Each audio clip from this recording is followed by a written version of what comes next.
Felicitations, my family of fledglings. And Ghost, it's so good to unsee you as well. My name is Damian Holm, a professional disruptor. And you and I are going to spend the next X number of hours hanging out, chatting, distracting me from Yellowjacket stings, which I apparently have a disproportionate immune response to. Not an allergy, unfortunately. Otter! Hi and welcome. You are our first champion. Please protect us from all of the ills and evils of the world. One of my streams looks like it's not working. I don't know how to fix it. So we might be a stream short this evening, but you know, what can you do? We'll do what we can. Anyway, hi, welcome. It's good to see you. We were playing EverQuest last night. We're playing EverQuest tonight. We will probably be changing our schedule this next week and starting Deltarune on Fridays and continuing EverQuest on Saturdays. So that might be a thing that happens. So there's really no way to make this work. I hate this. It's fine. It's fine. One of my streams is broken. Let's play a game. Oh, also, I today might just be kind of spacey, slow to respond, slow to talk, generally a slow-mo. I generally like to talk fast, like to engage deeply, and am something of a, I don't know. I'm either an intellectual or a pseudo-intellectual, but I have Yellowjacket poison coursing through my veins, and for me, apparently day 3 is supposed to be the worst, and then the next couple of days it'll be better. I won't even be streaming, so you know, I'll be on the road to recovery without you all having to stare at me and hope and pray that everything's going to be okay. But tonight it's supposed to be the worst of the venom thing. It's supposed to like slowly build up in pain and swelling and everything, up to 2 to 3 days. For me, it's definitely more of a 3-day thing. And tonight, well, all day today, it's been really bad. Pain meds have been the only way I've kind of like managed to make it through. And at some point tonight, midstream, they're going to wear off. I suppose I could stop BRB and go take some more. I guess I just mean if I'm sort of mentally not quite there, like I usually am, and I'm just sort of a face on the screen without the ability to go deeper than that. Just for tonight, please bear with me. Be patient. Thank you for your support and being here while I let some stupid wasps mess up my streaming night. Good shit. Yeah, that's a thing. What do you mean it eats flesh? Oh, Yellowjacket venom, when injected into your skin via a Yellowjacket's butt, breaks down, enzymically breaks down your dermis, your collagen, eats away at the stuff underneath your skin. And as you heal, that stuff does usually grow back. You're not usually stuck with like a little pit afterwards for most healthy people. But it does mean that, and this is happening on me for every sting that I got, every sting is depressed.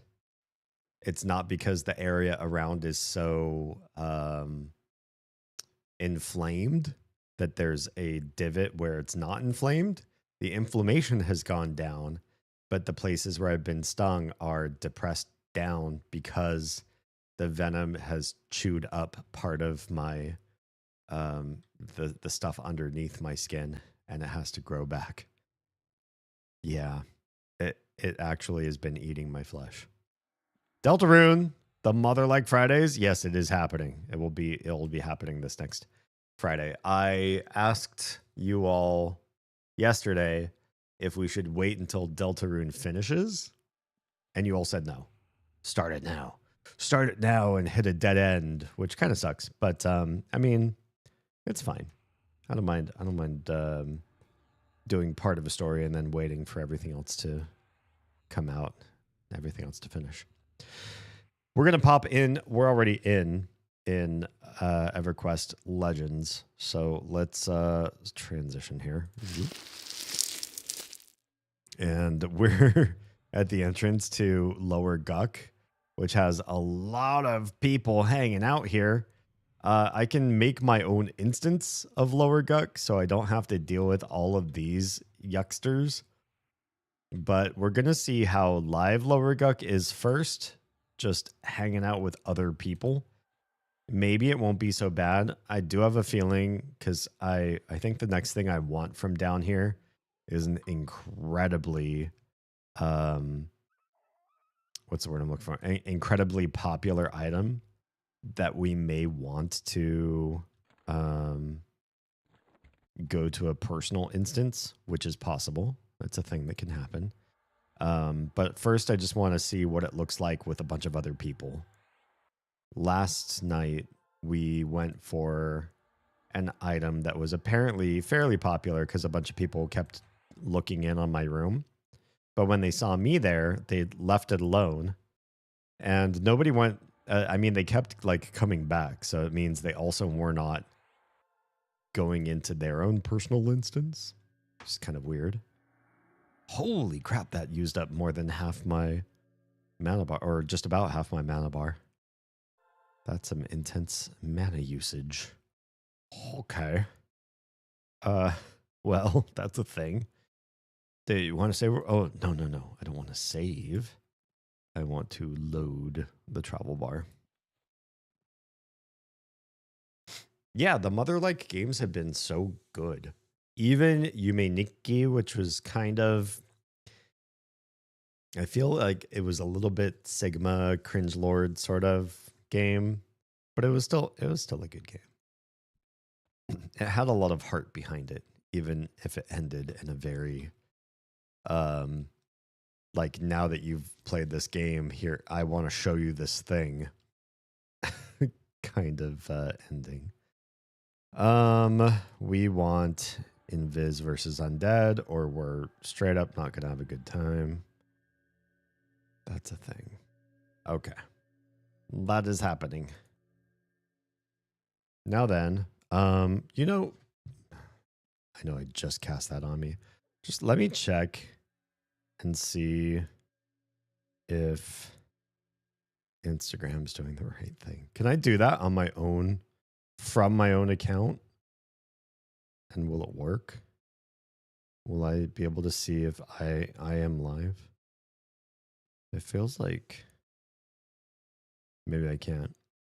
If anybody who uses Instagram wants to go peek on me and see if it's working or not, I'll end that stream and restart it again if it's really not working out. Okay, so yeah, I don't know this dungeon. I only followed other people here every time I came here. There are a lot of people just at the entrance, just hanging out there. That in itself is pretty weird. I do think we go this way. We swim underneath this little thing here. We pop out on the other side, and this brings us to more guck, more lower guckness. Okay.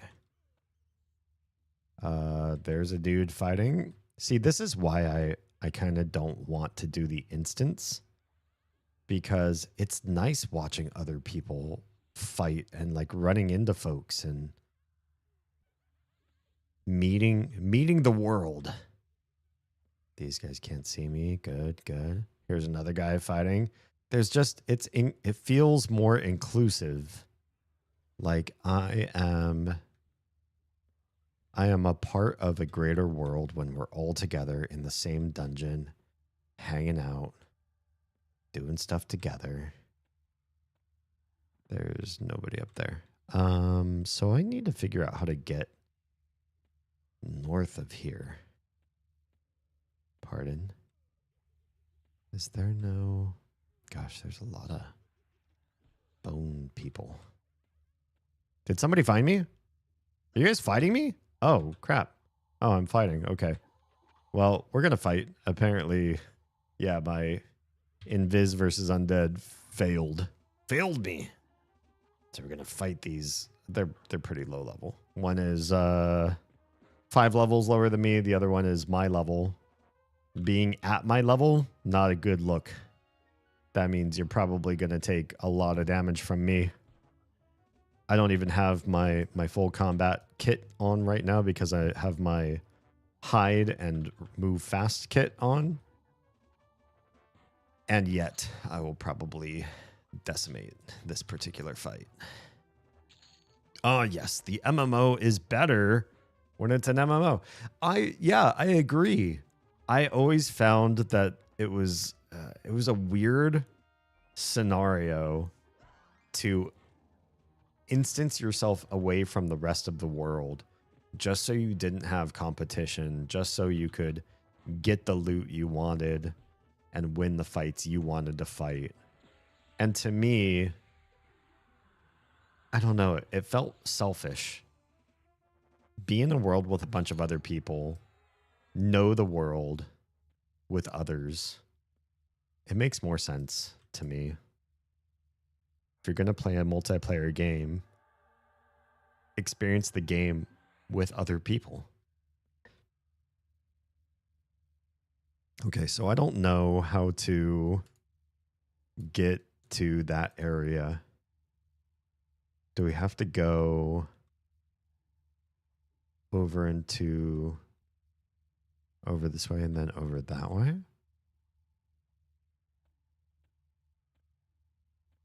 Does this lead to something up? It does not. This doesn't lead to anything. That's a complete dead end.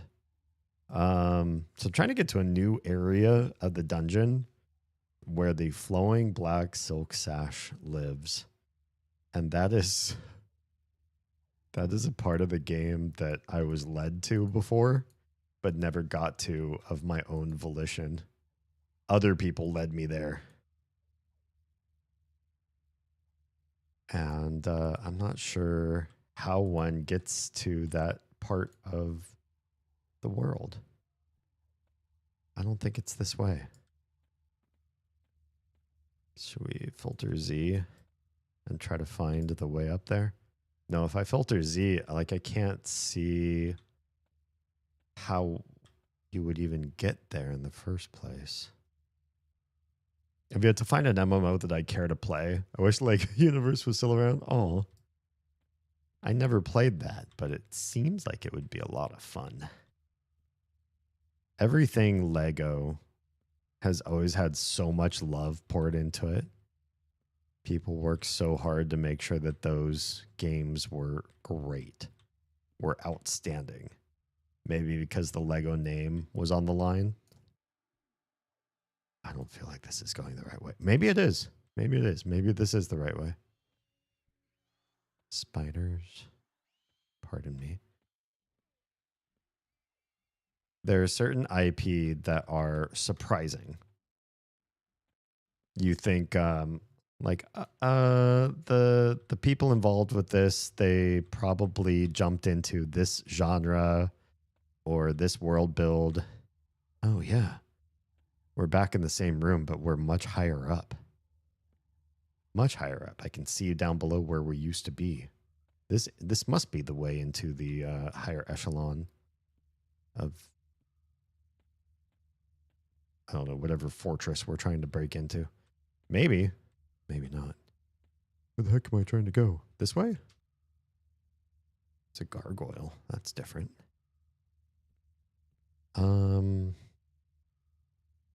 I don't think this connects up the way I wanted it to either, curiously enough. Do I want to go that way? I need to take a quick bio break because, I don't know, being in here or something has got me... Oh, hi, friends. I really don't want to be up there. But we're going to fight these guys. I'll fight these guys before I take a bio break. Because why not?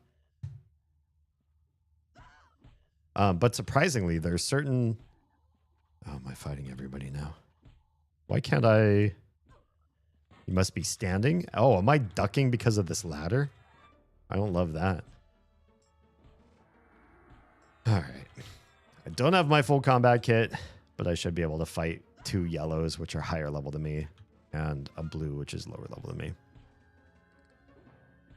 But I remember there have been a few IPs, and I feel like they surprise me when they come through.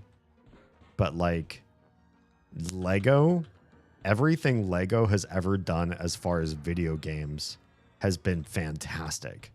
Everything Disney has done in video games has been pretty darn good. You can prove me wrong if you know a bad Disney IP or something like that. But yeah, it's weird. Some companies you just expect to not necessarily be great at designing things like a good game have actually been phenomenal. And the reputation being on the line, they really do want to show you how good they are at doing all the things. Lego games have always been peak. Yeah, I don't know why that is, but they super care about... Well, I mean, I guess I do know why that is. There are some companies that get, if you make a bad video game, everybody will remember, and it's bad press. It's not good for the future of your company. But if you make a really phenomenal game, people will remember for years to come. I will take another tongue. How many tongues are we up to? 6? Only 6? I feel like I've been collecting tongues for a minute, but I guess they're not that common of a drop after all. I just want to take a quick bio break. Why must we fight every ghoul night here? I'm not even where I need to be, but I don't know how to get there either. And this guy is just hanging out over there, looking off at a wall like he doesn't see me, like he doesn't hear combat happen. No, it's fine. I don't need his intervention. Ben, hello and welcome. We are trying to get to the flowing black silk sash, which is a fantastic item from this dungeon. I had it on one character once upon a time in the original EverQuest, and I had friends that led me there. They're just like, follow us. And we made a group and we walked all the way to the flowing black silk sash room, and there was another group there. So we had to wait for them to do their business. And then when they were done, we're like, okay, it's our turn. Now let's go be thirsty and fight this guy. And we fought him a bunch of times, and everybody who wanted a sash got it. Okay, that's done. I'm invis to undead, and I'm going to take a quick bio break. Be right back.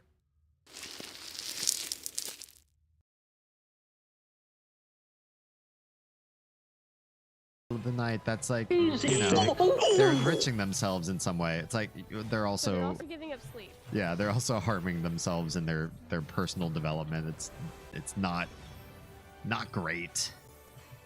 I could think of better things that they could be doing at this time, at this hour, like sleeping. Accident says, when I was on food stamps, I had to stick to a budget of $11 a day to feed me and my daughter. Yikes. More ooh-woo. You gotta say ooh-woo. All right, okay. I'll say ooh-woo-woo. I feel like it's fractal at this point. Wash is so happy right now. Didn't have to spend $42. Ooh-woo. Wait, can you talk to inanimate objects? There is no reply. The palm trees whisper in the slight breeze.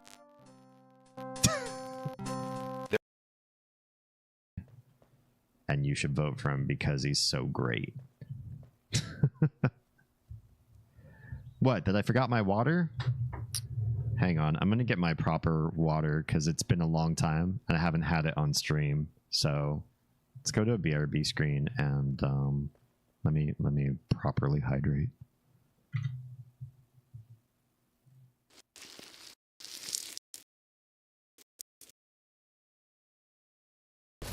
Did I go New Yorker? I'm a New Yorker, ooh. Remind me to have Gray do both his jersey and Uwu. Yeah. Free first aid. If anybody wants it, just behind this big tall boy. Ooh. I see no tall boy. Oh, wide boy, ooh. If you see a wide. I don't know what I was doing in that one. Having fun. That was a good time. Maybe I should bring back the Uwu redemption. Okay. Let me really look at the map here. The map is different than it used to be. So some things are a little bit confusing as far as what I could do. Maybe this isn't the same room that I'm up above. Yeah, maybe not. Maybe I need to drop down. Because what I need to do is get... Do I not have Invis versus Undead anymore? Shit, I'll recast it. Yeah, the Uwu Redemption. Would you guys like it back again? Oh yeah, I think I did need to drop down here. I don't know the normal way to get here, but now I know the bad way to get here. Okay, so Flowing Black Silk Sash is in a red round room. I think you might be able to see it on my screen. There's a lot of empty rooms here with no monsters, which makes me think it is it's being camped. There are people here already doing the shit. There's some knights. Yep, there's a person right here. Is it really just one? one little friendo, a 36, 2 levels higher than me. Should I try to talk to them and see if I can help them get their Flowing Black Silk Sash? And then come and get mine? Who's up there? Is that like a... Oh, God. I'm swimming in blood. That's gross. Oh, this poor frog. He's still alive. And he's up there, spread eagle, being blood river sacrificed up there. Poor guy. Can I not get up there? I guess I can't. It's really high up for my little halfling ass. Being that there's a person already like full on camping this room, maybe we make our own instance. Yeah. Let's see if I remember how to do that in this game. Let's close the map and hunker down here. I think we click on the red to click to adjust difficulty. We're not going to adjust difficulty. Oh, I guess we can. Instances available. Oh, you can join other open instances. That's interesting. There are not that many people here after all, but it feels like a lot. So let's do create instance. We haven't done this in a long time, so this should be fine. Difficulty 0, type solo, respawning. Hell yeah, we need respawning.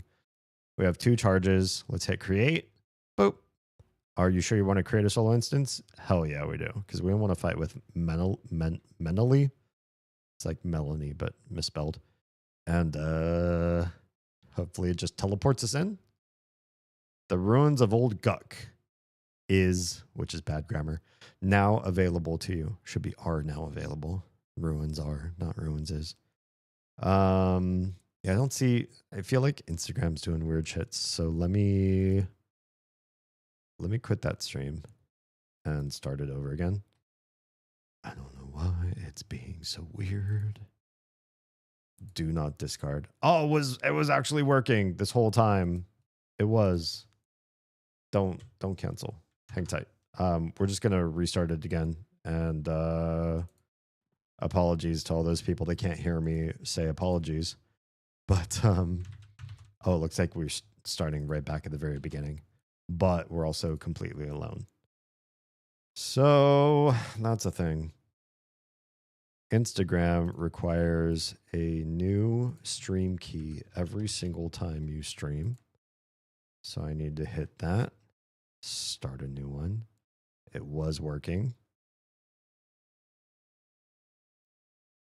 Now it should be repopulating, and then we'll check our buffs. Make sure everything's okay. God, some of these buff names are so small.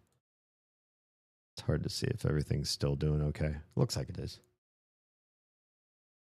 We hit go live. Please respond. There it is. I can actually see things happening. Okay, cool. It was not... Yeah, it was not actually relaying a video that I could see to make sure that everything was going okay. But now it looks like everything's working. I'm not familiar with the Uwu redemption. Just makes you talk like full Uwu. I don't... How do you describe what Uwu is? Cutesy, internet furry sort of vibes. Yeah, Uwu is Uwu. Okay, we are back on our travel search here. We have to now find our way back there again, which is awful, but let's see what we could do. I did it once. I could do it again. Hit enough dead ends enough times. You get stuck enough times over. You'll eventually figure out the proper way. I need to increase my swimming skill anyways. So this is good for me. Okay, we're back out the other side. Lots and lots of baddies. If I were to be visible suddenly out of nowhere, I could get in big trouble. So hopefully I stay in Viz. Here's the other part of the dungeon. Do I want to drop down from here? Is that why? Is that the thing that I should have done in the first place? This feels right. Wow. Yeah. I think I found my way through suddenly, much faster this time. And now, because it's a solo instance, every enemy is here. Every single enemy. And some of these are red con, which is not terrific. Oh god, this whole room is red con. The frenzied ghoul in there is red con. Maybe I need to stay out here for a hot minute then and fight some of the basic bitches for a bit. And get good. Get safer. Okay. No music? Wow. Yeah. I should have probably set up music for the stream. Can I actually? I think I had once upon a time put music on live stream. Should be able to do this without getting DMCA'd. Any moment now.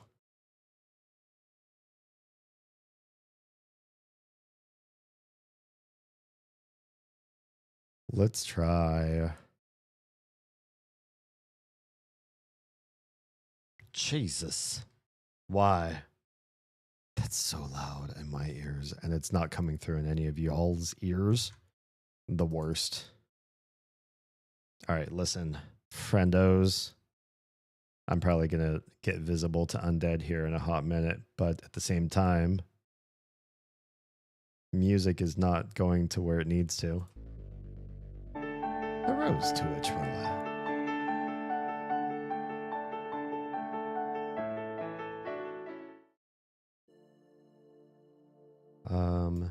We're hearing music?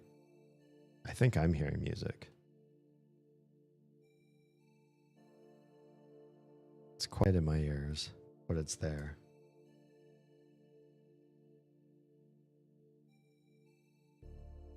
So hopefully it's not just like dead air. I heard my intro, but hear nothing else. You don't hear music right now?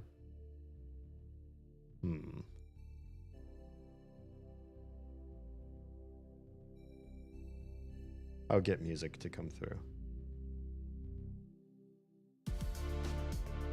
Looks like it's coming through.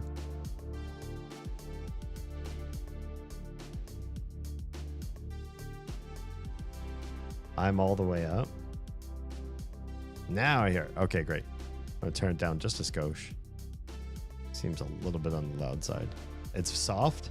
Okay, I'll turn it back up. How's that? I can still hear my thoughts, so it's not the loudest, most annoying thing.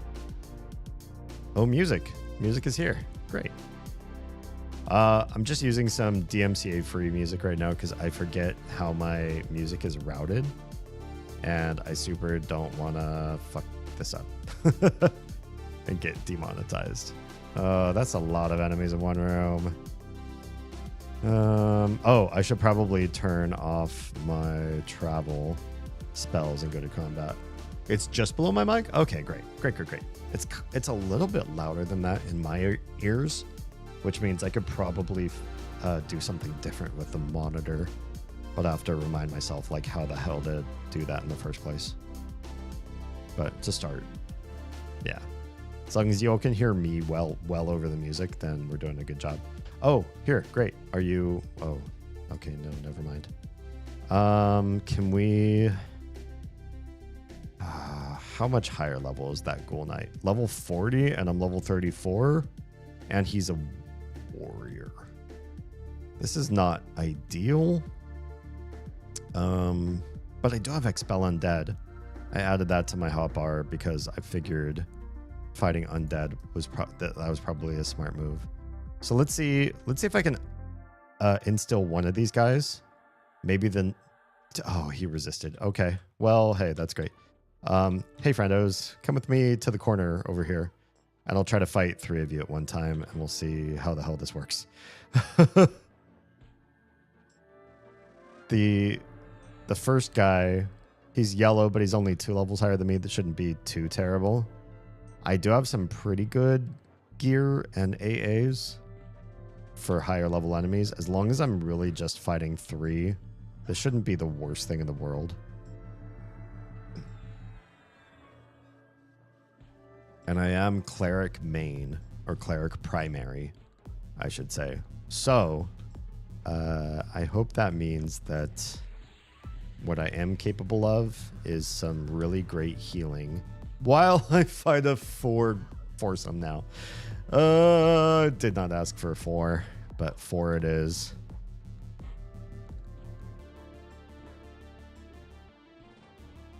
How's your night treating you so far? I am going through what is probably the hardest night of being stung by Yellowjackets, by multiple Yellowjackets, having pissed off an entire hive. And they say that the pain ramps up after getting stung. For many people, the pain goes away after 1 to 2 hours, actually. Not a big deal.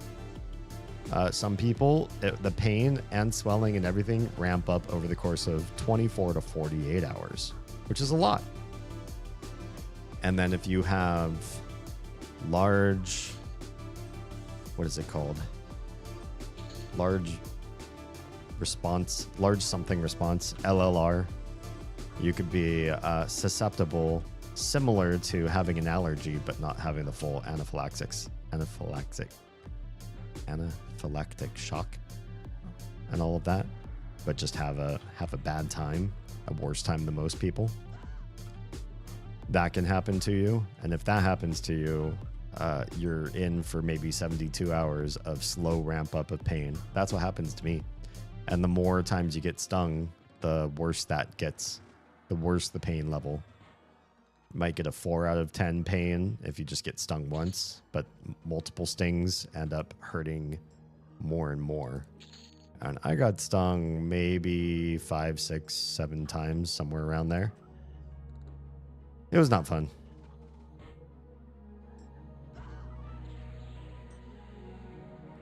Come on, friendo. I'm getting low in mana, but you're getting low in health, my friend.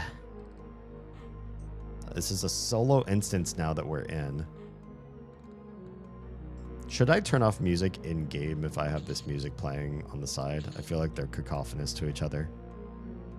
Let's go into system, audio. We'll turn music volume off. All the other sounds can stay, but music is kind of, it's bad when two music playing at the same time. Doing well. The Teddy is back to work again. Bummer. Oh, this time around our city. Nice. Because some people are idiots. Oh no. What happened? What did they do?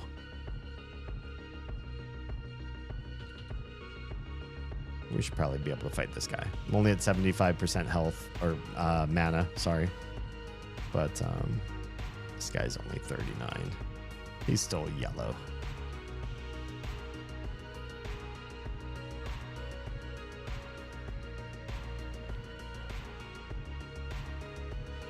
Yeah, Oz and I had quite an adventure. For those of you that missed the story last night, I was mowing. My lawnmower disrupted a ground hive of Yellowjackets that I did not know was there. I got stung by one Yellowjacket that decided to land on me and stab the same place multiple times. Now there's a really nasty pus-filled divot of flesh there, and it hurts like the dickens. And then I was like, oh, hell no. I stopped mowing after a little bit, and I went and got some wasp spray. And I started to go back out to try to locate, you know, is there a hive? Is there something going on out here? I found a hive. Oz came out to give me a glass of water because she didn't know what was going on. She was just like, D looks disgruntled. And I was very disgruntled. She's like, I'm going to help. And then I was like, well, careful. I'm by a Yellowjacket hive, I think. And I sprayed, and I had 2 cans of wasp spray that were both kind of too low. I was like, well, poison's poison. I might as well spray it all and get rid of it and use it. So I sprayed it, and it just made them angry. I think I might have gotten like 5 of them or something like that. Not quite enough. Those are all higher level. 41, 41. What about the frenzied? 42. I kind of want to gain at least 1 more level. And we're so close to dinging. Maybe I'll just hang out here and try to fight some respawns real fast before we get involved with anything else, yeah? Anybody hiding over here? Any friendos? No one? Oh shit. There's a whole room of, we did not piss them off. Okay. Well, there are a couple reds in there. I'm trying to, like, not just, like, abjectly die to stuff. But I also don't know this dungeon that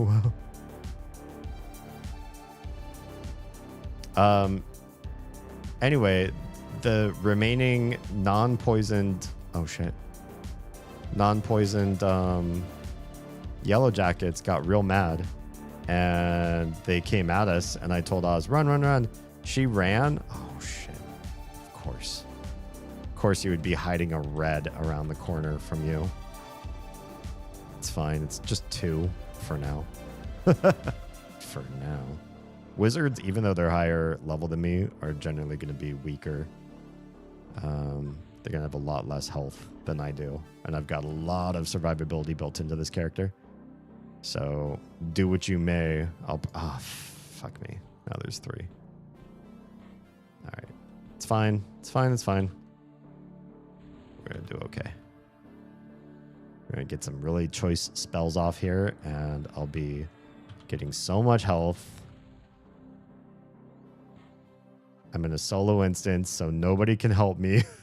So really, this has got to be on... Oh, fuck. Really? Okay. 3 nights.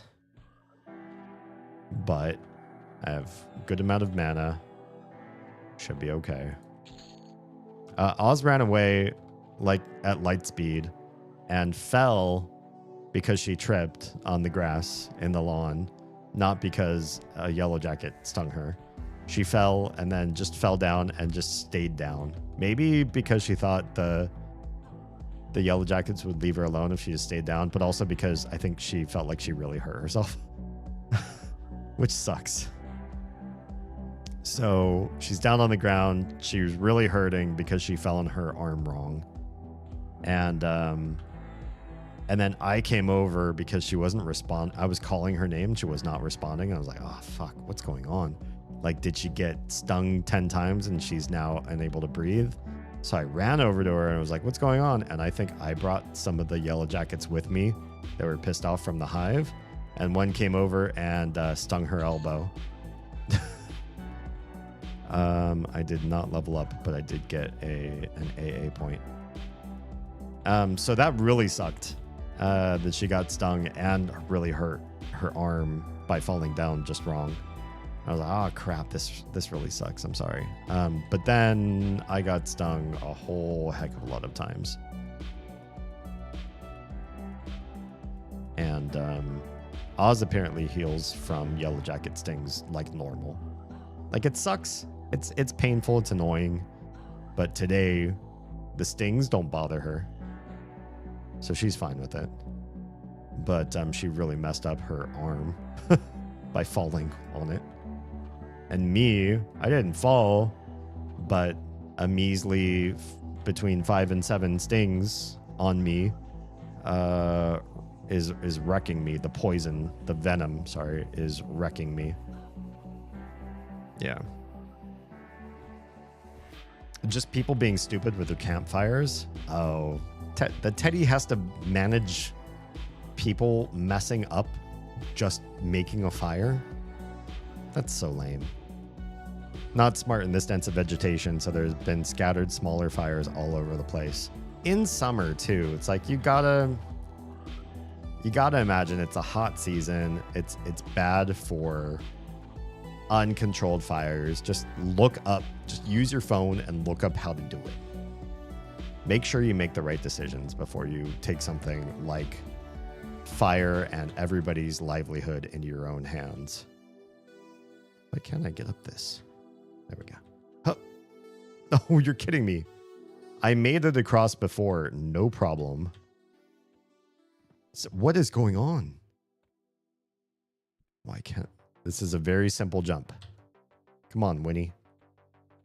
Really? I mean, I'm training safe fall right now, right? Why? Hole in the ground, Yellowjacket assholes are the worst of the Hornets. Yes, they're really bad. I hate it. Very painful, much pain. Now I can't make this jump. I made this jump so many times over before, and it was not a thing at all. Now I can't make the jump whatsoever. Do I have to go around? I guess we're just going to fight some other folks, some other beans, and walk around. It's fine. Yeah, they were so aggressive, and their stings hurt so much for me.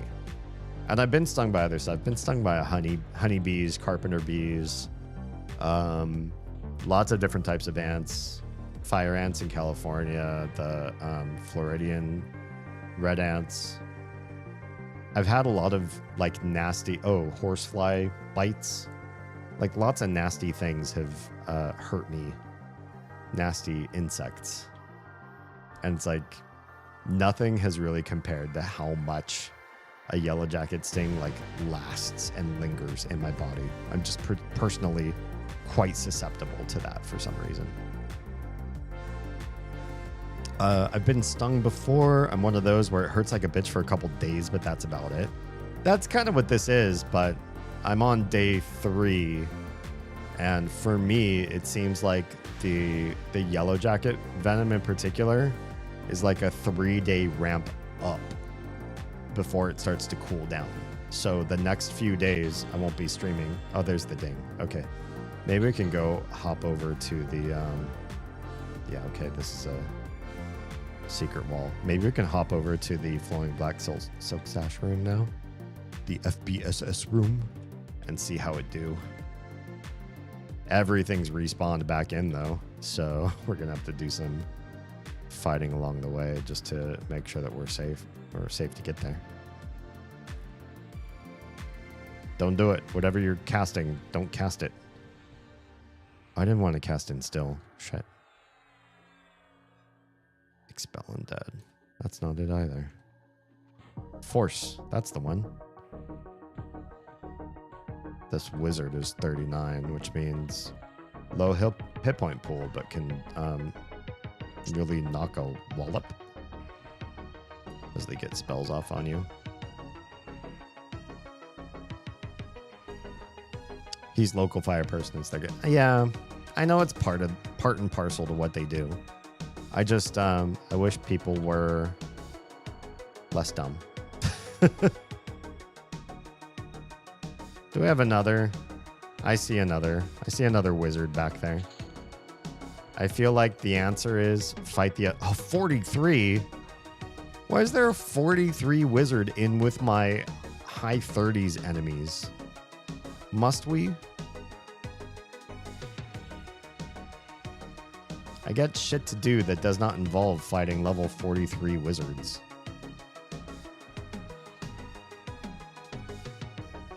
Jerk. You're wasting all my mana.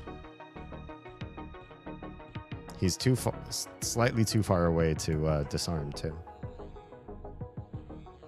Yeah, the crazy thing is, if you weren't here for last night's stream, I was stung last time I went and mowed too, but I didn't see what it was. I felt something hit my chest, like honestly, it wasn't a big hit. It felt like some kid had a slingshot with a tiny piece of, what's the word I'm looking for? What's Dalisha in English? No, Dalisha is marble. What's Lisha? Gravel. Yeah, like a little piece of gravel. I felt like I got hit by a little piece of gravel right in the middle of my chest. And I was like, oh, that's really annoying. What the heck? But then immediately had this big sensation of venom coursing through my veins. What's I have core? It's a quest. And it's placeable. I guess we'll take it and see. We'll take one. These fights are long. Yeah, and it hurt for 6 or 7 days. Just one little stab right to the center of my chest from one Yellowjacket. And I didn't see what it was at that time, so I had no idea what really got me.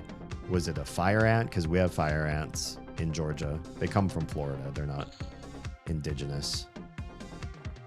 And so I was like, all right, well, maybe it's a fire ant, or maybe it was a wasp of some sort, but I didn't know what kind of wasp. I need to get my mana back before we just go willy-nilly into that other room. That room's gonna really wreck me. Unless I can... Maybe I can take off Instill, and maybe I can use Charm on one of these gentlemen.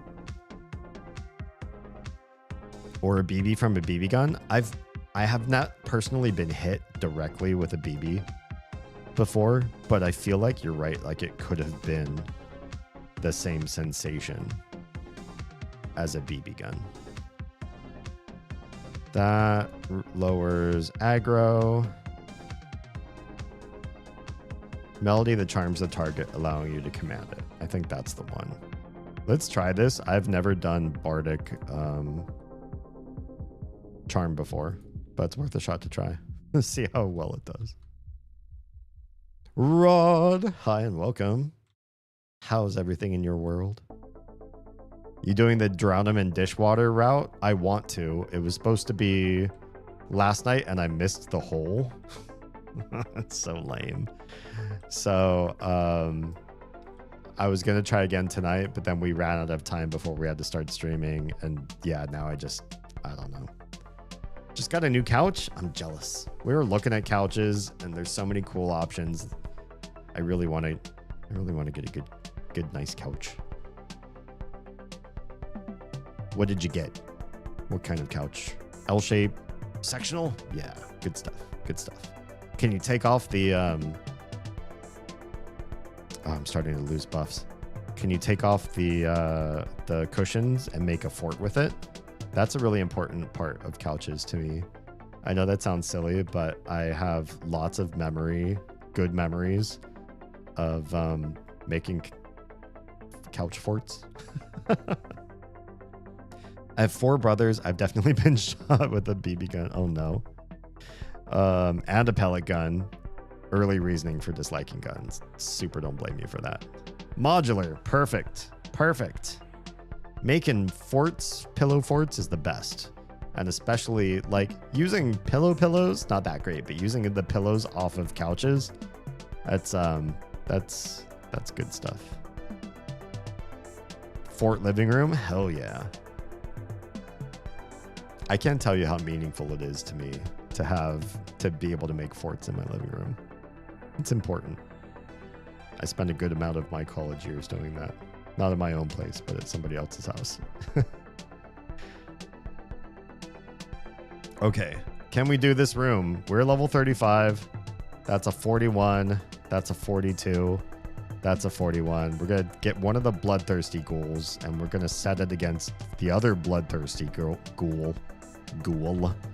And we're going to see what the heck we can do with all of that. We just buffed ourselves up. Let's switch back to combat. I'm going to die. I'm going to die a horrible death. I don't know what I'm doing as far as charming an enemy with a bard, but so help me, we're going to try. Oh no, I lost that spell because it's not part of this below. So you do need blankets. Okay, level 41. Are there restrictions to this one? Charms the target. I don't see a limitation. We're just going to try it and pray because this could be a really awful pull right now. You cannot see your target. Fuck. Okay. I'll come over there and do it real close. Don't aggro me yet. Resist. Okay. It resisted. I'll try one more time. Did it do the thing? It did not do the thing. All right. We're just going to try to see if we can fight 2 41s and a 42 on my own. This might be a really bad idea, but we're gonna give it a shot. Let's see how we do. I'm doing okay. I've reduced one enemy down to 64%, but we're fighting 3 at once. Not terrific. My mom will be livid because we kept using the crocheted blankets. Yeah, you can't do that. Or the quilts from our grandma. Yeah. Some things, right? There's just like some plates you can't use. Some blankets you're not supposed to use. Some pillows that you don't put your head on. You don't lie on them. Why? Why do people insist that there are certain things that you're not... They're in your house. They look like utility items, but you're not allowed. You're not allowed. If I can kill this one ghoul, I can try charm once more on the other bloodthirsty and see how we do. Okay, that happened. Let's get off another regen. Can we get one charm off on the other guy here? Did it happen? I don't think it happened. Yeah, no. Okay, it's fine. We're not going to keep wasting time. Torn page of Magicot. It's just some quest item. I guess we'll take it. We have some room in our inventory, but it's not ideal.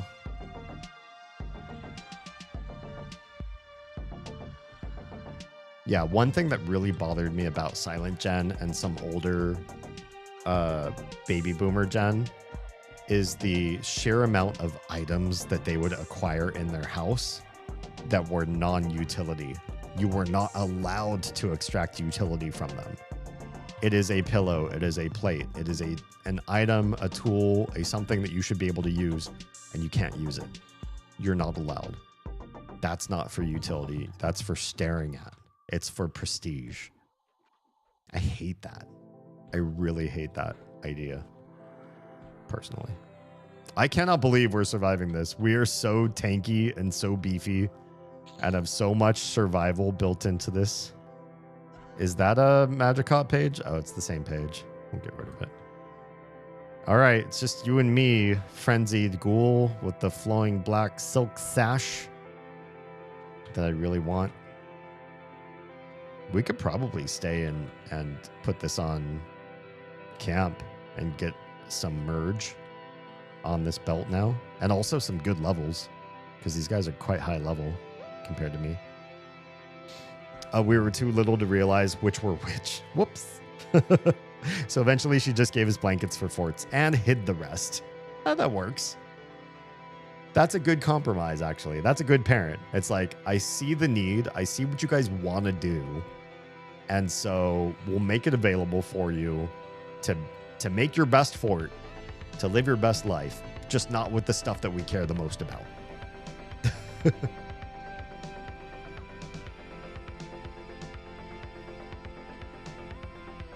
Yeah, for those of you that have followed me for a while, you probably know I grew up fairly poor. But in late high school, early college, one of my friends came from a family that was just like loaded.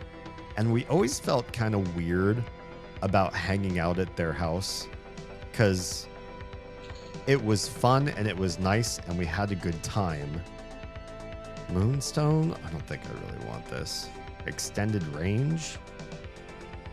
As interesting as that is, I don't think it's for me. Not for this build. Maybe I'll keep one for another build, though.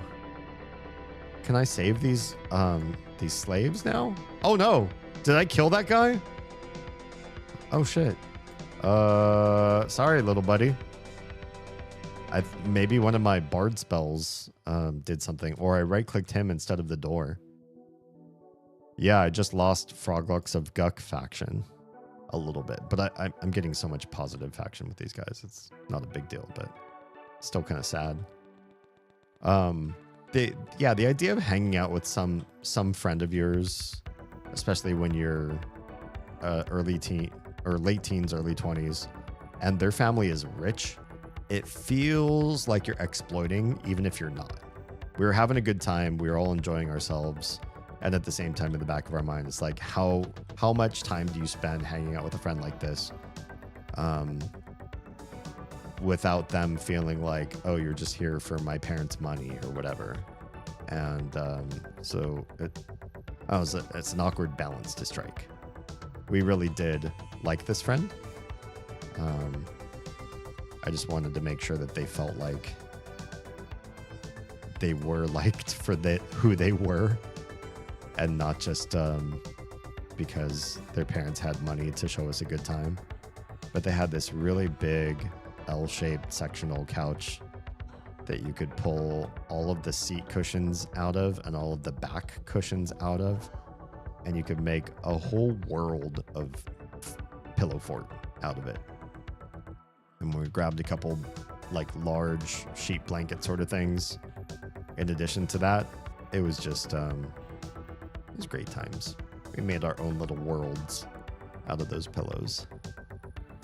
And that's where my brain moved me to. Back to those memories of hanging out in that particular house with those massive pillow labyrinths. They weren't a fort at that point. It was something so much larger.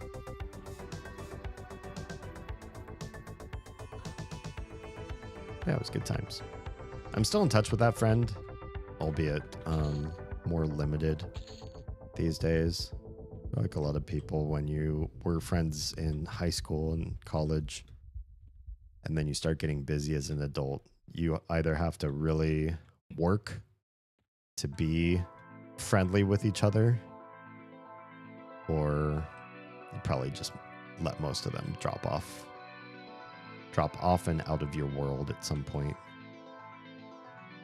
I do try personally to maintain certain relationships. If I feel like it's important to me in my life and my definition of who I am. Oh shit, how many did I pull? 2? That's not too bad. Can I charm any of you? Did it work at all? I can't cast spells right now, but I don't know if that's because I'm charmed, because I'm stuck or what.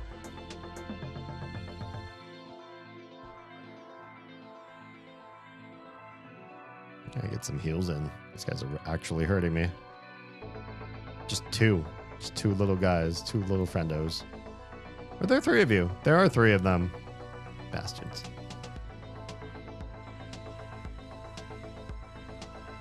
Well, more experience, the better. Yeah, I make it a point, personally, because it's such a bad trope that the older you get, the worse people are at maintaining friendships. I make it a point to reach out to certain people regularly and be like, hey, you're fucking important. Don't just fade away into your own personal world within your own 4 walls. Somebody outside of your tiny world cares about you and is continuing to maintain a relationship with you, even though you thought adulthood wouldn't be that way. I make it a point. It kept the littlest of us occupied for hours. Hours building forts? That's a long time. So she was a fan. Yeah, I guess so. That makes sense. With 10 kids, any amount of peace is a sought-after commodity. I suppose that's true. I don't think I need the map up.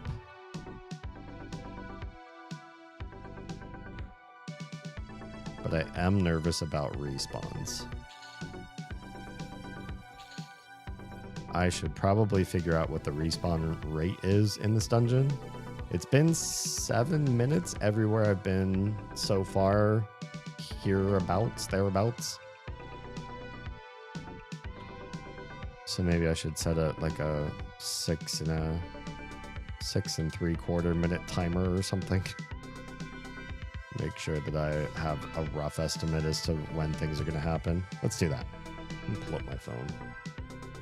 And we'll pull up my timer. We'll create a brand new timer for 6 3/4 minutes. Next time I kill something in this room,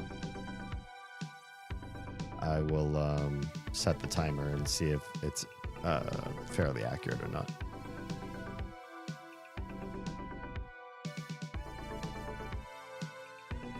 I think every household, ours included, you do really want sometimes to have some kind of a downtime solution or strategy. Like, okay, I need an hour of personal mental clarity where the kids aren't completely aggravating. Hello.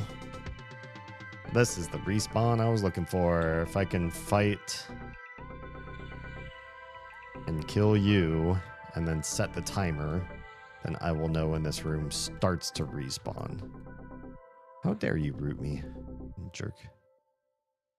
I don't know how close together I killed these guys. I feel like it wasn't that close together, honestly.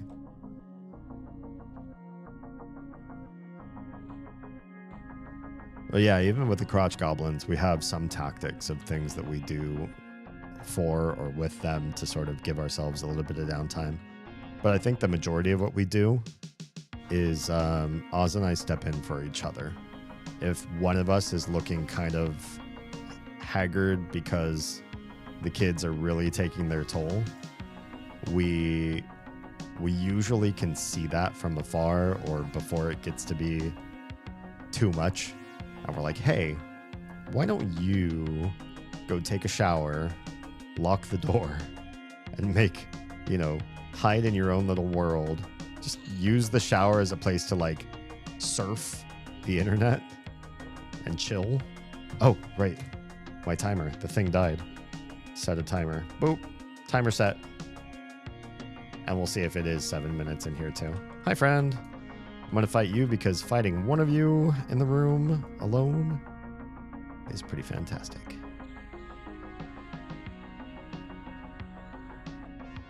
Oh, did I push him into the wall? Sorry, buddy.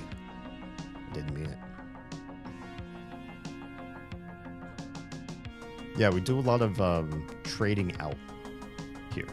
And I think that works really well. I wish more families considered giving each other breaks. I was like, yeah, you signed up to be a parent, sure. But that doesn't mean you want to do it all the time, all day long, forever. Sometimes it's kind of nice to be able to say, I get to back out of this for a while and just be me again and pretend like I don't have kids constantly asking for my attention and my input. And because of the hours I work, I'm usually the one who's bailing out Oz. But it works out fairly well. All right, you're done. These all seem to drop this torn page every time. Just fine. I guess if you really needed it for a quest, it's like there forever. You can come down here, get it, and run away. If this guy does drop just the earring, I think that's fine. I also read somewhere online today. Oh, my legs are really bugging. This is where I got most of my jabs. For some reason, well, not for some reason, I was wearing big, thick boots and a big, droopy hat when I was mowing. And a lot of Yellowjackets landed on my boots for some reason. I don't know if they think that feet are more susceptible or whatever. Or they landed on my hat because it was big. And it was like, that's got to be his weak spot. And they were stabbing things that, you know, didn't hurt me. Thank goodness. So I was saved by like my own camouflage, my own silhouette of fakeness. But many of them landed on my legs too. For some reason, not my arms. Maybe my arms were flailing a lot. And so I wouldn't let them, but my legs, I wasn't flailing as much as I could. And that's where most of the stings landed. And I could just like, I could scratch my skin off right now. It's so, what happened? Hello, Athenon. Welcome on in. Welcome to my family of fledglings. We do deep chats and hanging, and sometimes a game in the background. This is an oldie but a goodie. A lot of people played this back in the day. We're talking about ways to Stop kissing everything. What? Well. Snuck in with the follow, followed by the raid. How what's the word of how polite, how kindly you popped in and you're like, I'm a follower, and then you're like, just kidding, I'm also a raider. All the good stuff. Well, come on in, raiders.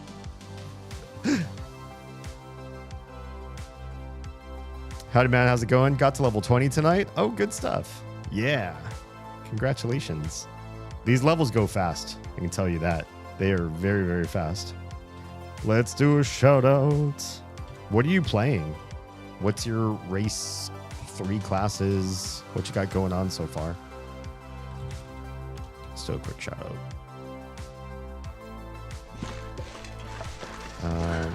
We can probably fight this guy. Yeah, you better run, buddy. Whoa, did he phase right through a wall? What the heck? Oh dear. That's happened to the best of us. Yep. Them wall hacks. There are no hell levels. The no hell levels thing, first of all, is fantastic. But also having AAs right at the beginning of the game and being able to essentially solo a room full of yellows has been pretty intense. It's a very different experience from the first time I ever played this game. I can tell you that. I went Ixar, Monk, Shaman, and Necro. Nice. I've seen a lot of people go Shaman. I think it's a really smart choice.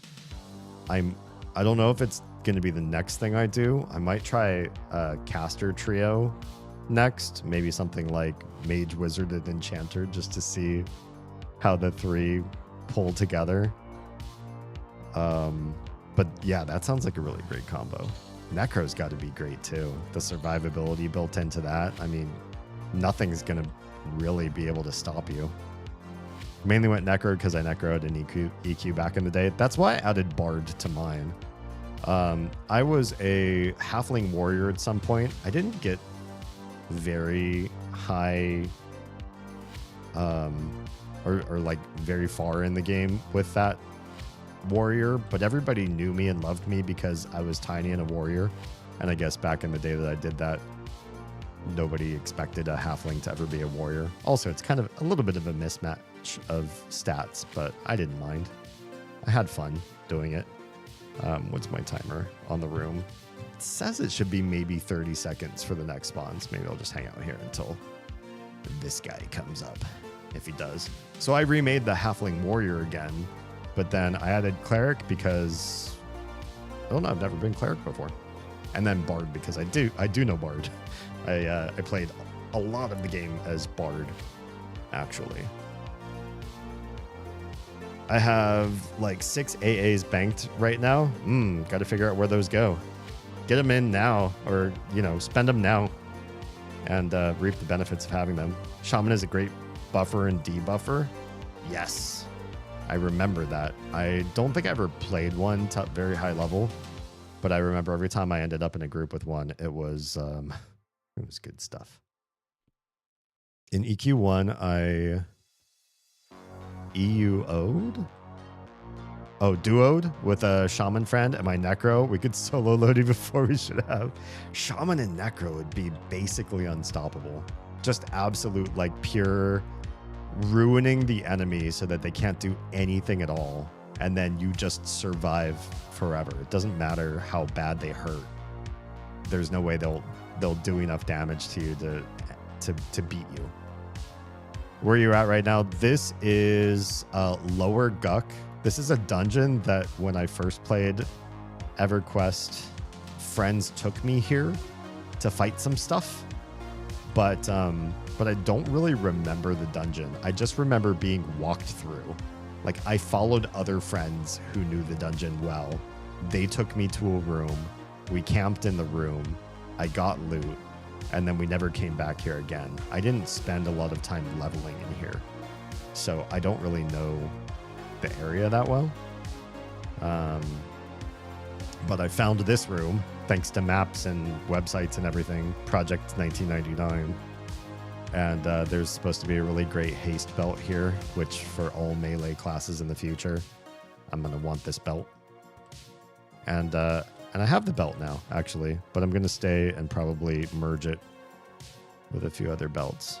So this is what we were going for. The Flowing Black Silk Sash, 21% haste, which is insane. And if we get 3 or 4 more of these, then we'll have a +1 or +2, which should be pretty keen. Good stuff. And then we'll figure out what the heck else we're supposed to do. It's also a good experience hanging out here. My Necro's favorite area. Oh, yeah. I could see that. Me being part cleric, I am finding that just having a ward undead or expel undead spell has been really handy. Okay, this is definitely more than a 7-minute respawn time. I don't know how long it is supposed to be, actually. I'm afraid if I pull something right now. There you are. I feel like this is more like a 10-minute respawn time. So what I'm going to do is, instead of setting a timer, I'll start a stopwatch, and that will help me understand exactly how much time it is between respawns. Where's my stopwatch at? There we go. So I'll do that. We'll figure it out.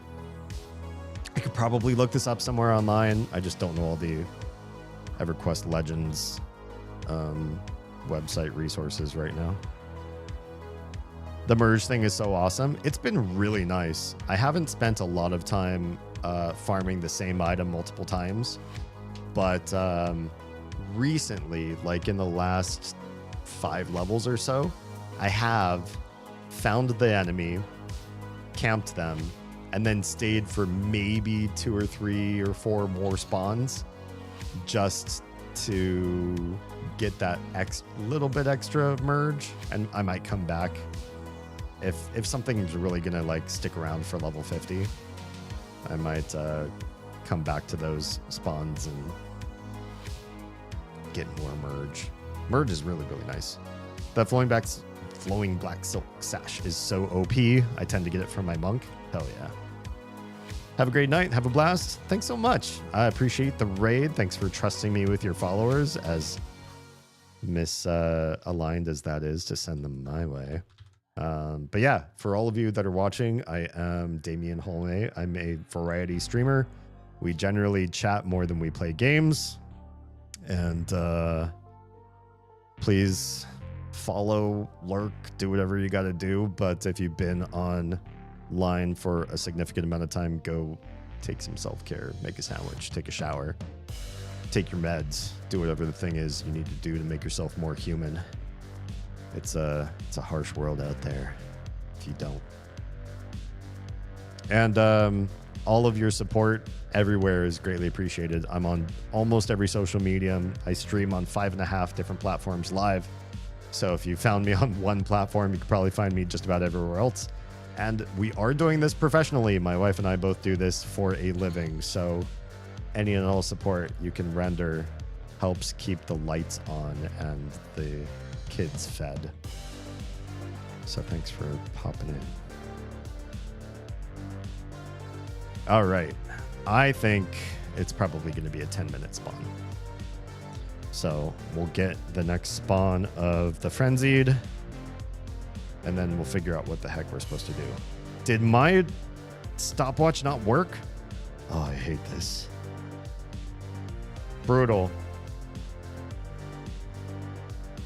I'll start it now, but I think I'm 3 minutes in.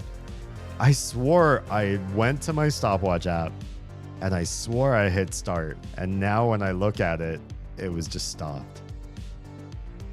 Brutal. So I don't know exactly when the 10 minutes was supposed to have started. We lost track. I love this 3-frame blood. Oh, it's 4-frame actually. Look at that. 4 whole frames of blood goop coming off of this one poor Froggo. This one crucified Froggo. Hey, Frenzied. These guys, when they spawn in, just thinking about this right now, they don't have a timer where you have to wait for them to cast their spells. When we were in Mistmore, everything that spawned got a free 5 seconds where they wouldn't take damage. They were allowed to exist and make sure that they lived their best life before you tried to kill it. But here in Lower Guk, things spawn in and you can pretty much immediately attack it. This guy spawns in at 42. I'm 35. That's 7 levels higher than me. And yet, we do pretty fantastically against him.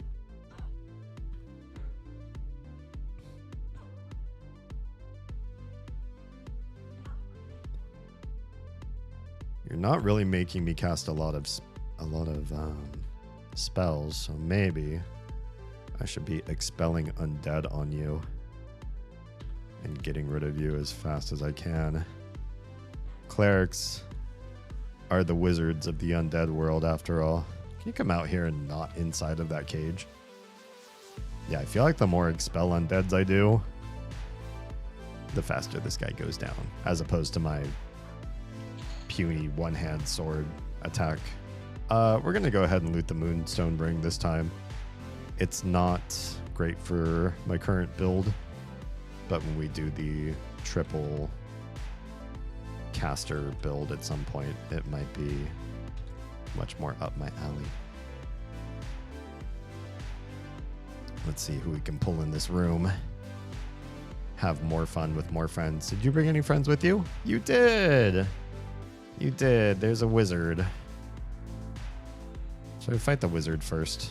He's a higher level wizard. But also, wizards do a lot more damage. And I would rather not keep them alive. That was a long stun. Bastards. Yeah, see, I'm taking good damage from these guys. Mostly because of the wizard, I think.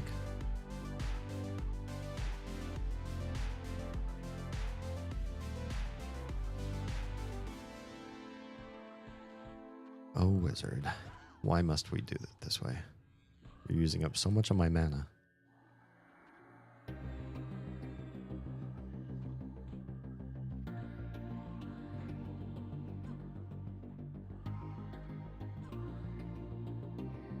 Did anybody see the news on the middle school? I don't remember where it was. Illinois or something? Midwest state somewhere? That the parents had to pay like a $10 instructional fee to get all of this like extra gear. We're going to take that and sell the rest. And they got this packet sent home with them with like laminated instruction papers and stuff. And it was like map of the United States, the periodic table, stuff like that. And it was all AI generated. And the worst part was it wasn't AI generated like you might think. Like, oh, I sensed some words here. Like they said, like the Hank Green gaffe where he says on one of his YouTube videos, thanks for the pushback. And everybody was like, thanks for the pushback. That's OpenAI. That's ChatGPT speak. You used AI. And he's like, oh, okay, guilty as charged. I'm sorry, you guys. It wasn't like that. It was like 2024 AI, like 2 years old, 3 years old. We're talking about the era where Will Smith was eating spaghetti and it looked like an absolute monstrosity. And everybody was sharing those videos back and forth because they're like, oh, look, AI is the future of the internet. Come on, look at this. Look at this horrible monstrosity of Will Smith and spaghetti. It's awful.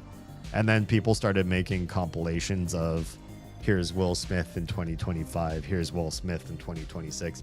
And like the AI started to march forward, right? And now people are saying for all of the anti-AI tools that schools use to make sure that their kids aren't writing essays using full just ChatGPT to do it, and they're hiding white text on white background that tells the AI, add in this word, and then they look for that word to make sure that the AI is not being used by the students. And like some of that stuff is failing because AI is getting so freaking good. It's like almost impossible to really understand the impact that it has on also just on whether students are doing are learning what they have to learn to be in the adult world, to go get a job, to have a career, to run a household, all that stuff. We don't know. At this point, we don't really know what they're learning and what they're not. But this AI, in these packets that they were sending home for the kids, that the adults were paying money to have instructional fees so that these people could use 2024 AI. The periodic table, the map of the US, and everything else that got sent had like the garbled text from 2 or 3 years ago, the confused content that doesn't even look human in any way. It just looks like if you took your most nearsighted person and said, you know, squint and look at this from 20 feet away. Do you have any idea what this says? And oh yeah, I think that's the periodic table. It's like that level of detail. It's so sad and pathetic. Not a single person in the school district, not a single teacher, superintendent. Oh yeah, it's 10 minutes for sure. This is a 10-minute spawn. because this came up at 7 minutes 33 seconds on my stopwatch, and I know I missed a couple minutes because I messed up. I didn't get the stopwatch to start. So what I will do is I will set a 9-minute 45-second timer, and that'll help me know just how much I can pull before the room starts to respawn again. It's just so sad. Like, there's good AI today if you pay for it. Even if you paid for just like a personal, I don't know, like $20 a month subscription, and then use that for like all the teachers in an entire school district, who's gonna know? 2026 AI, who's gonna know? But they use the shittiest, cheapest, I don't know, freeware version of AI that they could find, and then tried to pass it to the students with no oversight, with no one checking in to see, is this really good? Is this really right? And then charged the parents money. Sad. Fucking hate how prevalent AI is these days and all the destruction that results from it. There's some probably real good stuff happening with certain AI, but the bad actors are so bad, it tarnishes everything. When you see, like, our nation has had data centers for a long time. As long as Google had Google Drive and Apple has had iCloud, there have been data centers in the US and in other countries too. Apple's data centers are such that if every Apple data center were destroyed, they have contingency data centers in other countries, and they all have like the same copy of all of your data and everything. So you have a backup in case something were to happen to the US and they focused on data centers or whatever. But then they started to do, then other companies started to come in and do all the bad stuff, right? Like mess with the water. Meta had to come in, Facebook and Zuckerberg and all that had to come in and make one particular data center that did some bad shit with the water, and then they got taken to court. The court case is still open, so I can't say anything. So I just say allegedly did stuff with the water. Allegedly, Zuckerberg is on the hook for messing with somebody's water via a data center. There's a data center that is loud. I don't remember which company is to implicate for it. But one data center happens to be noisy, and somebody took a video of just being like in its vicinity. Why does it have to be loud? Why does it have to be that loud? I don't know. I don't know what it is. Maybe they were just doing construction, not to defend the company that runs the data center, but maybe it was an abnormal day and somebody was in there with a jackhammer or whatever, but it was producing a weird sound. I watched the video and I was like, dude, what the heck? Data centers shouldn't be loud like this, right? But between those and all the different choices the AI companies have made, whether that's to help out with creation of weapons for war, do a little Tony Stark action on the side, just everything. There's too much disparity between like the things that might be helping out and making productivity increase and the things that might be absolutely ruining the future of humankind.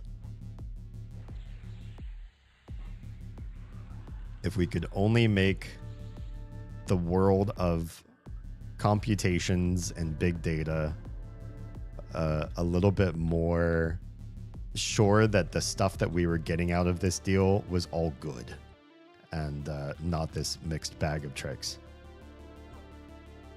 But it's been crazy. Yeah. There is some good, but the prevalence of Gen AI in AI space has made life so much worse. And yes, given AI a bad name. Yeah. And Gen AI, genetic algorithms, is like, it's technically under the umbrella of AI. I feel like people really do oversell just what the heck AI is and what it's supposed to be doing.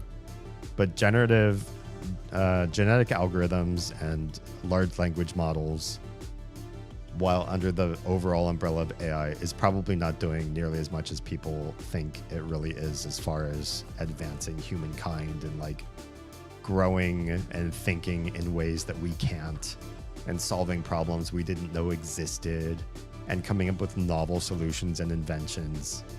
We're not there yet. Most LLMs use the corpus of human data that we've made so far in the history of mankind and recombine it in ways that can be helpful to lower our like overall workload. But we don't have like artificial life or like novel thoughts coming through. Fine, we'll merge you. I wanted more flowing black silk sashes. Let me take a quick bio break again. I don't know why I need another bio break so quick, but I'm gonna take one. So be right back. I'm a former sous. Former sous. Yeah, Ugh. former head chef. I'm Yeti. I'm Yeti.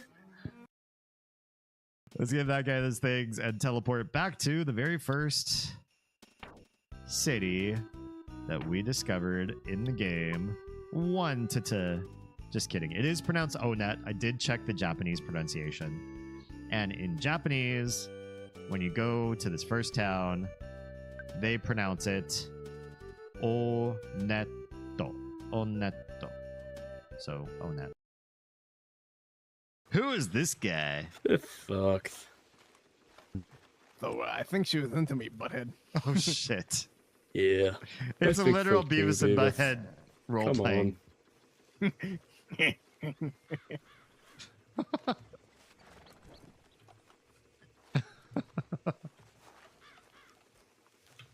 Hello, pleased to make your acquaintance, gentlemen.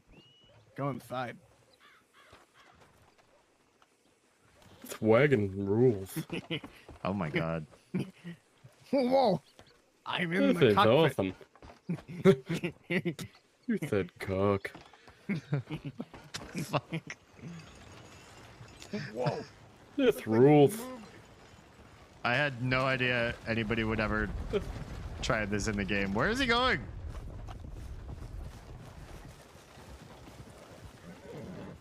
I'm not quite sure.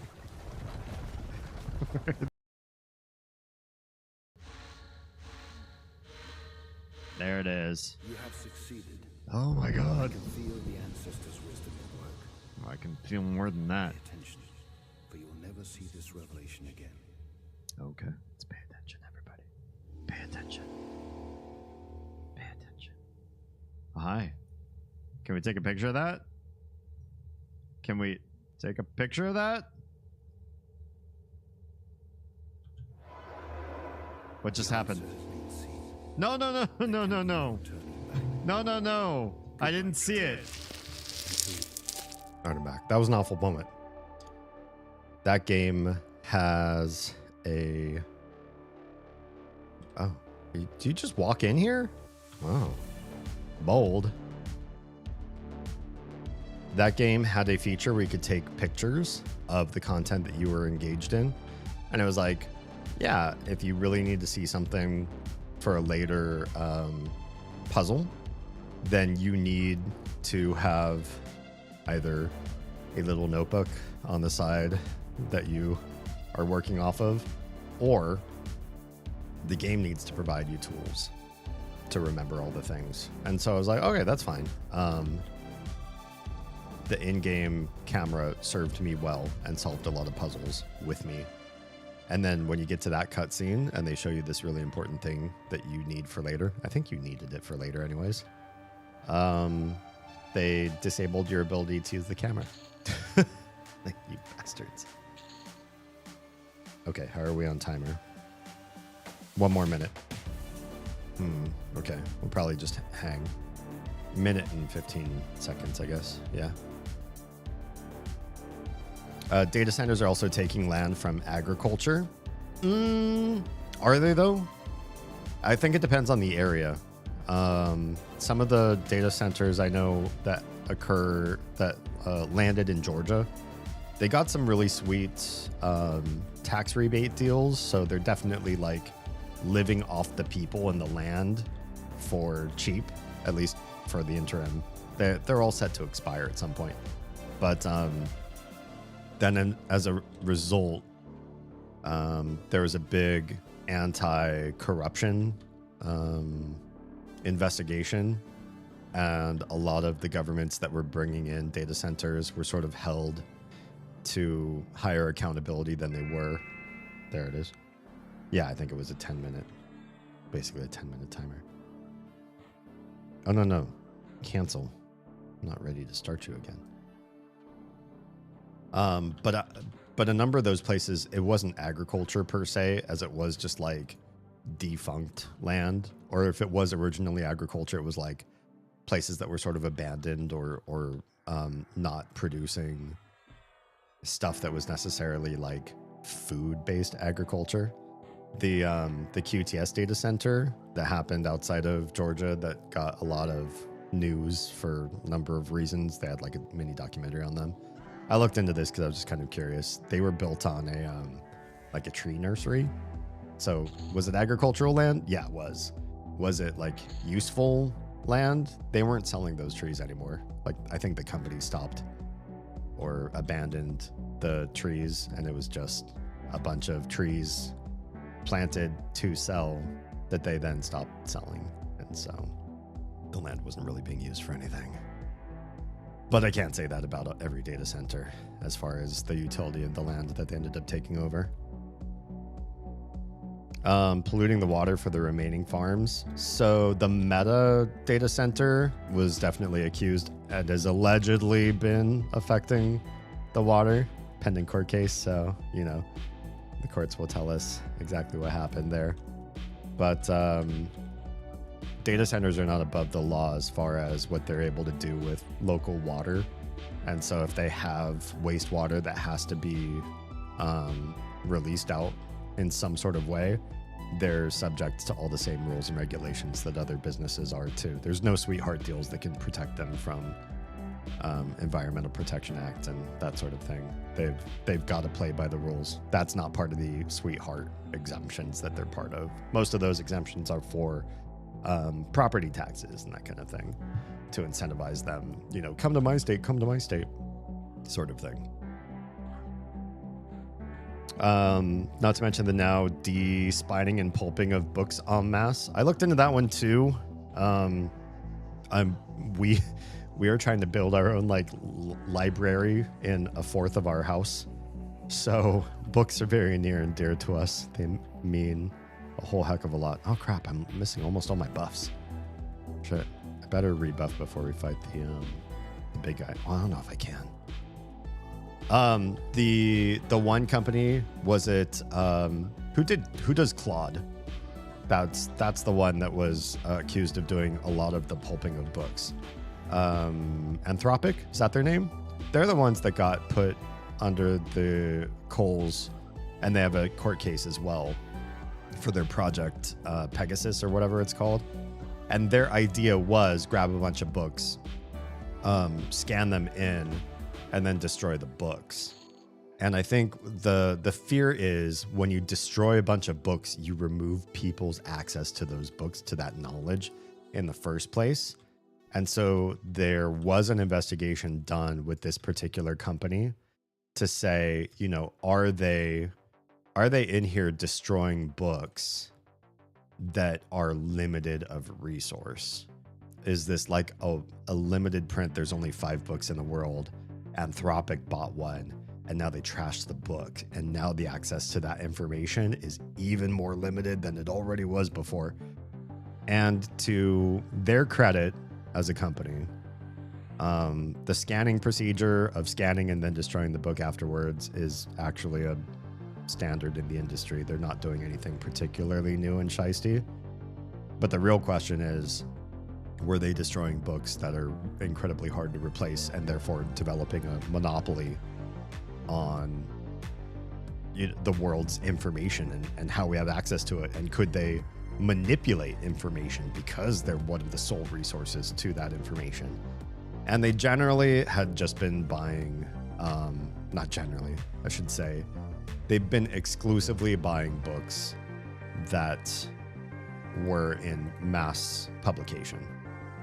So the books that they were tearing the spines off of, scanning in, and then destroying the books in the first place, there are books you could get everywhere. And they're not limited of resource. It's kind of an ugly practice. It's kind of freaky. It's kind of scary, but at least it's not as nefarious as it could be. We're not living in full 1984 Brave New World sort of land just yet. Yeah. Amazon's lack of consent approach kind of pissed me off. Right. So those of you that don't know, if you're watching this and you're a Twitch streamer, or if you just like Twitch, or if you have a favorite streamer and they don't know about this, there is a security feature in your settings that you can go to that talks about opening up your content, all of the videos that you've ever created through live stream, opening that stuff up to AI to use as training data. And if that stuff was there and you decided, I want to contribute to the world's corpus of information through my live streams and do my part and opt in, that would be one thing. But Amazon decided to opt everybody the fuck in already. You're automatically opted in. And they had a guy who was PR for this project or something. I don't know what his exact role is in the company. He's not the long-haired dude that's the CEO. He's just some other guy. And he was on a live stream and he's reading chat and answering questions. And somebody asked him, you know, yo, why is my addition to Amazon's corpus of data that they're training AI off of, why is that not opt-in? Why is it automatically opted for me? And he said something like, most tone-deaf shit I'd ever heard. He said something to the tune of, if we made it so that people had to opt in on their own, it was default turned off, nobody would join. That screams that people don't actually want this shit and that they went behind our backs, turned the shit on in a place that you can't really quickly get to, by the way, in regular settings. So just look up how to disable joining the AI training. How many am I going to pull? Oh man, you all teleported over here. Hi. That's fine. We're gonna fight you right here. Oh, I didn't even set the timer, did I? Did I? Damn, I'm dumb. I'll have to wait till the next respawn to set the timer again.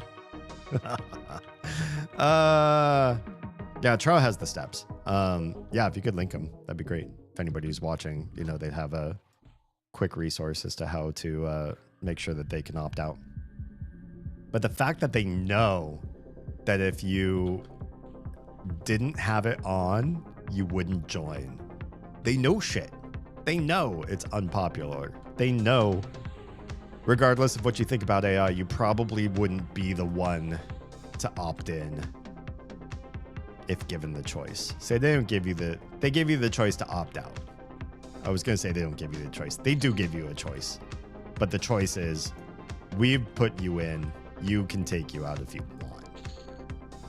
So we're just helping spread the word. Everybody can, who's listening to us, if you don't want to opt in, if you decide you want to opt out like all of us, you can join in. I'm speaking from Midwest experience and friends experiences, also Miss West. Oh, also Midwest. I thought you were trying to add another area of the country that was called something slightly different, but no, I follow you. Yeah, every state's gonna have slightly different experiences with data centers and the deals done with those companies, as far as whether it's equitable to have them or not. and what sort of experience it is, where the data centers are being built, like what sort of rule sets are being set down. The big thing is that a number of these data centers will contribute in some way to the local area's taxation, property tax and all that, and benefit. But depending on how corrupt your local government is, they might have set up a deal where it might be 10 years before anyone in that city or county will actually see any tax revenue from having a big ass data center built in, because at first they had, you know, such big exemptions, like they only paid 10% property tax the first year, 20% the second year, and it ramps up over the course of 10 years. So these data centers, they get, you know, big incentives to be built wherever they happen to be. And then you have Trump stepping in. I think on one of his Truth Social posts, he was like, these are really important companies. Any state that has the option to build a data center, they should take these companies up on it immediately, because it's just free money being handed out. Well, it depends on what sort of contract you sign with them, right? Are they paying full property tax or what? And then he said something about that they build jobs. A data center is a room full of a bunch of server machines. Somebody's got to maintain them, sure. But you don't have, like, for as large as those buildings are, you don't have a whole bunch of people milling around all over those buildings, looking over the servers, pampering them, petting them, giving them food. It's just like a few techs to make sure everything's going okay and can come back from, you know, devastating malfunction or issue or replacement of tech or whatever, or a wire went down, whatever happens to be. Okay, this time I actually started the timer. It's not guaranteed job market explosion out of nowhere, you know. Data centers require very few people to run. So to say there are jobs to be had, there are not a lot. If you just say the word jobs and you don't say a number, sure, jobs will happen from a data center. It's not going to be the impact you think it's going to be. Thanks, Draw. Thanks for posting that up there. Yeah. That's where you have to go. You can't go to your creator settings. I checked everything under the creator page for Twitch. All of your options for setting up your stream schedule and security and permissions and all of that, and your emoji. You won't find anything there to opt out of the generative AI training. Yeah.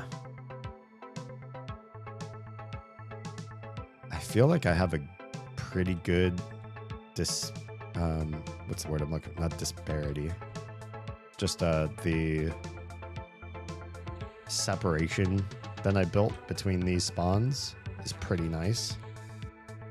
I'm a little bit surprised at how rare the flowing black silk sash is in actual drops, though. It's a little sad. It's a little frustrating. But I guess I'm building up a really good moon ring or whatever it's called. What is this? What is this ring? Moonstone ring. I have +2. It's now mana 36. Oh, it gives strength. Maybe I do want to wear this. Do I? What am I wearing right now? What's this one? Platinum Skull is hit points, mana, less mana, endurance, which is not bad, and then a negative stat to charisma, which is, it's just whatever. Not the worst thing. But do I want 30 hit points or 5 strength? Maybe the 5 strength is better. I don't know if I really need the hit points. What's the other ring I have? This is AC. It's hard to beat AC. This also has strength 3, and intelligence is kind of an ill fit for me. I don't use int, but the 4 AC is definitely helpful. This might be better than the platinum skull ring, though. Having extra mana is kind of nice. having strength is kind of nice. Let's put the Moonstone Ring over the Platinum Skull Ring. We won't destroy the Platinum Skull Ring outright. I'll do some research later. Maybe somebody online is a nerdier nerd than I am. You're my dad. Boogie, boogie, boogie. What year was Cholita made? Cholita was 1900s. Back in the 1900s. Cholita, for those of you that don't know, was my first car. She was a Chevy Nova.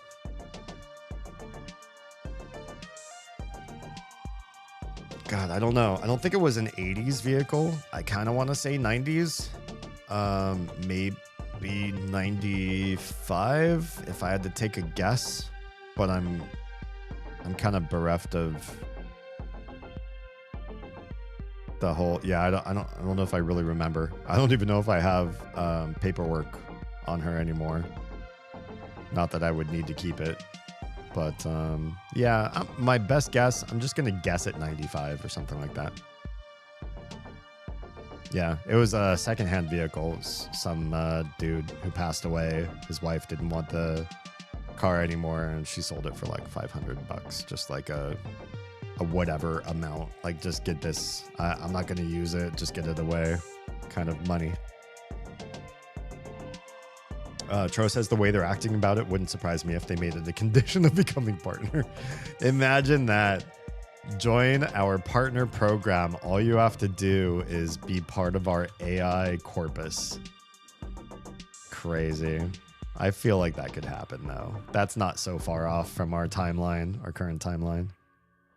My dad used to go on about Chevy Novas and their myriad faults. Yeah. So the funny thing is about Nova is I knew a mechanic who said that these vehicles don't really sell well in Latin America. And I was like, oh, because they're really bad, right? And he's like, well, yes, they are really bad. That's part of it. Like, the Nova just wasn't a terrific vehicle. Some people liked the 70s Novas because they looked like muscle cars, right? They looked like your other, I don't know, Chevy vehicles. It's like, this is a badass vehicle for picking up chicks and cruising and that sort of thing. Here's that side of it. But the 80s and 90s Novas, they just look like, I don't know, like sedans, boxy little four-door sedans. Not anything impressive. Definitely not muscle car clout or anything like that. But he said, no, it's like they're bad, but the reason why they don't sell well in Latin America is because in Spanish, no va means doesn't go. How could you sell a vehicle that says doesn't go? And I was like, that's hilarious. I'm going to name my Chevy Nova a Spanish name. And so I was thinking of names, and I decided to call her Cholita because she was a little bit ratchet. That's where we got the name. Oh, did I set a timer, right? I said I did. Yeah. Okay, 3 more minutes, supposedly, till the next spawn. Yeah, they're pretty bad vehicles. 76 Nova was my car as a kid. Looked cool with fat tires. Yeah, cool looking, right? Did you have problems with yours? Mine that was, not that old, but was basically like a Honda Civic 4-door sedan copy from the 80s or 90s or whatever. I don't know. I can't remember now, to be honest. Mine did not have any cool factor at all, and it definitely had issues. One of the biggest issues... God, do we fight this guy? Fuck it. We roll. Come with me to the other room, though, just in case, because if there's... I don't know if there's pathers really in this dungeon. I'm not trying to find out. Hopefully it's just you. Looks like it's just you. Oh, you teleported. Great. There's so much teleporting. I don't remember that from the base game, from the vanilla game. When we were trying to run out of Mistmore last night, and we got all the way to the zone entrance, and then everything was there waiting for me at the entrance. That was embarrassing. They all killed me outright before I could even walk through the zone barrier. How are we doing on time? Still 2 more minutes before whatever is in here spawns, so that's fine. We can probably kill this guy in no time. Yeah, one of the biggest problems we had, which was a big one, is one of the engine block has these like metal plugs, and it was like I'm not really good with mechanical stuff, to be honest. Like I know the world of engines very minimally, and I definitely forget the terminology when I have to remember it. But it was like a engine core block plug or something like that, and it corroded open and would just piss water. It wasn't even the radiator, it was like the engine block itself. And I'm like, fantastic. How am I supposed to get you out? And it was so much effort. It was like a metal plug in a metal body that I had to somehow pull out and then replace with something else and make sure that it was sealed well enough that it wouldn't happen again. And that was not the only problem. That was just maybe one of the worst ones, because for the longest time, I just had to carry huge buckets of water with me everywhere and keep filling the water up because it would pour out as I drove it and eventually overheat. No problems with mine other than what I did to it. Oh, I burned up 2 transmissions hot rodding.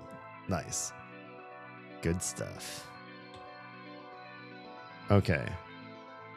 Oh, hey, it is not a 10-minute timer. This looks like a 9 minute 30-second timer. So we're going to set this to 9:15 then instead. Give myself 15 seconds of lead time before this room spawns. And do it that way. We're almost level 36 and we've just been hanging out here just trying to get more flowing back black silk sashes. Which for me, horrible faction as I have with RNGesus, are just not happening. There's a part of me when I was younger that always wanted to get into hot rodding, buying and upgrading shit for my vehicles. In fact, even when I had the Chevy Nova, the lame looking one, there's a part of me that was like, what if I did everything I could to make this have immense horsepower, crazy torque, just be an amazing racing vehicle, but you look at it and it doesn't look like anything at all. It just looks like a really shitty off-year Nova. And so nobody would clock me as having anything worthwhile. And then I blow them out of the water. You know, it's like rigging their expectations. And I thought about doing that. But the real shitty part about being as poor as I was growing up, all those things that I thought about, yeah, I'm going to get this and this and this for the car, I could never afford. Not a bit. Not for a second. I could barely afford the gaming computers that I grew up eventually. Well, I shouldn't say grew up with playing. I didn't have gaming computers at first. I didn't catch up with my friends as far as having a gaming PC until I don't know, they had all been with gaming computers for some time. They all tried to help me catch up. I was in high school at that point, I think. So, you know, PC gamer friends had already been doing it for some time. And that's why when I talk a lot about gaming, I talk about gaming in terms of like, oh yeah, I played that game, but I played it like way after it was popular. It had its big surge, big player base, and everybody was like really excited about that one game, and they had a good amount of fun. And then they moved on to other stuff. And then that's when I played the game, probably. But I had a lot of fun. Even if I was retro gaming without my own consent, I was still having fun playing older games. I played Quake and had a fun time, Doom, and lots of other first-person shooters. Well after probably everybody else was already platinuming those games, or it's like old news to them. EverQuest and a lot of MMOs. I got into some MMOs on the ground floor, like got into betas and stuff like that here and there.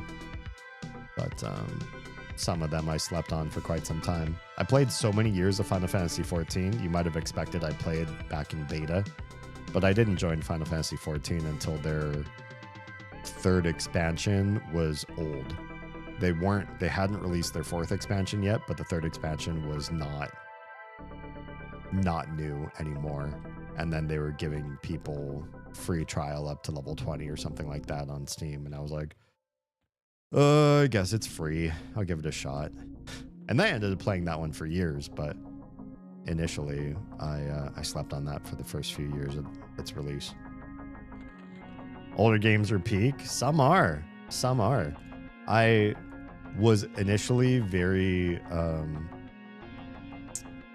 I don't know, it's biased against games looking old or feeling old, but some older games have really nice controls and just vibe and the universe that they built and everything, the lore.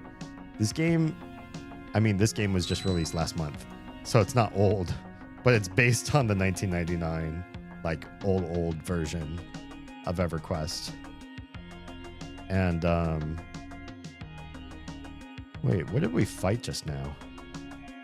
Did we fight the middle guy? Or are we still waiting for him to spawn? Bloodthirsty. Why hasn't the middle guy spawned yet? The frenzied. We're still waiting for him, yeah? Yeah, I was like, am I pulling more stuff into the room? Then I'm like, no, I shouldn't be. I should be fighting the frenzied. Did we miss a spawn? Did he not spawn when he was supposed to? Did I set up my timer right? Where's my timer? Oh, I didn't set the timer. Son of a bitch. Well, whatever. If the frenzied comes, he comes. I'm going to pull something else. I'm going to really screw myself over. But that's fine. If he joins the fight, he joins the fight. Everybody's going to spawn in right here, aren't you? Oh, God. Oh, no. Okay. It wasn't. I thought the frenzied came up, but he didn't. I really got to get through Fallout 1. Oz has played Fallouts 1 through 4 and 76. I feel like she's just so much of a better fan of Fallout than I am. But it would be nice to play. I've heard a lot of good stuff about the older ones. I never played New Vegas. There's the frenzy. God, you took forever to come. That's what she said. Yeah, New Vegas, a lot of people have said it was a really great game. Maybe their favorite of the Fallouts, and I never played that one either. But it would be interesting to play the old ones. I know the graphics are, different. It's probably a very different sort of game because they were before Bethesda, right? Or did Bethesda own them way back then? I feel like it's a sort of IP that speaks to Bethesda coming in and buying them later on, but I don't really know. But I like going back through certain IPs. If I've played one of the later ones, but I never went back and played the original ones, it does incentivize me to see, like, where did this all begin? I honestly had a lot of fun starting the Mother series of games, which you can find the playlists all on YouTube. It's Games Like Mother or something like that. I think it's the name of the playlist. And we started with Mother 1. That was maybe a 1990 game for the NES, the original Nintendo Entertainment System. And honestly, like, it's dated. It has some rough edges, but I had a lot of fun. I at least had a lot of fun hanging out with everybody and streaming and playing it at the same time. If I played it alone, I probably would have been like complaining a lot more about how the mechanics were sort of unfair or whatever. But because I had a bunch of people to like hang out with and talk to while playing the game, it felt like a better experience. We could just kind of hang out and chill. And the downtime or the boring times where you're just sort of grinding through a lot of fights, because there's a lot of just fighting in that game. And it's not that interesting of fighting after some time. It was at least an experience to have with other people. Dang, son. You get a lot of hit points. You take a lot longer for me to kill than everybody else. But I think if I kill this guy, maybe I'll ding. Let's see. Will you get me to level 36, my dude? This might be it. If not this, definitely the next spawn of this room. Nope, wasn't that one. But eventually. How are we on Moonring tier? We're still halfway through tier 2, but we might see tier 3 if this guy just does not give us the flowing black silk sash at all. The first Fallouts were pre-Bethesda. Okay, yeah, I thought so. New Vegas was not Bethesda. You're right. Wasn't New Vegas fan-made or something? Does that sound right? Or like, wasn't it part of like a modding community or something? Uh-oh. We're fighting multiples here. Hi, friends. Yeah, pour it on in. They're yellows. It's fine. I've been doing all right. This is going to be the room. 5 hours of this one room tonight, probably. I mean, the experience here has been just like uncanny. There's probably something else in this dungeon I could want too. We already got the chess piece from in here. I didn't stay and get multiples of it to merge together. We got the chess piece from here. We got what else did we get? The epaulets. Yeah, I think the epaulets from the Cavalier or whatever his name is. Now we're getting the silk sash. There's probably something else. Isn't there like a big hand that you fight in here? Maybe that's for casters. I remember fighting a hand wizard or something like that. Just like he looked like Thing from Adam's Family. I don't know if that would be... Well, I am a part caster. Bard has some songs that require caster stats, and Cleric is, while wisdom-based, a wisdom-based caster.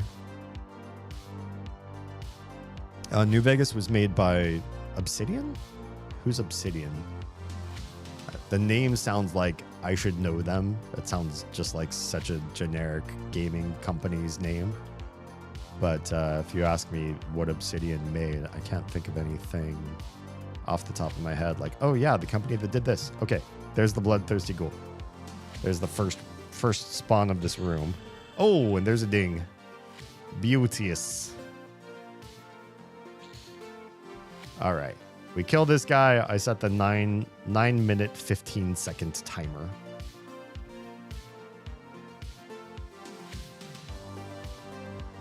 And there go all my new stats. I did hate building up all these separate little stats every time you leveled up in EverQuest. That part was super annoying. So to just have this wall of celebration, just this like spam of blue. You gain defense and disarm and strategy and dodge and double attack and channeling and kick. And just all... It's just like 4th of July fireworks of skills every time you level up. There's some that straggle behind that you have to build up on a little bit of a slower level. But the vast majority of things that you get during combat, if you dinged in the middle of combat, you're just going to see them all blow up everywhere. Oh, well, these two guys' spawns are rather close together. I didn't think you would respawn while I'm still killing the other guy. Start the timer. Timer's been started. Okay.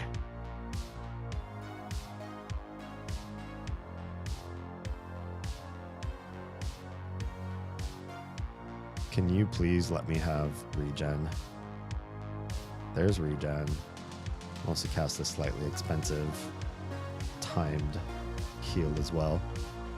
New Vegas was... Let's see what Obsidian was. Obsidian Games. Obsidian Entertainment, Irvine, California. That's by Blizzard, right? Isn't Blizzard in Irvine? Hang on, let me see if I can turn down the music in my own ears. I know you all say like it's like the right volume level for you guys. Monitor, I don't think that's that's it. Routing. I don't think that's it either. Poop. Where's this thing? Multi-track. I don't think that's it either. Or is it? Bruh, how do I find this?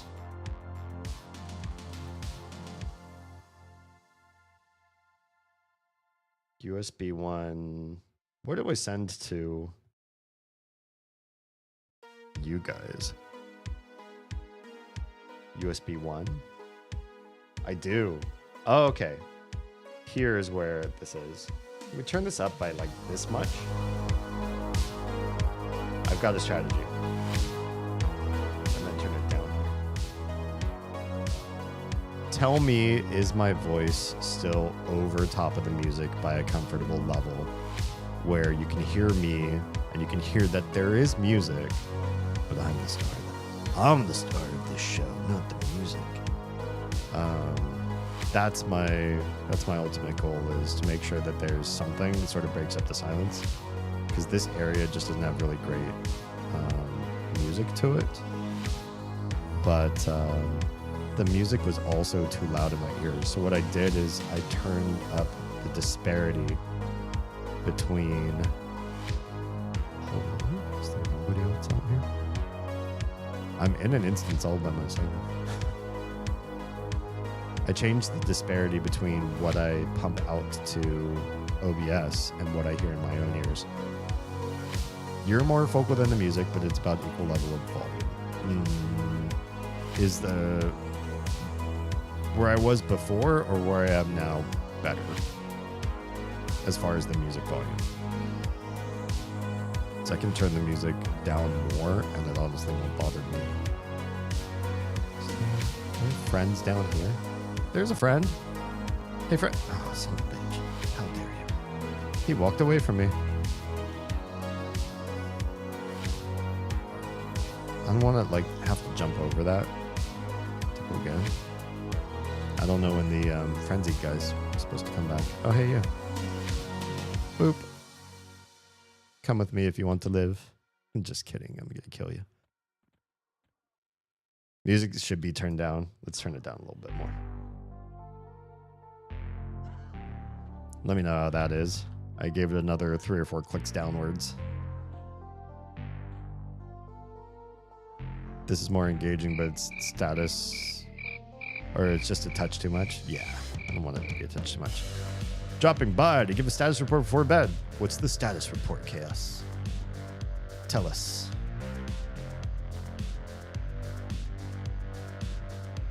Let's give it a sec to get going. Yeah, it might be on a new song right now.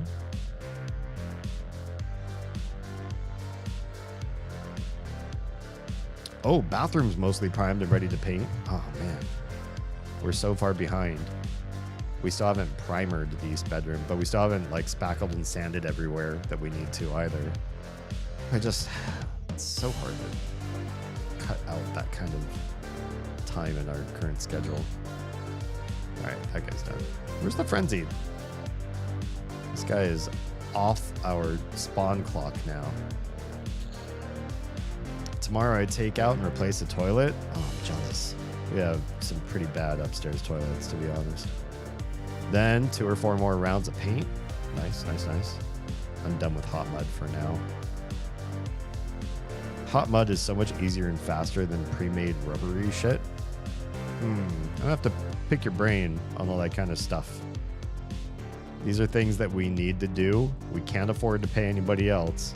We don't have the time to do it ourselves. But I want to at least learn and see if we don't have to pay other people. If we can do it in our own slow-ass time and eventually get it done, that would be great. 3 3/4 minutes. There you are. You're so off the spawn timer of everything else. Why are you so bad at your job, frenzied ghoul? Bro, I've done this bathroom 1/2 hour at a time over 2 weeks. Yeah, that sounds about You're still faster than we are, which is crazy. That's about the best pace we could probably expect from ourselves. Ain't nothing to stress about. I mean, we're kind of stressed. The kids are still sharing one room, and we really want... What is that one? Oh, I have to take Cleo to go pee. I was like, that's not my timer for this. I just turned off my timer by accident. Damn it. All right, we're gonna destroy the other 2 spawns in this room, and then I'm gonna go take her to pee. Kids are validating to stress about. Yeah, we're just, it's probably better if they don't keep sharing a room. The older they get, the less fun and cute it is that they're together.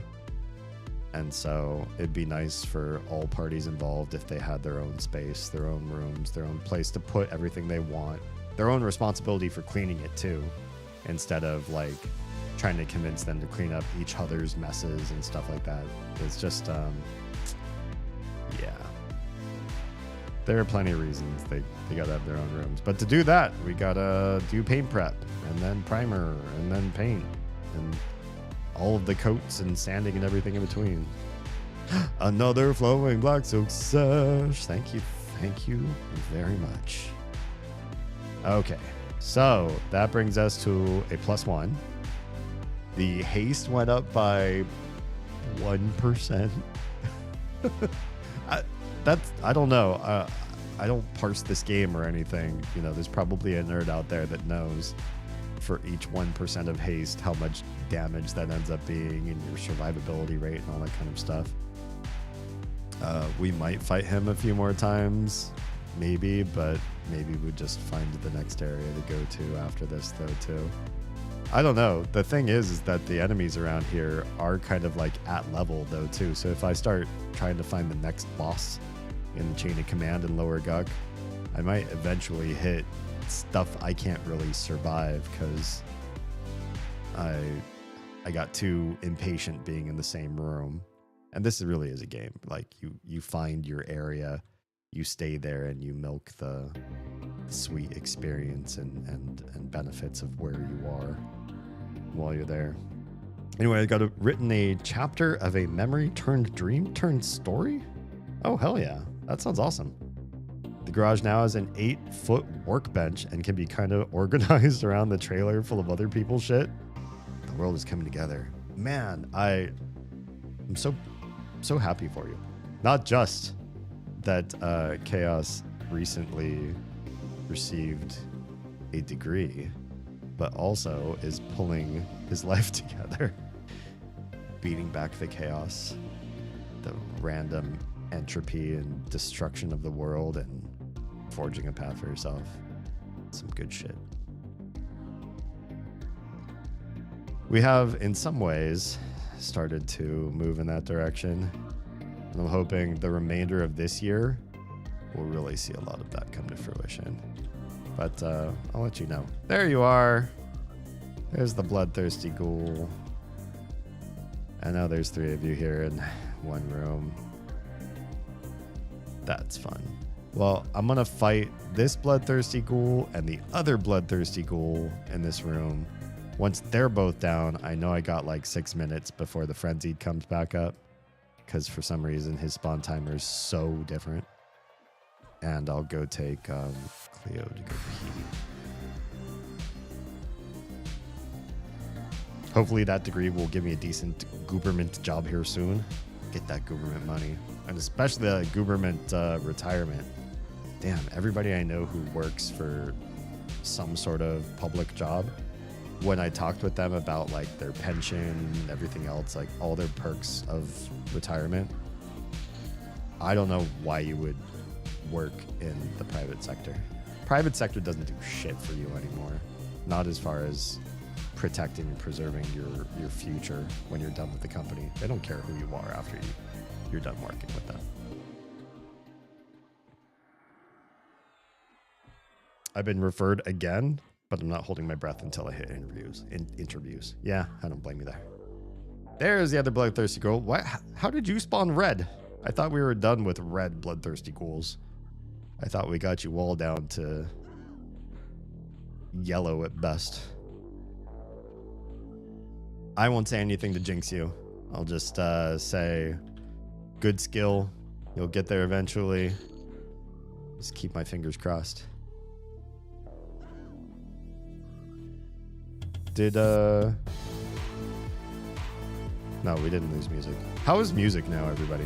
Is it like better, like hearable, but I'm definitely the main star of the show? Makes me sound so narcissistic. I just need you to hear me. No, but you know, music that's too loud is obviously like a huge distraction and annoying for people that are here to like talk and be talked to. And this music is, it's whatever. It's the Harris Heller, you know, no royalty stuff on Spotify. So that's the budget we have. I just want it to be quiet enough that it's like a reasonable mix for the show. All right, that's one down. Start the timer now. Start the timer. Read my fingerprint, phone. God.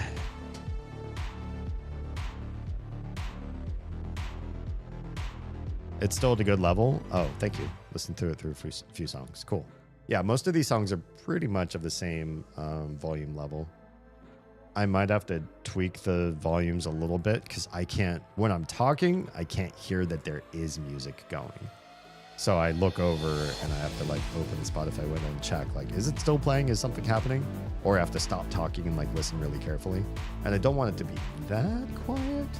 But if I turn it up right now, then it's going to be louder for all of you guys too.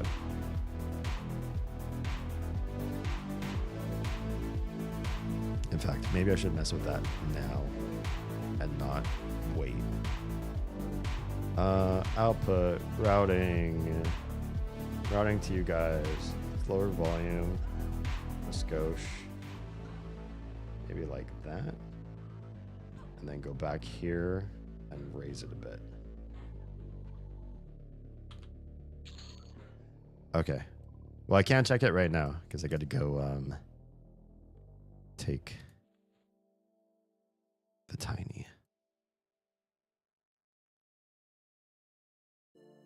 Let's just for protection's sake cast Invis versus Undead. If I come back and I'm dead, it's not a big deal. There's no death penalty to the game. I'll be right back.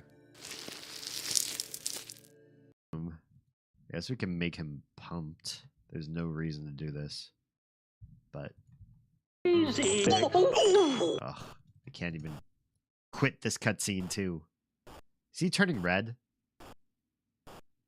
I feel much stronger now. Looks like his skin got redder. Like he hulked out a bit just now. Maybe not. Maybe he's always been that red. Use the pull chain. Wow. What a beautiful sound. Can we open the toilet lid? Can we use the toilet? Hello? Alright, don't look.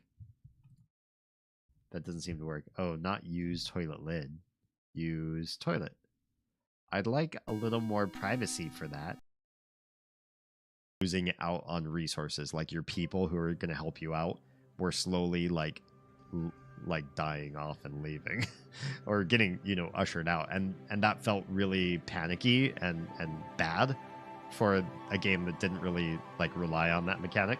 But this one didn't feel like there was much room for failure. I mean, we failed a few times, but you always just retried. Right. Oh, wait. Is it just me or does that man not have a head? He's dead. What? Yeah, he doesn't have a head. Oh my. Well, ain't that a curious thing? What the hell?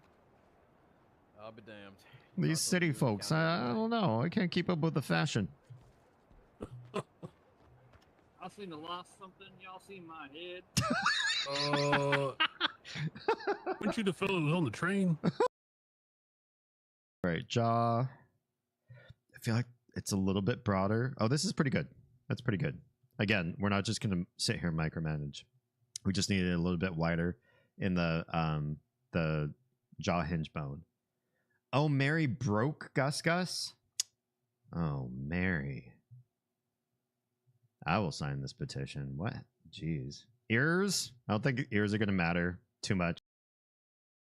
together, rub them until you get some friction, and then talk about one topic or another. Where are we exactly in roads? Okay. I really don't like how many blips are on the screen. It does make it really hard to see. No, thank Maybe I you. I'm should afraid I'm toggle actually blips on the job right now. back off. What? Somebody said that? Oh, no. Wait, who's this guy? Who is this guy? Fuck. I'll go work on something else for a little bit, rather than sit here and craft all of the brick that's needed for this. Troa says hi, I just subscribed. Welcome, Troa. Thank you so much for the Prime sub. 18 months.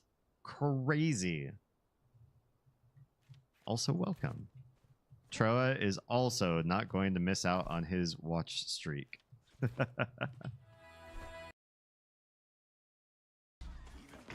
Oh, jeez. Stupid long lob. Oh no. Nuts got me. What? You heard what he said. Long lob nuts. Sure. Okay. Alexander throws a skull into the grinding gears. And? The skull is caught between two cogs. The gears shriek and shudder. The skull begins to bulge. Uh-oh. Uh-oh! With a sudden lurch, the ceiling completes its descent. Wait, no! No! Yikes! And presses Alexander into the floor like a bug under a heel. A bug under a That heel. skull wasn't strong enough to endure the pressure. And neither is Alexander's. Under pressure. Da, da, da, da. Tickets up. Next. All right. Alexander never was much good at squash. Awful.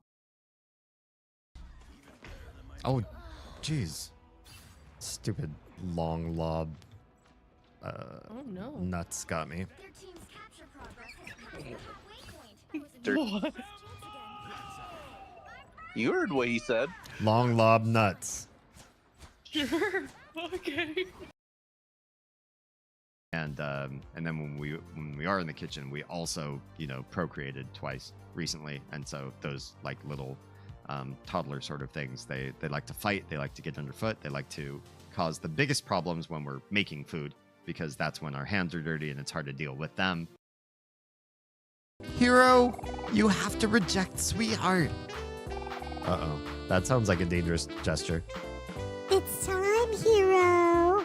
Your princess awaits.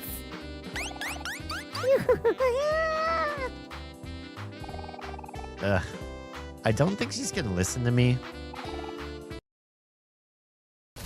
Did I go New Yorker?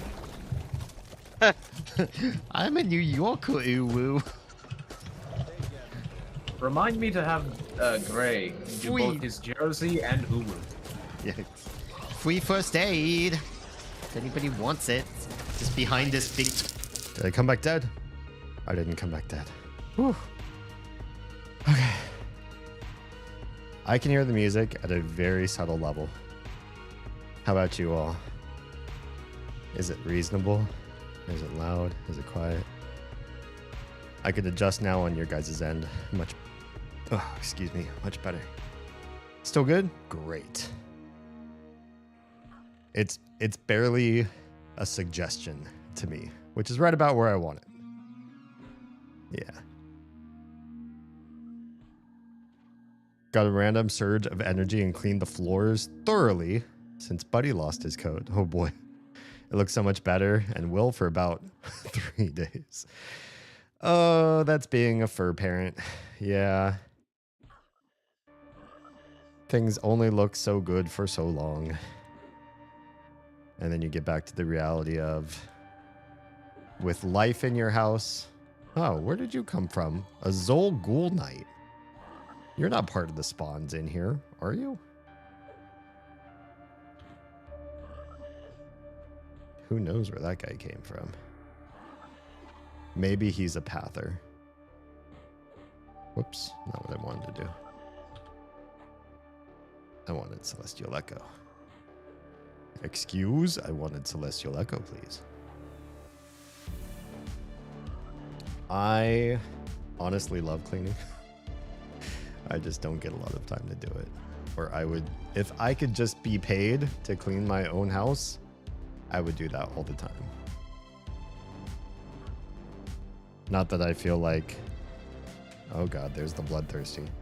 Now we're all backwards. The frenzied ghoul is still alive, and his allies are now just spawning in. Now we're gonna have to set the timer based on the frenzied ghoul instead. Come on.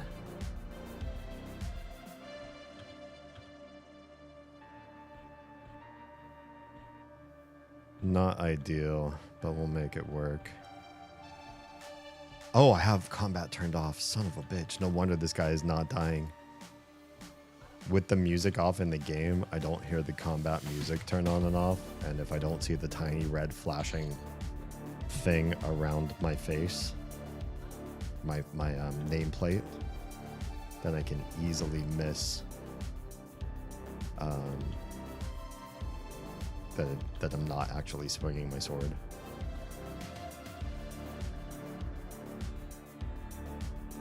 Boy, I bet you wish you weren't fighting a cleric right now, because man, can I heal through all of this. It's got to be really annoying, you guys.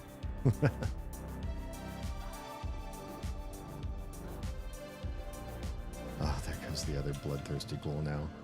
Now I got 3 of you. Hi, friends. Thankfully, Cleo did not wet the bed this evening. The other night, only an hour in, this was the night I got, or the same day I got stabbed by a bunch of Yellowjackets. It was an hour into putting the kids to bed, and they had actually like settled down for the night. And I was like, I feel like tonight I need to take Cleo specifically to pee early. And I went in just an hour after she passed out, and she had already wet the bed in an hour. I'm like, ugh, damn. My intuition said the right thing. My timing was just off.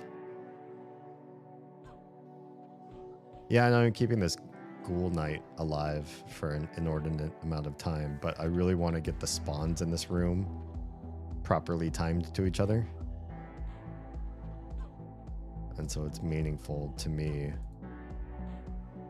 to kill the spawns first.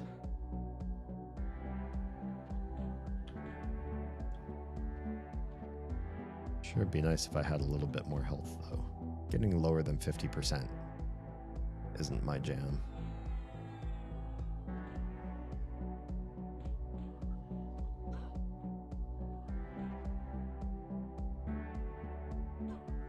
Yeah, I have a friend who works in government. I don't want to say what his position is or which part of government he's in. But he says his job requires an earnest 2 hours a day.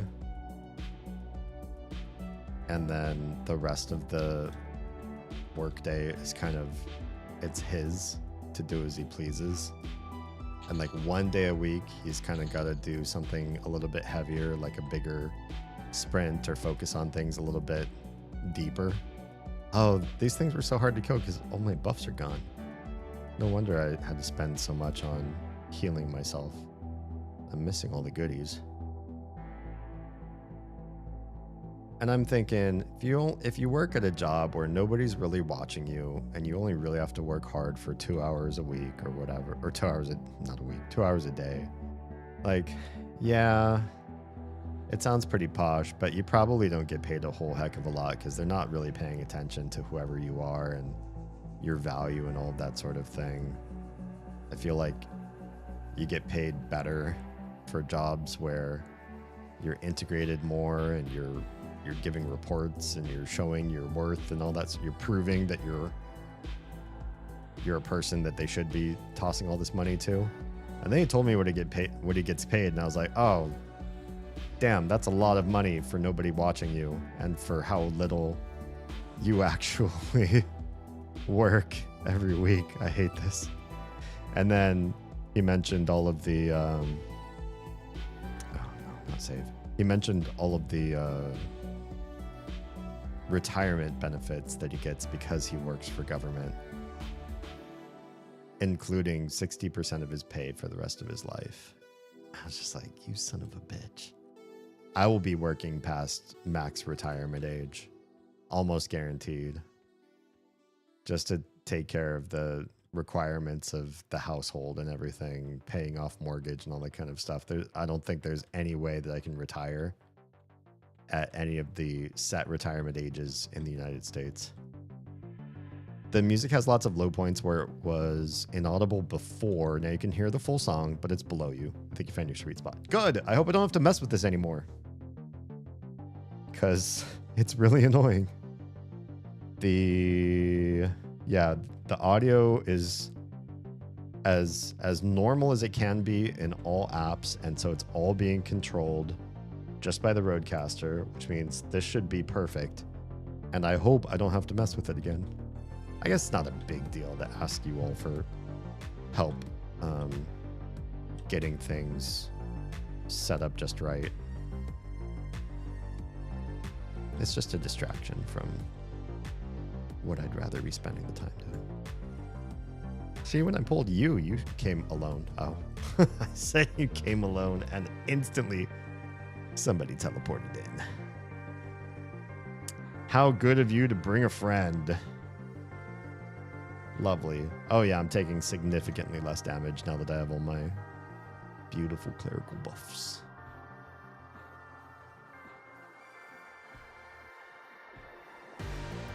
Excellent.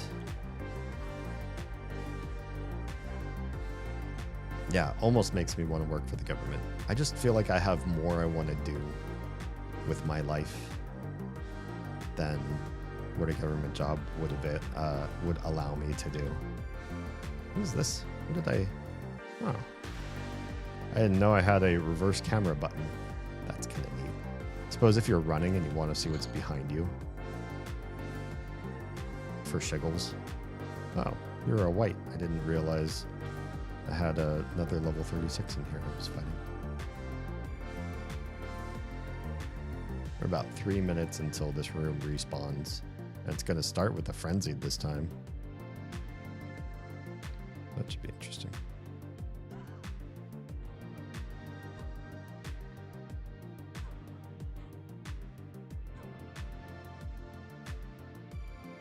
Oh, there's still 2 more alive. Was I fighting 3 this whole time? Wow, with the buffs, I hardly noticed. I'm so strong when I actually have my character buffed up. There's a real disparity between unbuffed Winnie and buffed Winnie.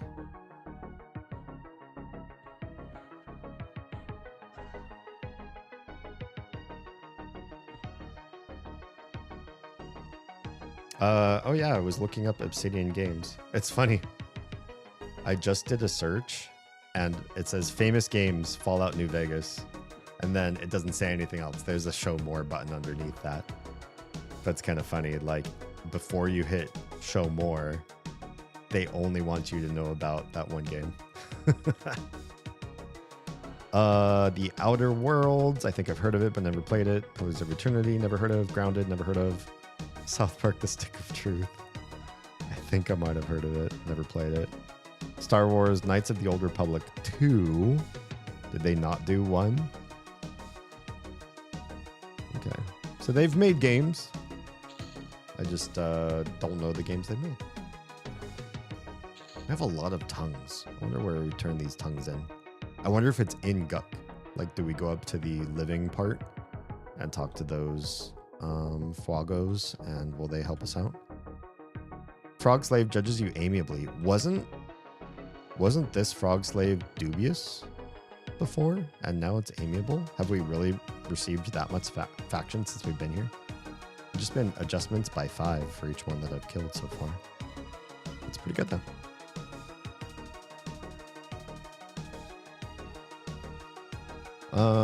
Oh, they have an IMDb page.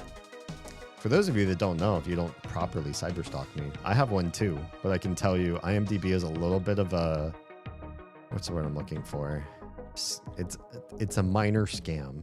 It's not a major scam, but it is a minor one.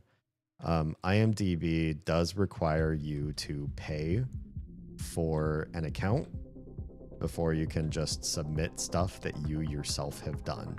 So I know my whole acting CV, I could put it up on my IMDb page, which I did not make. Somebody made on my behalf. But I'd have to pay for an IMDb account.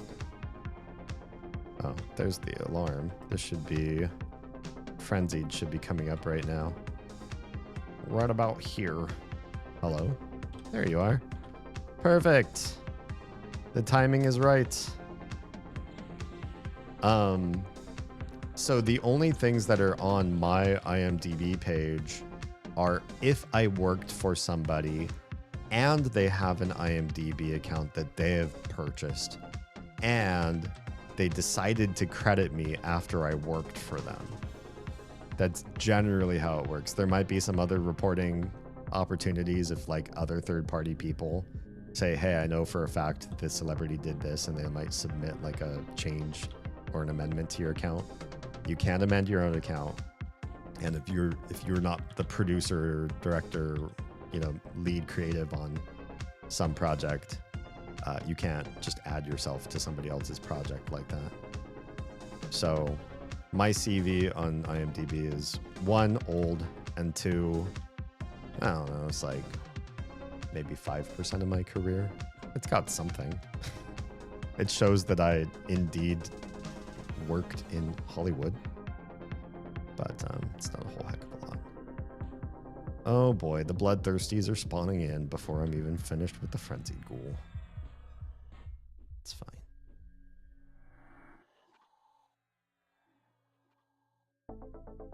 Maybe we take our time, though, with the bloodthirsty, so that there is a little bit of a disparity between when they spawn in.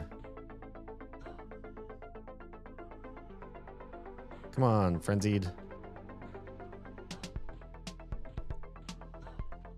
But I bring that up because I looked up Obsidian has their own IMDb page. I didn't know gaming companies could be part of IMDb, but I guess it makes sense if they are.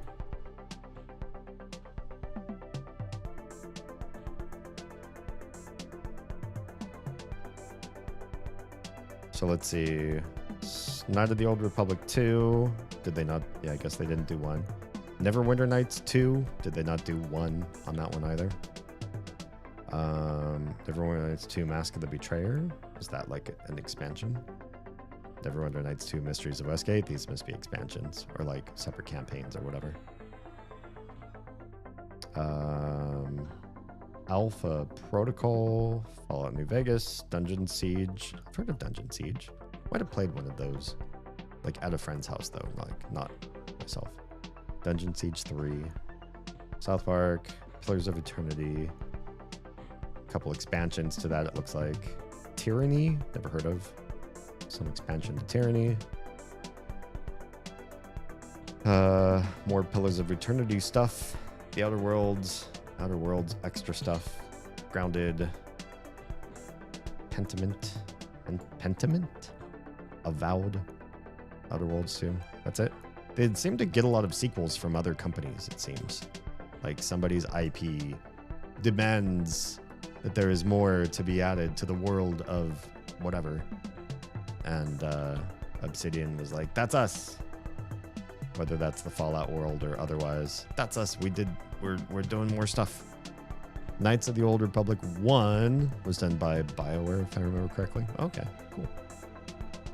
Did I set my timer? Oh, shit. Tell me I set my timer. We're like maybe 3 minutes late now. I'll set a 3-minute late timer and maybe that'll give us some indication. I keep forgetting you beat the first guy in this triad of spawns. And then you gotta set the timer if you're gonna keep track of where everyone is. I like BioWare, I think. Oh, hey. This guy is a pather, isn't he? He waltzed in here thinking he was gonna get a piece of me.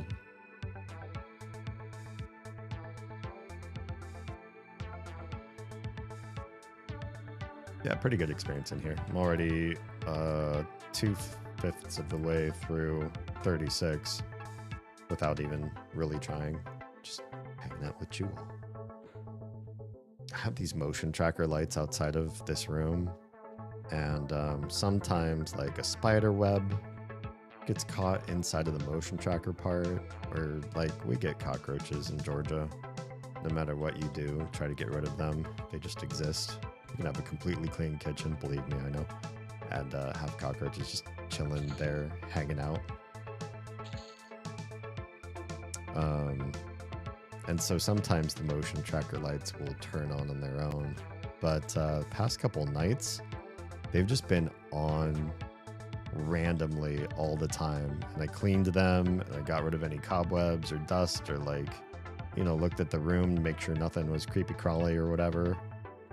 I have no idea, but they're just haunted now. They continually pop on, turn off, pop on and turn off at random. And I keep thinking, oh, somebody's gonna come over here. Like, what's going on? And then it happens to be nobody. Wigs me out. I should just turn them off. Bring anyone else along? It seems so weird. It definitely feels like somebody else periodically comes here and clears out the spawns. Oh, there's some friendos. We found some friendos. I hope I know my way back to the room. Here we are. They're gonna spawn in right here, right in front of me. There they are. That's so weird. Why do you do this? Why is this where you teleport in?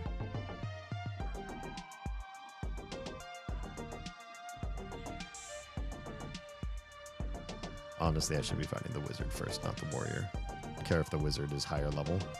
You're gonna have significantly less hit points. Sure would love to not be stunned anymore. Thank you.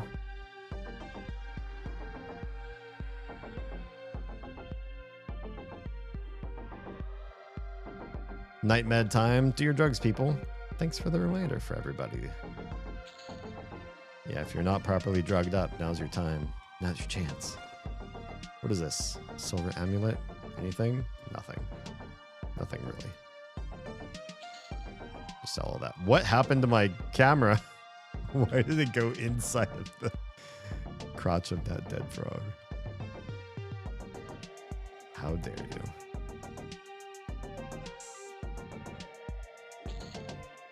Yeah, I guess there are a couple other rooms I could be pulling stuff from so that I keep the experience going.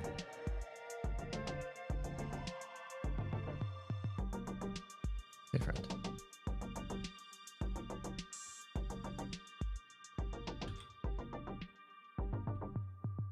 Yeah, teleport right here too. Boy, you guys are really great at teleporting.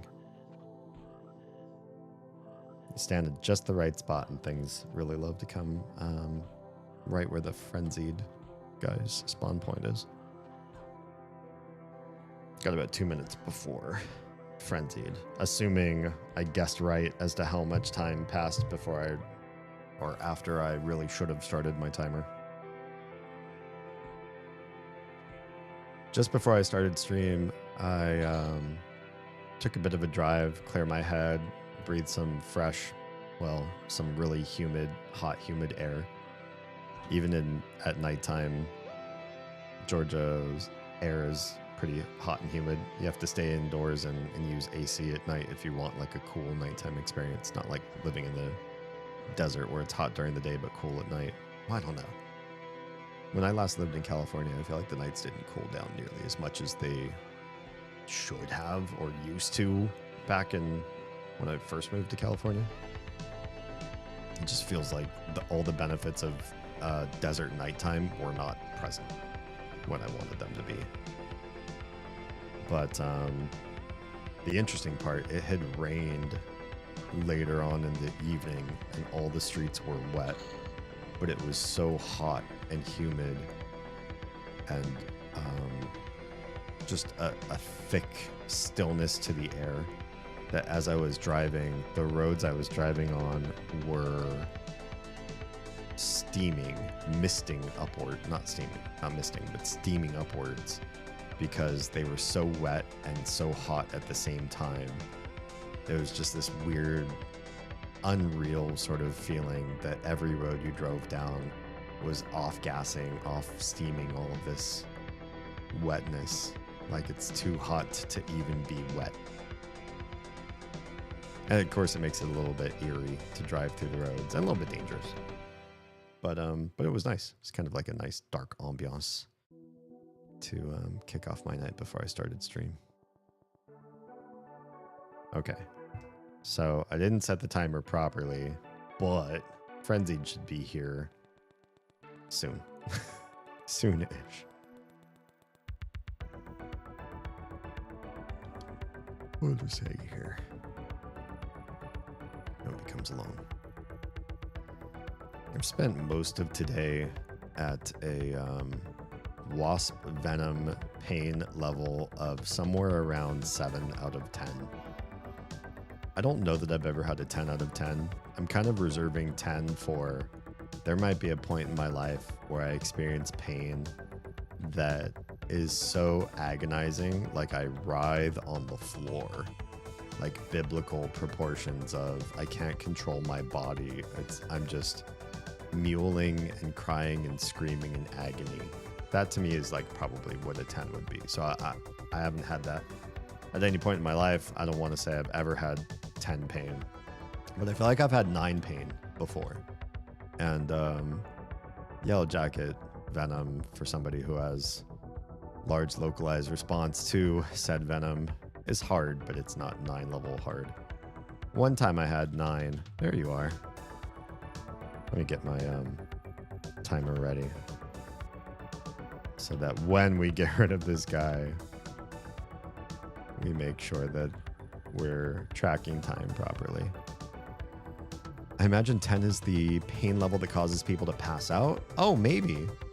Yeah, maybe it's not like writhing on the floor pain. Maybe it's like it's too much for you to bear and your body shuts down. That could be too. I wonder what the difference is. Like, is there really a point where you would be writhing and then higher pain than that and you would be passing out? I'm curious. Or are there other criteria that cause people to pass out besides the sheer level of pain? 9 would be writhing on the floor? Okay. Well, that matches up to the story I was about to tell. So I've writhed on the floor in pain. So I've definitely hit 9 level before. All right, timer's begun. No! Timer is set for 6:15 instead of 9:15. Damn, this guy will not drop the sash. I mean, yeah, it's still good experience here, and this is probably a great place for me to be, but I'm not getting what I want from him. I wanted to merge several flowing black silk sashes while being here. And I've gotten, what, 2? 10 and further can see people stay conscious. Okay. So I have some disparate opinions here. 8 would be cannot put it out of your mind or do basic tasks. Yeah, I could do basic tasks. I'm here, pressing buttons on a relatively thoughtless game, an older game, so I don't have to think too hard about it. But, I'm doing and I'm talking with you guys, which requires some mentality. I do feel less sharp. I feel like what we talk about and what I'm able to summon in conversations the past couple of days, I felt more shallow, like more unable to engage in deeper conversation at a thoughtful level. But maybe not to a level of 8. 7 would be constant distraction and hindering to most tasks, but you're able to manage your basic needs. That's probably where I'm at right now. Pain meds probably wore off maybe half an hour ago or so. And I'm not really trying to run upstairs and grab more and re-medicate. Maybe I should, though, if I'm going to stay up for another 2 hours or so. But yeah, I feel 7 is kind of where we're at, or where I've been at for most of today. 6 is a major distraction, but can be put out of mind. Yeah, I'm just constantly thinking about my legs. Not in an autosexual way. Tasks aren't limited. Oh, okay. Yeah, I'm a bit limited. The weird thing is like with venom underneath my skin, like in my flesh or in my blood or wherever it is, I don't know where the venom sits that does all this. I can see my skin is pitting because it's like it's eaten some of my flesh, which that's fun to know. That because I looked it up, I was like, why is everywhere that I've been stung, why is the skin sunken in? It's like, oh, the venom's dissolving you. Like, oh, that's lovely. I am dissolving. How quaint. So anyway, despite the dissolving part, yeah, it's not something I could put away. I'm just constantly thinking about how annoying my legs are. But the weird part is that I feel like I'm treating myself tenderly. Like I walk differently and I treat the skin around the stings delicately.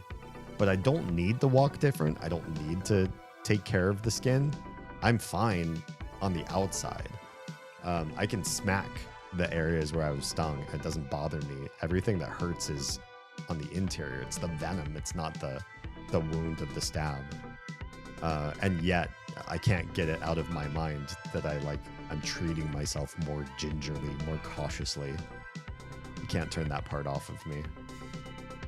I guess it's just like, you know, when you like put makeup on somebody else. Well, I don't know if you all know what this is. I've had makeup put on me because I worked, you know, so much in Hollywood and in theater and stuff too. And like when somebody puts stuff on your eyes or on your lips, like they move their face in unison with you or what you should be doing, and you can't turn that off. I feel like it's that way. Like, oh, I'm in pain. I have to treat my body like I'm in pain, but I don't have to because the venom's already in there doing its work. I just walk normally and it would be fine. Come here. Come teleport to my favorite spot. 5 is extremely uncomfortable, but you're not limited or distracted by it. Okay. My doctor went over them with me after I was hit by a car. Well, it's good to know. I think, you know, without really hearing a baseline from the medical professional that you're trying to interact with, the numbers can be kind of floaty. Like maybe hard to exactly discern where you are except with your own opinion. And unless you have a history with a doctor and saying like, here's what a 4 is for me, then it's better to go with what a 4 means for them.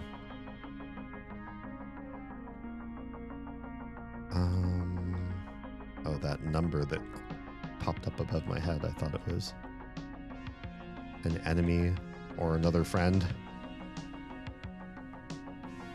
But I'm alone in this instance, so how could it be another friend? If I pulled from across that... Oh, hey. Boop. Come with me. Come with me to my favorite room. That's so funny. I just stare at an empty spot on the floor, like, you'll be here. Oh, yes, you'll be here. And then they are.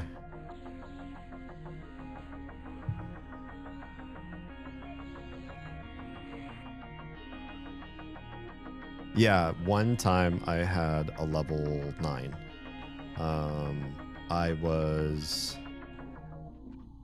I had an intense type of headache. I don't know if it was like from a pinched nerve or something.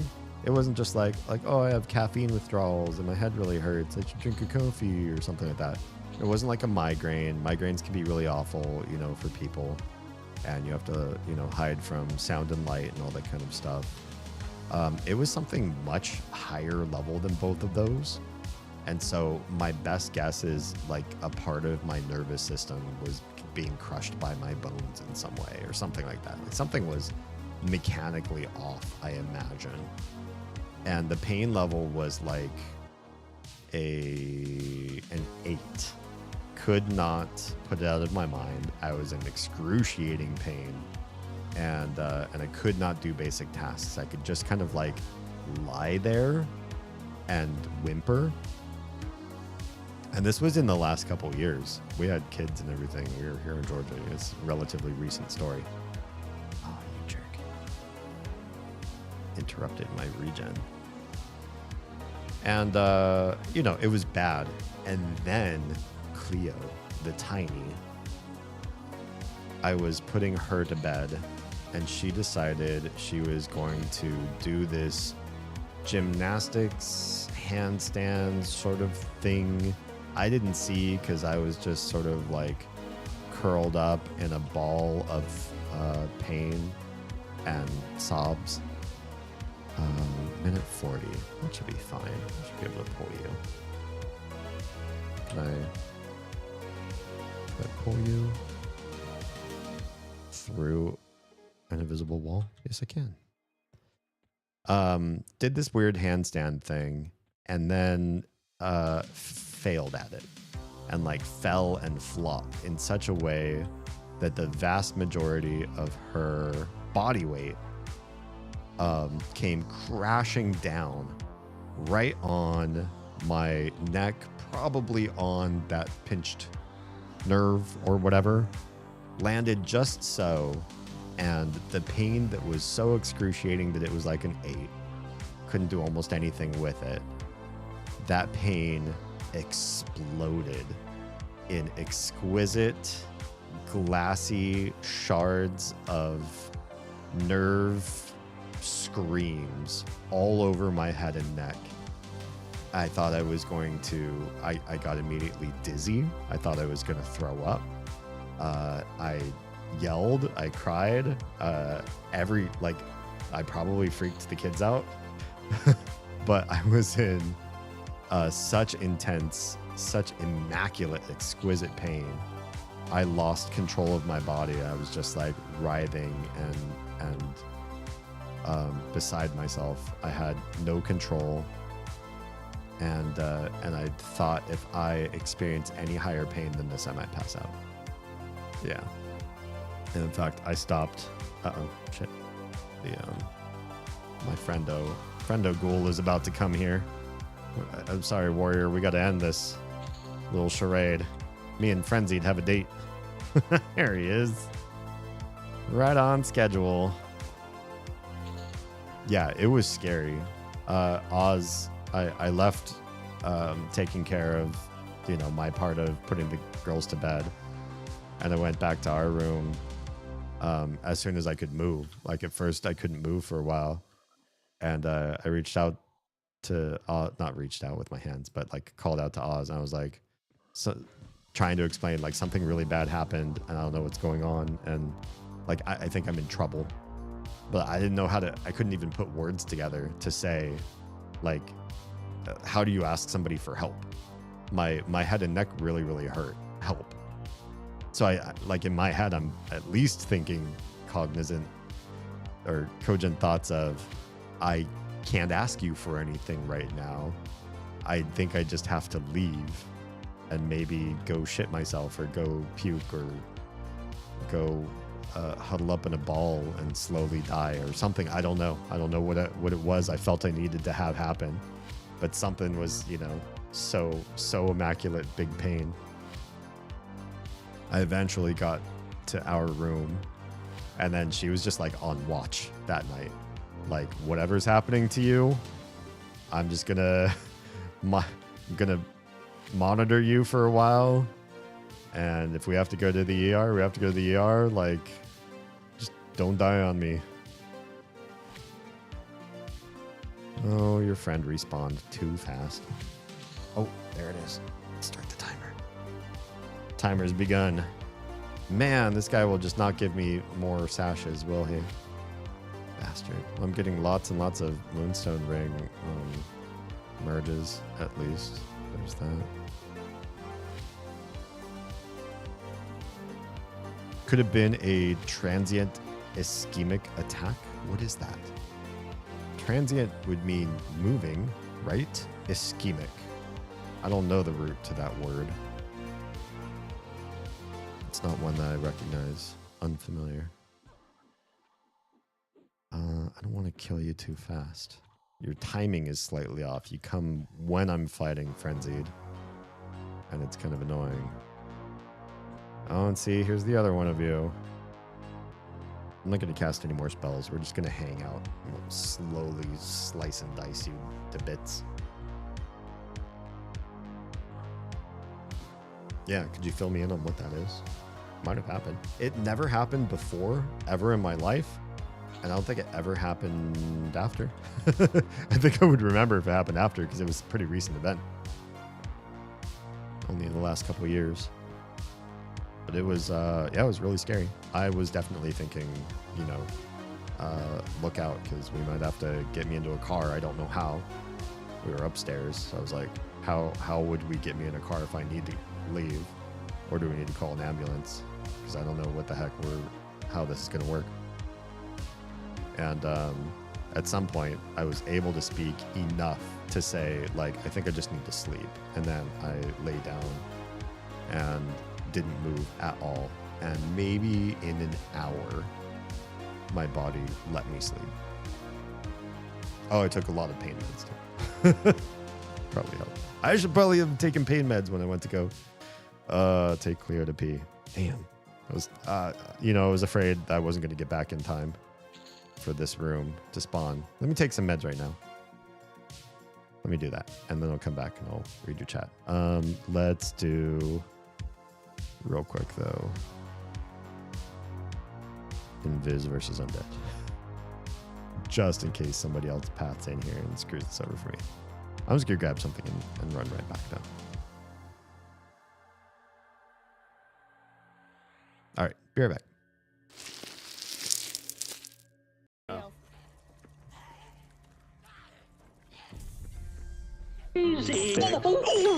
Pesquito. What's a pesquito? I just made it up. It's like a mosquito, only it's shaped like a penis. All right, let's go. I can smell you. Mary, welcome. Wait, it didn't play the video? Wait. Give it a second. Oh, okay. But it played the audio. The audio and the video are supposed to be matched together. Oh, it did play it? Oh, I must have been looking at the wrong part of the screen. When I heard I could smell you right in my ears, my eyes kind of darted around all over the place. I didn't see a video, but I also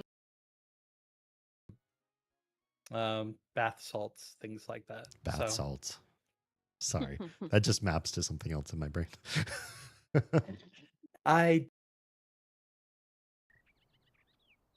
It takes a while for the dildo to rise. Not sure I'll mess with it, but it sounds delicious. Yeah, we're looking up dildo recipes, apparently. Womp womp. You're my dad! Wookie, wookie, wookie! Welcome. Wow, I am so in the stratosphere today. Welcome is my new greeting. I'm just gonna stick with it. I'm not gonna correct myself. Welcome, everybody. Charo says clothes are dumb, and I couldn't agree more. One day, legend. You're a legend. Oh my god, I didn't know you could make them so big. Welcome. I didn't even put on clothes. I just we're robing it tonight. Robe is clothes, so I'm clothed, but with robe. And I encourage you to do the same. Be comfy tonight. Comf it up. You are my dad. You're my dad. Wookie, wookie, wookie. Welcome. Wow, I am so in the stratosphere today. There should be something neat left over in the bottom of the pie tin. You should have to risk it and think, oh, I shouldn't eat this myself. But then when you do, you get something cool out of it. Like, oh, and look at the bottom of the tin. There was like an ancient dragon tooth that they sneak into every pie. I don't know. Oh, you did that previously? I told you were dead-ended after? Oh, crap. Yeah, I guess I'm forgetting stuff between streams. Bummer. Okay, well, let's restore. And then when we are in the kitchen, we also, you know, procreated twice recently, and so those like little toddler sort of things, they like to fight, they like to get underfoot, they like to cause the biggest problems when we're making food, because that's when our hands are dirty and it's hard to deal with them. Is Oz in there inside this cabinet? I would have to slice her up to do so, and it turns out I like what she can do whole better than what I like better than what she's capable of doing in parts. So I will keep her whole for now. How cute somebody clipped that one. Jerks. Oh, okay. I came back in time. There is nothing spawning for another a little less than 3 minutes. So I got something I can pull up. Okay. Transient ischemic attack. Essentially a miniature stroke that causes no permanent damage. Oh, scary. Just severe neurological pain. Oh, hi. There's a whole bunch of you out here. Severe neurological pain, maybe some slight behavioral changes for a short time after, like a small stutter. That's kind of scary. Yeah, not gonna lie. It's a little bit scary. I don't know if that's what I experienced or not. Hopefully not. I'm gonna go sleep for the night. Vibe's been chill tonight. Hope the grinding goes well. Thanks. So far, so good. We're sort of in a vibe. We're in a place where I think it's easy to be here, and we're here completely alone, so I don't have to worry about am I ruining the experience for other players.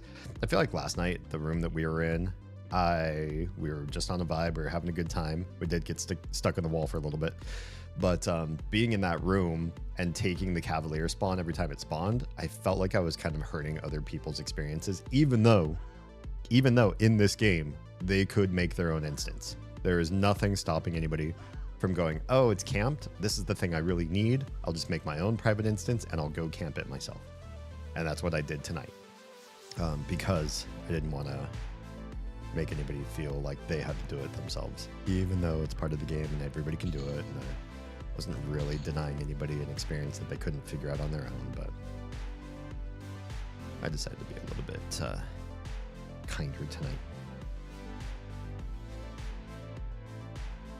Yeah, I've had a number of experiences in my life, some really high-level medical events that I don't know what they were. I don't know what happened.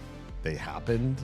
I was never diagnosed, or I was misdiagnosed, and then life went on, and I did okay afterwards, I guess.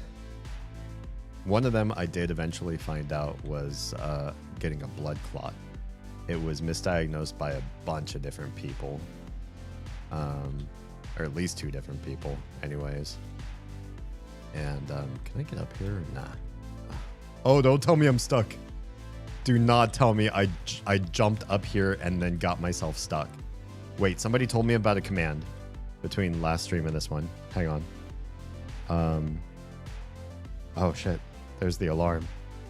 Okay, how do I do this? Rewind. There we go. Oh, that's really handy. So there is, and I wish I knew this last night, there is a / command called rewind. It takes you back to a more recent location than the one that you got stuck in.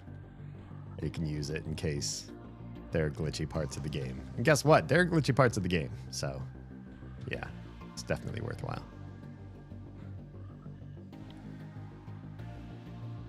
Blood clots are one of the biggest causes of those attacks, actually. Oh my gosh. Well, I don't know if I have other blood clots in my body. This one that I developed in high school. And it was misdiagnosed by 2 different doctors. And they both had different things that they wanted me to do. And I did things that probably didn't help. Probably didn't hurt, but probably didn't help. Oh, you're about to die. I'm ready with my timer. There it is. Timer's on. Oh, the flowing black success. Fuck yeah. Let's get that sash. Let's merge it to the one that I've already got. Ah, feels good. It is still a +1, but it is now halfway to +2. Maybe we get another level, or we get that to +2 either way, and then we start looking at something else to do, because this room's getting boring. Yeah, I wonder if I had one blood clot early on in life. In high school, it feels pretty early to have a blood clot.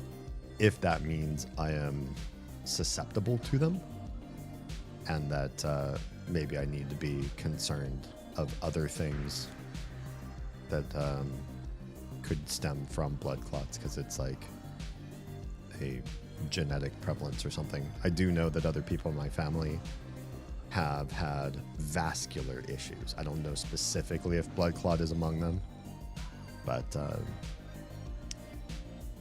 a blood clot is a vascular issue. I don't think that's too what's the word I'm looking for? I think that's too controversial to say.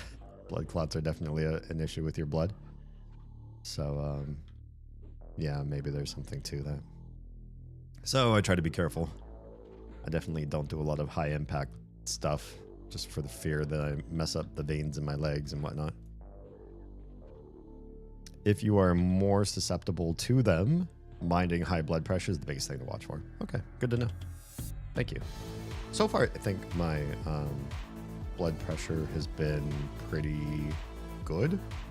I do have a minor superpower that I got from NASA. Everybody get your tinfoil hats on right now. It's going to sound very conspiratorial. No, this is a real thing. I was a 2-time test subject for NASA for different gravity conditions and how they affect the human body. I was not sent to space. I wish I was. It was all simulated on Earth, unfortunately, with pretty low-tech stuff. But, you know, it gives the scientists some metrics. And in those 2 studies, my blood pressure did change significantly during the course of both studies. So not only did I have way different blood pressure ups and downs than other people would normally have had at maybe my same age. You both just knights? Okay. But also, they wanted to test certain conditions within us and gave us vasoconstrictors and vasodilators. Some were just like very small localized ones. And then they did tests and checked things and like used imaging to look at like one specific vein area, like top of the foot or whatever, like little things like that over the course of time, because changes in gravity can affect your vascular health and your blood pressure. And because of all of those little bits and bobs, little changes that they conducted on me, and they tell you what's going to happen. They don't say, okay, I'm going to inject you with something, but I'm not going to tell you what it is. They go, this is a vasoconstrictor. You might feel your blood pressure rise if you know what that feels like. I got really keen during those 2 test subject hoods, really knowledgeable about how blood pressure increases and decreases felt. Probably more so than most people would have, personal experience in to know, to sense those things. And then ever since then, anytime my blood pressure lowered because of the way I ate or drank in a day or didn't, or my blood pressure raised because of some cortisol or adrenaline event or whatever it happens to be, I was very keenly aware of that kind of stuff. It wasn't just I feel weird or I feel off. It was very much I know exactly what's happening. My blood pressure is lowering right now, or it's raising right now. So I feel like when I have a high blood pressure event, which happens every so often, I know exactly what's happening. I can put a name to it. I know what's going on with my body. and that it's luckily, at least for me, my age bracket, my modicum of health, not really an issue. I can't say I've eaten a sterling diet all my life, but Oz and I do try to eat fairly healthy, at least conscious, conscionable of our choices. We try to be choosy. If we indulge, we don't indulge all the time. Try to live very measured, careful lives with our food. And that's saying something because I came from some really off, really messed up teachings about diet. So much so that I almost want to spend an entire live stream going back and watching an old live stream of mine where I talked about diet. That wasn't even, you know, that long ago in the history of me, because I haven't been live streaming that many years of my life, where I had some really messed up ideas as far as what the nature of food and what it all meant. And if I'm deprogramming myself now, and any of you watched that old nutrition live stream of mine, maybe it would be meritorious for us to go back and do some fact checking for every little bit, every little thing I said in it. I spoil myself constantly when I can. It's glorious. Just as long as you've got a good rapport with your doctors and they're keeping track, you should get a CBC, a complete blood count test every year or two. Just so you can keep metrics on things like your glucose, your thyroid hormone levels, your triglycerides and cholesterol. If you can keep all of those in a certain realm without any medication, because if you do it with food, food's not going to give you side effects. If you manage those with medication, every medication that manages stuff like cholesterol and other things with the body, they all have a side effect. So it's nice to say you're within bounds and you don't have to medicate yourself to do it. Otherwise, yeah, the monkey's paw can be pretty severe. Hey, I got up here without getting stuck. I just wanted to see our friendo, our Froggo here, Jesus Frog, in all of his glory up close. He's it looks like he's having a bad day at work. You gotta wonder, like, is all this blood really supposed to be coming from this one Froglog? If so, he's very bloodful. Hey, friend. Why don't we fight?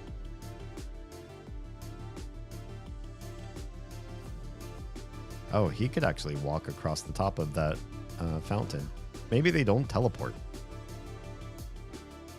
Maybe it's just they walk across the top.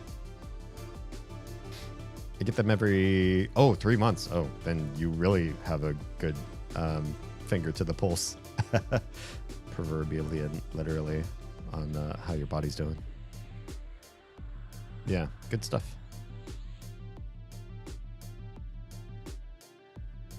Why are we not hanging out together? Oh, I stunned him and I was too far away to like do damage. I see. Yeah, I think obviously there's a lot of dangerous health stuff out there that's, they can really tell people some mismanaged things and send you on a very wrong path. And hopefully for most of those, they're wrong enough. There goes the alarm. About 15 seconds and this guy should pop up. Hopefully a lot of those things are wrong enough that people start to have really adverse reactions or effects, and they share their stories and like, yeah, this guy's a quack, or I've done a lot of damage to my body following his advice, blah, blah, blah, blah, blah. So that we weed out the really bad eggs, right? The bad stuff. We call it the pseudoscience it is because it's really hurting people, and you're going to have a bad time. But what I find maybe more nefarious and more dangerous is when somebody's advice comes to the conclusions where you're doing things that are good for your body. And they're like, yeah, you really need to be eating more vegetables and drinking more water, and you get more protein intake. And a lot of that protein intake should be maritime proteins, fish and other seafood for this and that, whatever. But then you listen to their reasoning, and that part is the crazy, messed up pseudoscience stuff. It doesn't make any sense what they're telling you, and it's like based on this. Well. I know every time you pop in and I haven't changed this video, it reminds me I need to change this video. But hi! Welcome on in. Everybody, Nico Crushing has returned back to the world of streaming, and if you don't support him, I can't be your friend anymore. Or something like that. How are we doing tonight? What's good? I'll finish my point after we do a shout out to Nico. It's working tonight. Shout outs are. Oh god.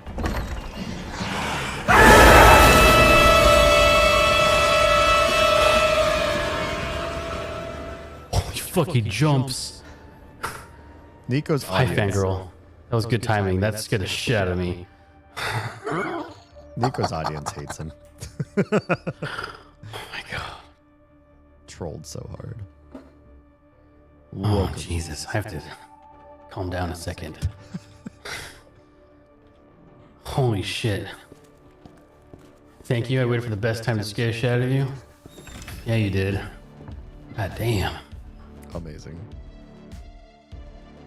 I just finished rebuilding OBS scenes. I feel like I need to go back and do it to fix. I don't know that anything's necessarily like terribly broken. I did some fixing after the whole Roadcaster changes that really messed everything up. But I just also feel like I know more about how to make scenes now.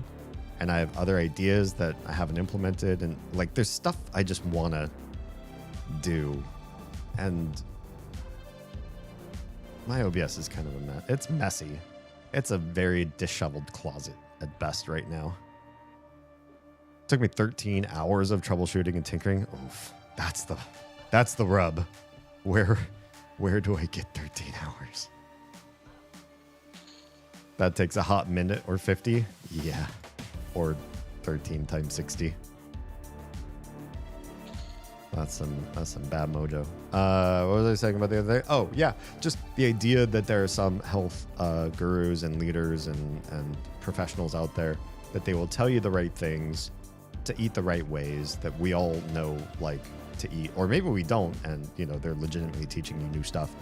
And it all aligns with, like, proper modern science, but their reasoning is, like, the moon at this angle, or the hours between this and that, and your hormonal levels, and acids and bases and things, like all this sort of weird pseudoscientific stuff that doesn't really make any sense, but they ultimately say the right things. I feel like that's really dangerous. Oh yeah, that's a ding. Level 37. Now this room is gonna get really easy. Did we reset the timer, or did I not? I did not reset the timer. I hate myself. Let's just say it's like maybe 5 minutes. No spawn. I keep forgetting to set my timer. It's fine. If I really get caught fighting a bunch of these guys all at once now, I feel like I'm starting to get OP for this area. I mean, I was already OP for this area. And I just pulled a red. Here, I just leveled 37, and yet now we ended up getting a high-level guy. What level is he to have to be red? I super thought we were done with red con enemies in here. Anyway, yeah, just really bad.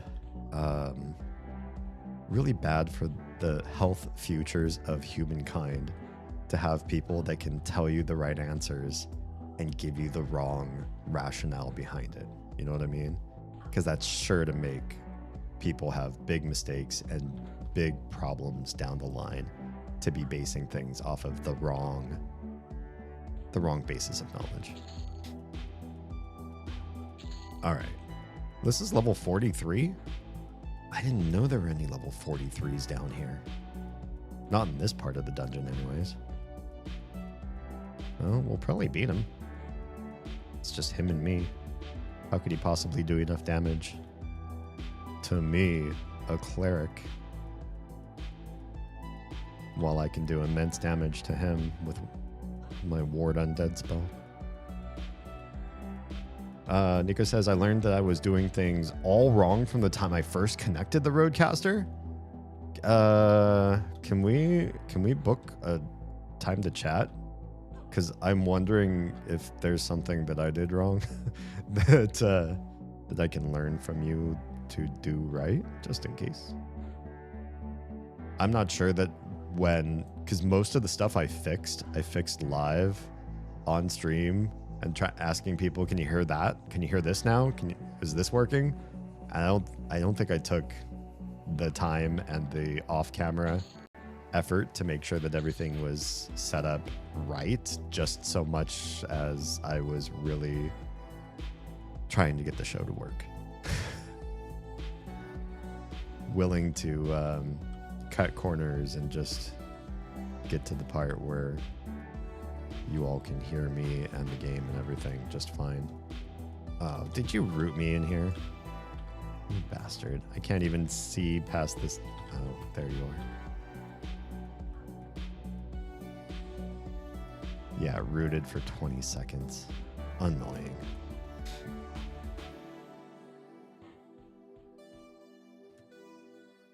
Come on, friendos. I'm unrooted. Don't cast it again. Just take a little walk with me. I do like that in this game, enemies don't have tethers. It produces its own set of problems. Including I just pulled extra enemies as we ran through all that. But being able to take the enemies where you want them to go and fight where you choose is kind of a liberating feeling. I feel like games where you can pull from really far away, but then eventually if you go too far, they reset, they run back, means you don't really have a good sense of where you can fight. You have to mess around with the game and learn where tether distance starts and stops. That's another one of those eyes. I already have one of these, so we'll just get rid of that one.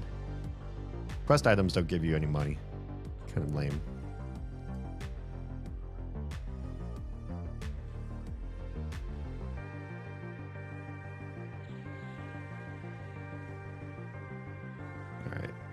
Since I didn't set the timer, I don't know if this room's going to repopulate in the next minute or if I'm dramatically off on my timer.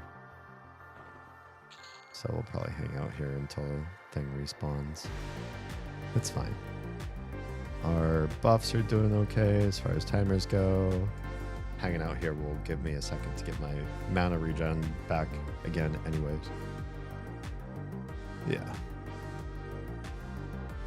They say, the internet says that tomorrow and the next couple days after that, that the venom in my legs will start to dwindle and heal up and won't hurt as much. I took pain meds about, what was it, half an hour ago or so?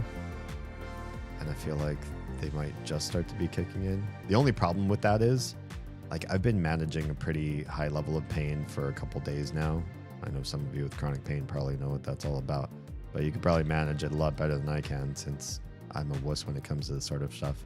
If I ever got like chronic permanent pain, I would not handle it with any grace. I would be a shadow of myself, frankly.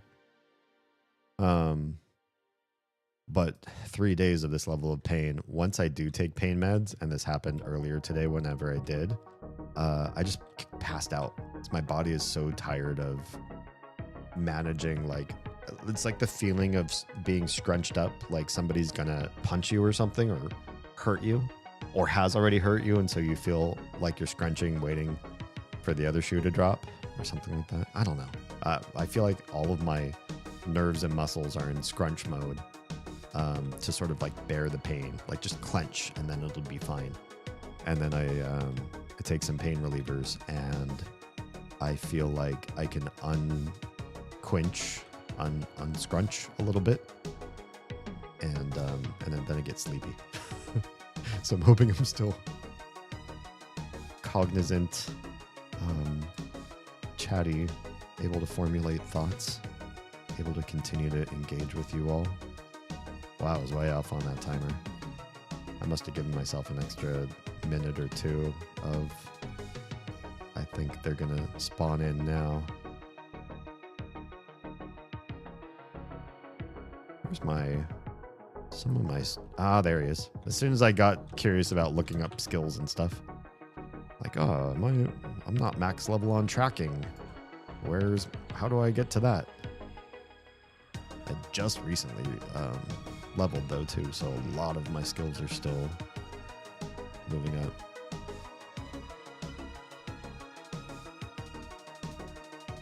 I feel bad for Oz that she's like in similar, maybe not as much pain, but also in pain and distraction and everything too. But hers is all entirely self-inflicted from running away and tripping. It's like, it's not as romantic of a story. Well, not that like getting stung has romance to it. It's probably one of the least fun ways to say, I feel really awful and it happened just from some mad flies. Some angry flies. All right, let's get rid of this guy ASAP so that we don't have to deal with your bloodthirsty friend next to you. And I'll get the timer ready. Set to the appropriate time. Bloodthirsty joined. Hurry up and smush the frenzied. Who is also YellowCon, by the way. All right, that's better. No success. We're gonna get so many moonstone rings, though. I'll tell you that. So many moonstone rings. What are we at? +3? Dang. It's better. The mana amount's getting pretty good. We're more than halfway through tier 3 on this. So we could get to tier 4, maybe. Focus exaltation? What does that mean? Click exaltation, warn exaltation? I don't know what those things mean. If I click on this, what happens? Focus effect, extended range. Gotcha. So I can attack from farther away. Oh, I'm dying. I'm not paying attention. Yeah, just some cutesy little anger buzz have ruined half my week, and will probably continue to ruin the other half while I de-escalate from being poisoned, but still, you know, doesn't get you back to pain level 0. But the mana is pretty good. Strength did seem to go up. I don't remember what the strength was at first. I think it was like maybe 4, and now it's 6. So that's pretty darn good. The save void isn't going up, but I don't think we fight anything that uses void damage anyways. No big deal. Yeah, it's all being in this much pain over some stupid wasps because I was mowing in their favorite area is kind of embarrassing. It's almost as embarrassing as the scar in my hand. Have we talked about this on stream? I have a scar in my hand that has a really embarrassing story. We can talk about that. Let's pull another friend. Do you bring others with you, or am I just now fighting a single blue now? Because this feels like I'm really bullying someone here. I don't know if it's really going to show up on camera. Bro fist. It is there. He's not running away from me, is he? Okay, he's not. It's pretty hard to see. It's there. It's a light, small scar on the back of my hand. And you know, being a guy, people might just look and go, "You're a guy. You're a guy's guy. You got that from building an engine in the garage. And some piece of metal slipped and cut you, or you were wrestling with somebody, and you guys were sparring, and they had keys in their pocket, and they landed on you funny, and it sliced your hand while you were roughhousing. There's so many like stories it could be that would sound very masculine. That scar came about because the top of my hand started to itch, and I started to scratch it, and I was distracted at the time watching a movie, and I scratched it so much I made a wound, and the wound was so deep it was a scar. It became a scar. Scratched the top of my hand. It's the worst scar in my body. It's the lamest scar story I've ever heard from anybody. And yeah, I still tell it anyways because I think we need to normalize how just pathetic humans kind of are most of the time. We have our cool humans. There's some of us that have, amazing, we saved a kitten from a burning house and it scratched the back of my hand sort of scar. And then there's I just idly scratched something. I call this scar Moana 2. You can imagine from my short story about how I received the scar, how it got that name. Moana 2 came out in theaters. We took the girls to go watch their first full-length animated motion picture in theaters. And we were all sitting there watching the movie, and sometime partway through the movie, I was like, the top of my hand really itches. I'm gonna give it a little scratch. And I just didn't stop. And then at some point, near the end of the movie, I said, the top of my hand feels sticky. Right where I've been scratching it. I didn't realize I had scratched all the way down to plasma. I was just like, top of my hand feels wet and sticky. It still itches. Scratched it a little bit more. Uh-oh, this was a lot. How many did I pull? Too many? Probably not. We're probably fine. I'm so OP. I can fight the whole dungeon. Maybe. We're gonna see how this goes anyways. Yeah. Credits were rolling, and I pulled out my phone, and I turned on my phone light, gently, so as not to disrupt anybody wanting to sit and watch all the credits. And I looked at the top of my hand, and I had just opened my flesh up with my fingernail. No concept of the amount of damage I was doing. I was just like, hand itch. Hand itch, you scratch. We're like, yeah, hand itch, I scratch. Just total lizard brained my way through. I don't even know how much time in the movie, watching the movie, I was doing this. Long enough to give myself a permanent scar on the top of my hand. Because I was that distracted. I'm just a shit magnet, my sister's choice of words. How does that work? What exactly are you a magnet of? Bad luck, I could see. Number of times you've been seriously injured. We're doing okay. I do want to look up who we give tongues to. How are we doing on time before Frenzy comes up? 2 more minutes. I think we're going to be okay. We can kill these guys in 2 minutes.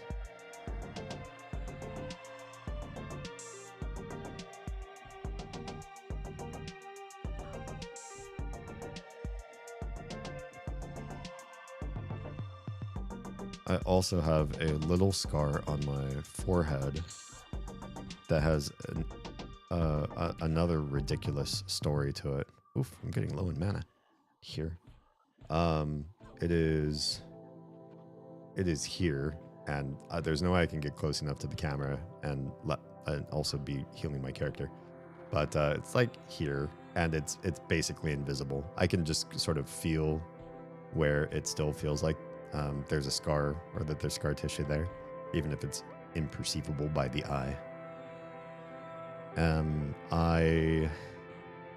There's a high school club or group at my high school called Junior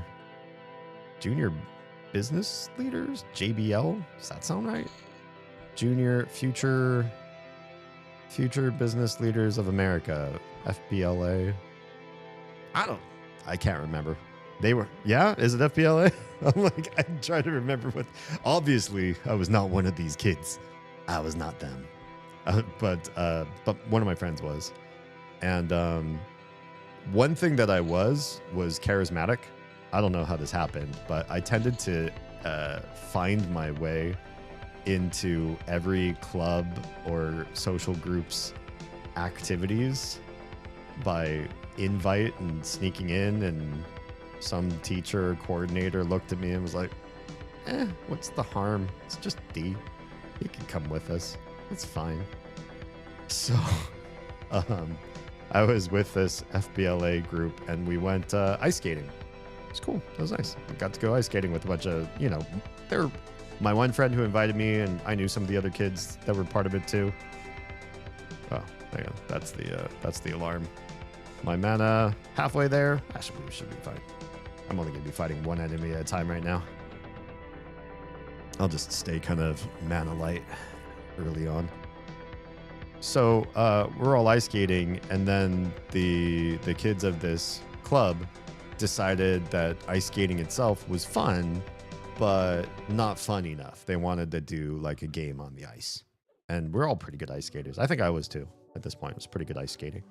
So we're all on the ice, and they're like, all right, we're going to play tag. I'm like, tag? Yeah, just don't like hit somebody. If you're it, you tag, but you don't hit. I was like, oh, okay. Well, I'll do it that way.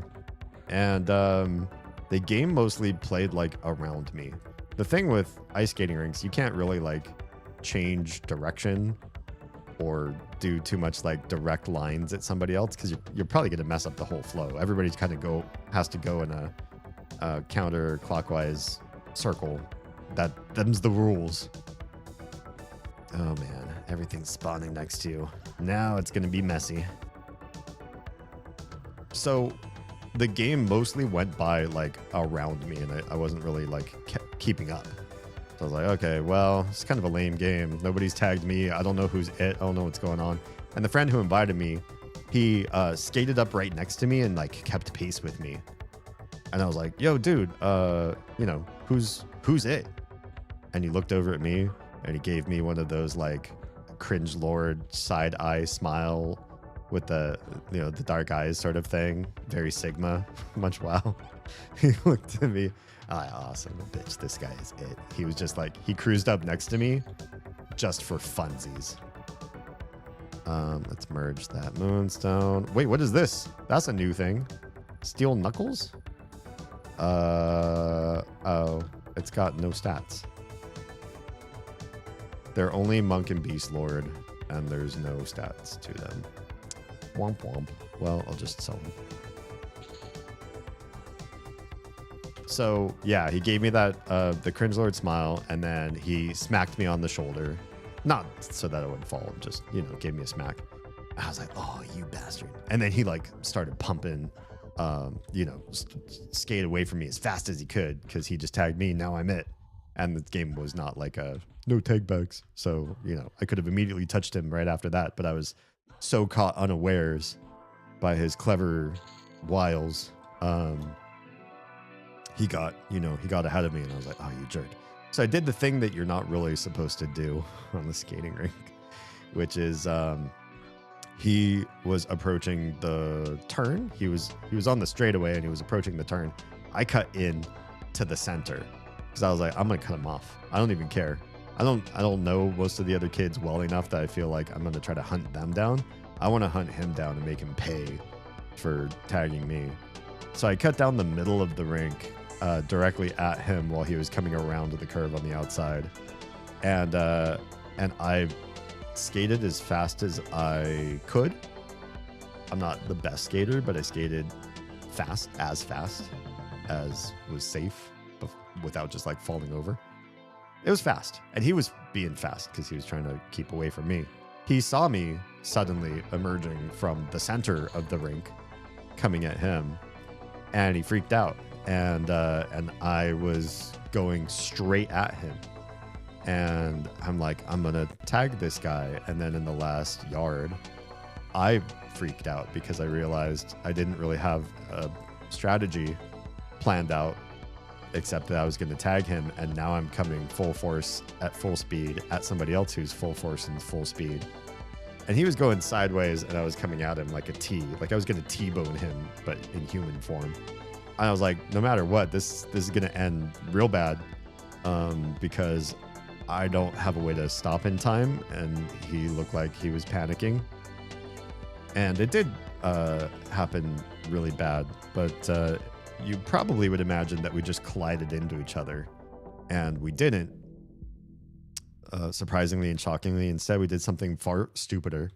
He freaked out so much that he saw me coming that he pushed his hands out in a ward off me motion, which this wouldn't stop me, especially since he's on ice and I'm skating right at him.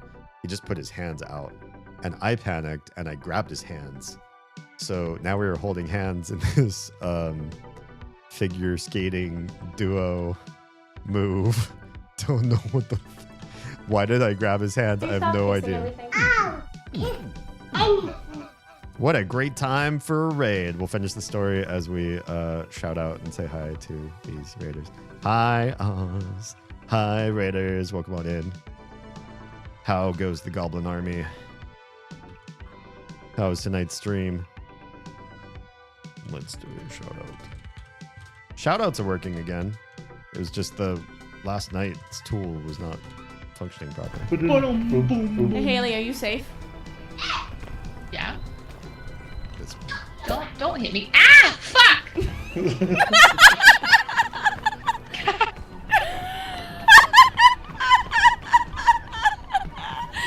What did you do?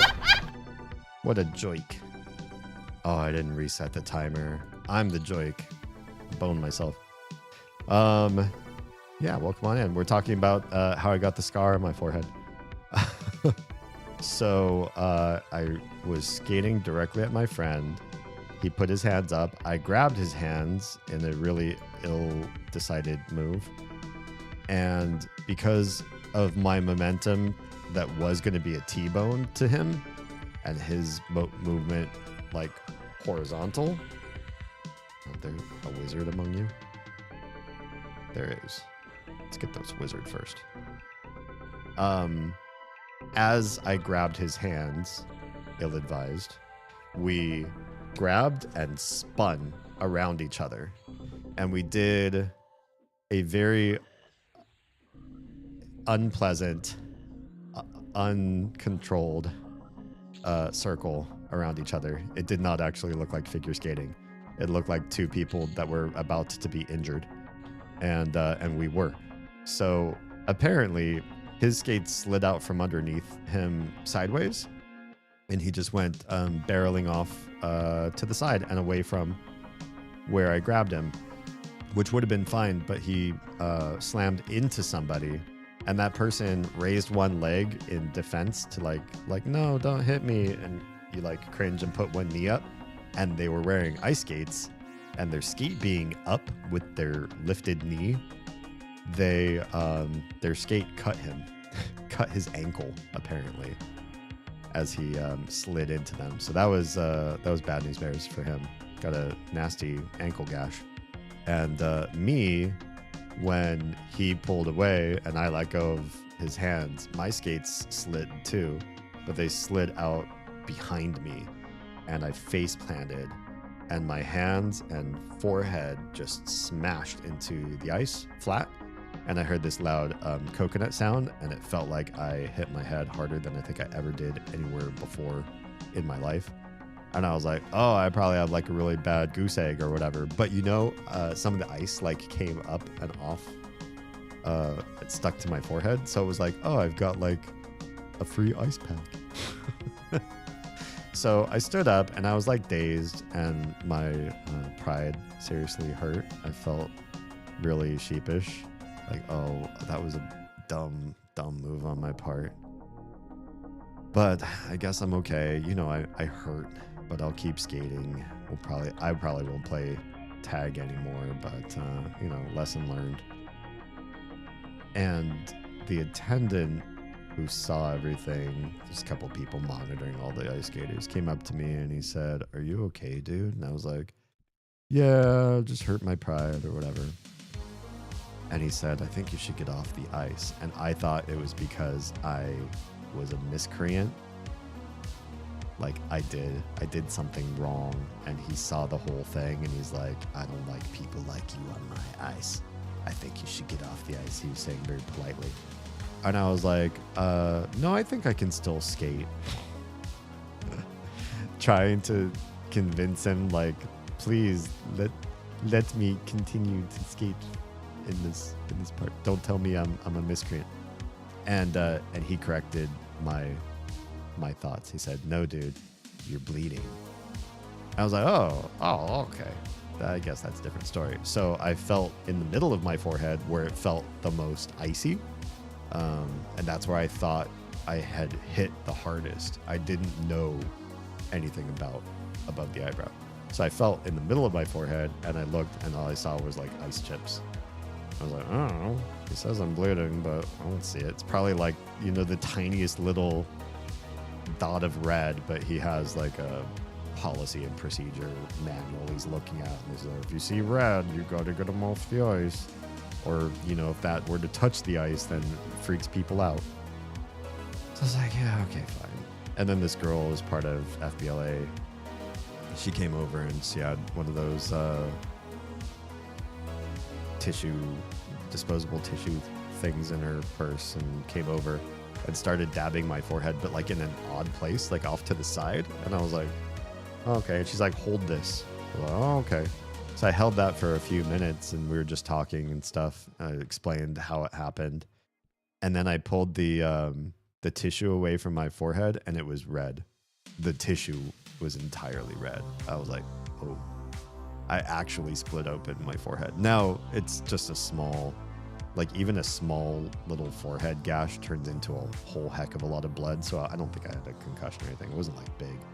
But small head wounds still look really scary when you see how much blood comes off of them.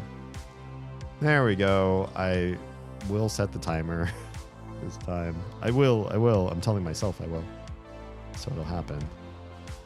But your friendos also spawn way faster than I seem to be able to kill you. So can we like spam you full of expel undeads? So maybe we can change your timing a little bit. You're getting stuck in the wall, friend. Why don't you come out with me? Oh, I can't move. You've rooted me, bastard.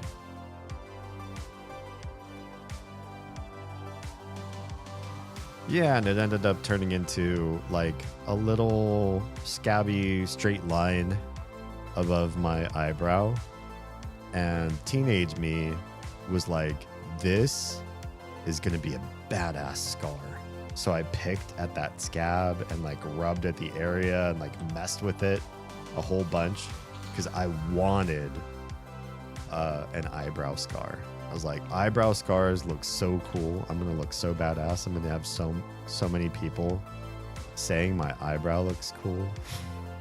I did. I forced a scar on my forehead for clout from a game of tag.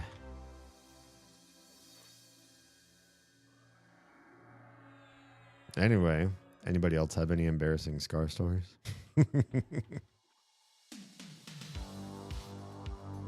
All right, timer's going off. Do we have one more black silk sash to get to +2? I wonder. I don't really want to be stuck between you. I turned my back on you. And you get bonuses to smacking my back. But I'm also rooted. Jerks. Anyway, I have exactly 0 cool Scar stories, to be honest. I just have embarrassing ones. Well, I guess there's one where I did something cool with it. It's a fangirl. So good to see you. What's going on tonight? What you up to? Just wanted to say hi before bed. True. It's getting pretty late. I am on pain meds, and I've been managing pain so much the last couple days. Every time I have relief from said pain, I get the EPs, and so I'm trying to keep my eyes open while also feeling a bit of relief from the venom coursing through my veins. That's good to see. Please sleep well. Hang with Oz and friends. Oh, playing House Flipper. It looks so fun. It looks like a really fun game. It looks like something I would want to do, but I'd also feel a little bit guilty because our house needs so much of that playing a game where I do the thing I ought to be doing in real life would feel, yeah, just kind of bad. Tro says, I once broke my arm falling out of a cherry tree. That sounds presidential. You should run for president. When my family went to one of those pick your own fruit farms. Wait, are you allowed to climb the trees in those type of places? Interesting. Yeah, I suppose that counts. I see somebody over here. There's somebody here. Hi, friend. Come with me. Come with me to my favorite room, where there aren't any pathers.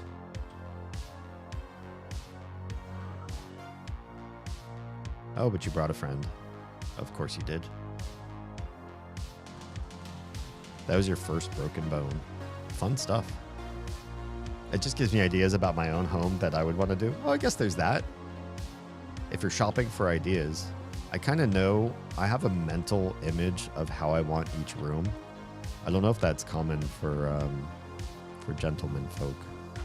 I talk with a lot of my family members, the men's side of things, and their house is decorated like how their wife wants it. And that's the end of the story. Like, you don't have an opinion? You don't have your own desires on what you want to be surrounded with? Aesthetic, the feel, the vibe, style, things you want to look at that bring you joy?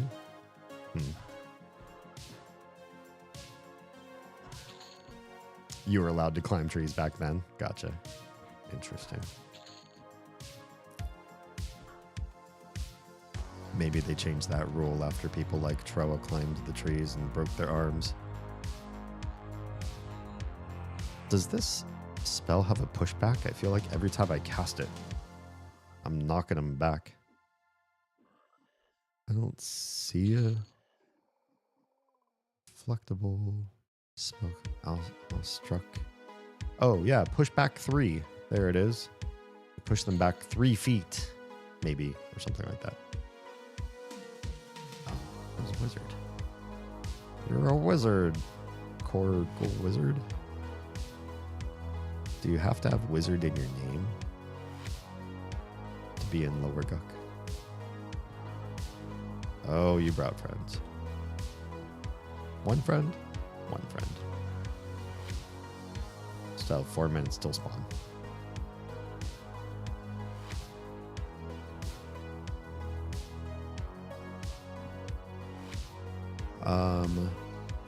The scar with the coolest story. Still not that cool, but it's something. I was in junior high and I was running track. I wasn't in track. You know, in PE, sometimes they make you run the track. I was running the track for PE. And I was one of the 3 fastest kids in the entire junior high. Which to me, as a junior high schooler, was almost as cool clout as having a scar above your forehead. Have you taken Tiny to potty? I did. Oh, you took her too? You just got a vibe? Okay.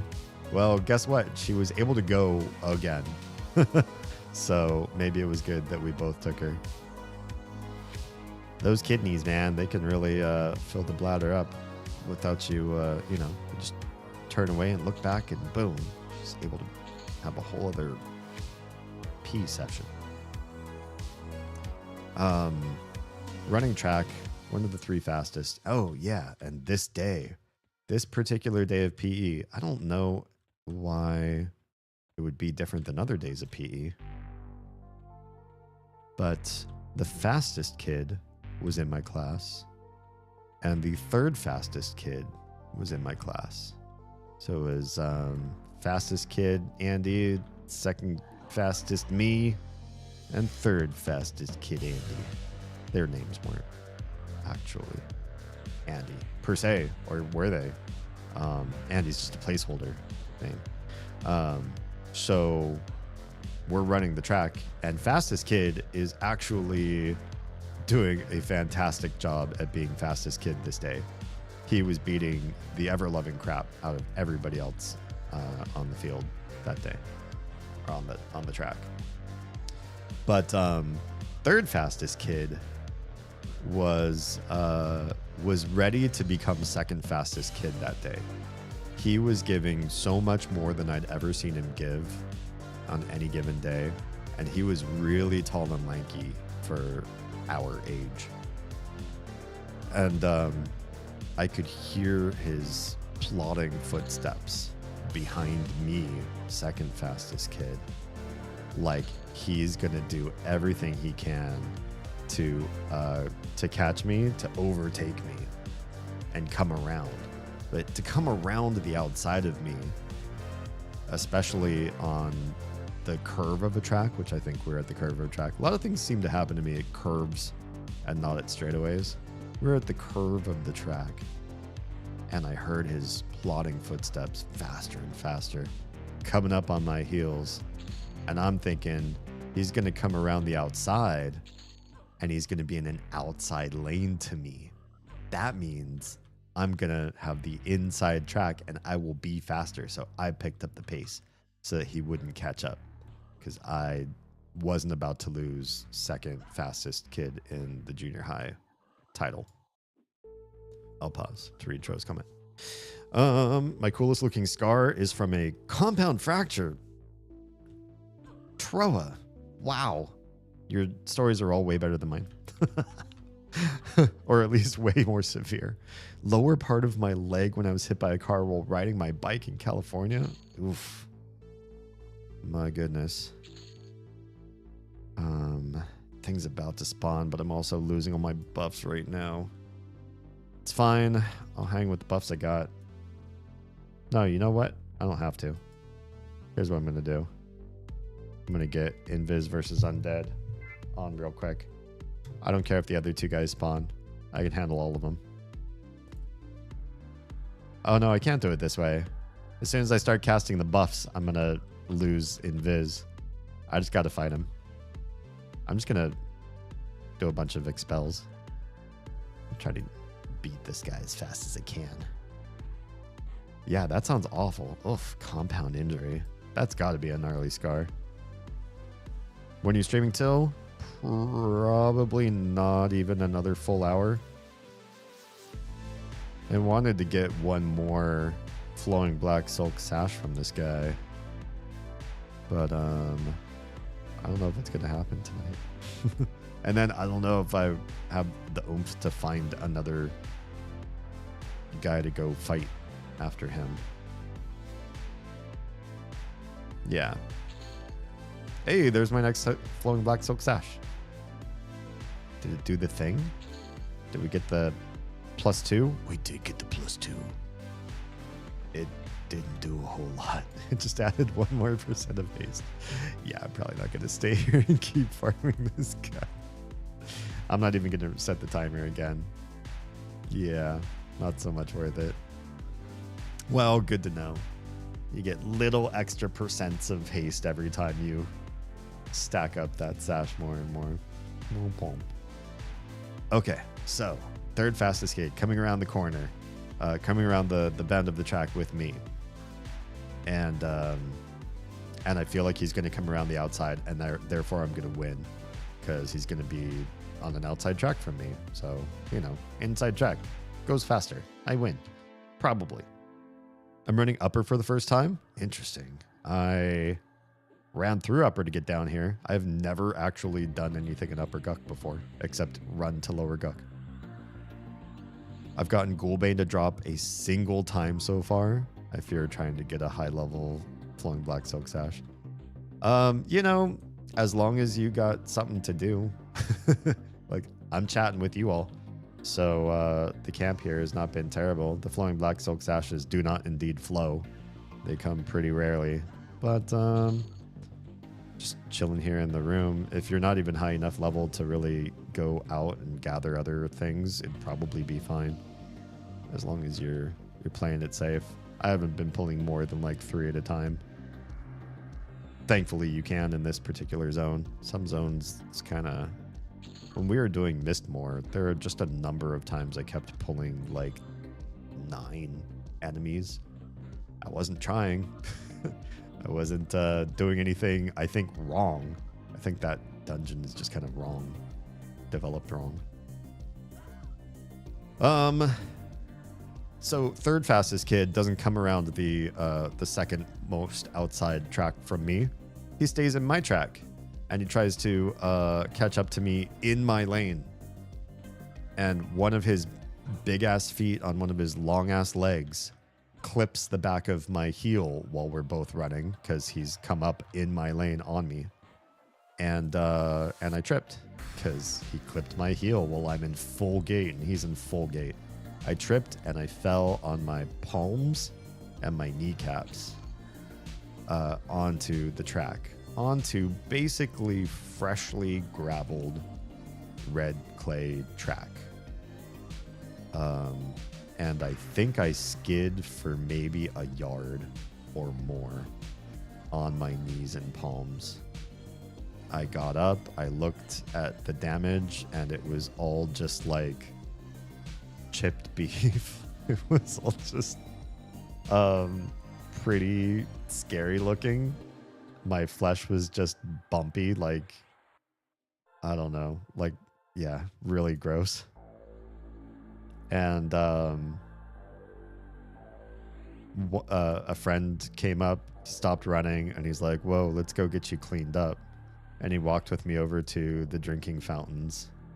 I don't know what he thought he was doing. I guess just being there with me. It was nice. Nice guy, actually. Went to the drinking fountains, and he just watched me while I rinsed all of the red clay dust from out of my hands and knees. And let's load travel. Let's get somewhere else. I'm done. I'm over this place, I think. It was getting the clay, the packed clay out of my wounds that started them bleeding. They weren't going to bleed as long as I had track goop in them, track clay in them. And I started just gushing blood, dripping down my fingertips, dripping down my knees into my white socks, turning them red, or pink anyways. And I came up to the kid that tripped me, and I raised one dripping blood hand, pointed a finger at him, and I said, we're going to talk about this later. We never did, but I said that so I could freak him out. I don't know if it even worked. I just said it. Said it to say it. And then I went up to the coach, the PE coach, and he had his back turned to me. So I said, hey, coach. And he turned around and he like visibly jumped out of fear. He was like, whoa, what the fuck? And I said, can I have a Band-Aid? Yeah. I was funny back then. Kind of. Should we try to get the short sword of Vikesha? Is that down here too? I think that's something that might be good for me. Who has that? Who drops Ikesha? I see. Let's see. Short sword of Ikesha. The Ghoul Lord. He must be the highest level baddie in here, right? Where do I find the Ghoul Lord? I might not even be high enough level to do anything like that. Not tonight. Room with the Ghoul Lord. Oh, he's that way. Okay. Get to go backwards a little bit, I suppose. Do I still have Invis versus Undead? Good. I'm gonna need it. This is a private instance. It means I'm running past a lot of baddies. Oh, that was a pitfall. Funny. I didn't think we were fighting in more dungeons with pitfalls. Najina has so many of those annoying little things. All right, so far everybody is reasonably leveled with me. I feel like I've been through this part. More blood. They just, oh, that's a whole pitfall. How dare you? They're so sneaky. This game's just so full of these little things. Ah, come on, Winnie. Figure it out. Okay. Ghoul Lord's got to be at the top of this whole thing. Interesting. So the more we come up here, the more we're facing blues. Oh, there's a red. But how red? 43. That's pretty freaking high red. Is it going to get worse when we get up closer to the Lord himself? There's another blue. Maybe it's not so crazy here. Whoa. Oh, is the Ghoul Lord a skeleton? Oh no, I think it's somebody behind him. Wait, what? Is he a frog? Yeah, he's just a frog. Okay. Hoptor Fagel. He's got a name. Why is his name so silly? He is 47. That is pretty high. And your friendos? 46. What's your other friendo? 42. So, oh yeah, I don't know. High level, but not incredibly high level. I wonder what I could do in here. I guess I could just try it and see. I need to find a place to get my spells up, though. There's another higher level, 43. I'll just hang right here. What would you do? Friendo, would you hurt me? You wouldn't hurt me. Maybe I can calm you, though. I don't have a tone.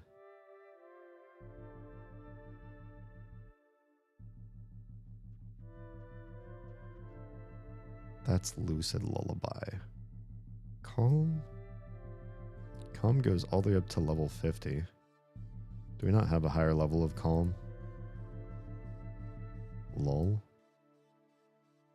Lull is a lower level of calm. Let's try getting calm in here. Oh man. Ah! Now you can see me. Well, I don't have any of my offensive spells now. Good thing I have my offensive songs. Am I stuck in a wall? No, they're just rooted. Okay. Hi, do you know about charm pets much? I do not know about charming. I'm playing a bard. I should be able to charm. And I haven't really messed with it. Oh, goodness. More and more of these jerks. If you know anything about charming, I could use some advice on charming frogs.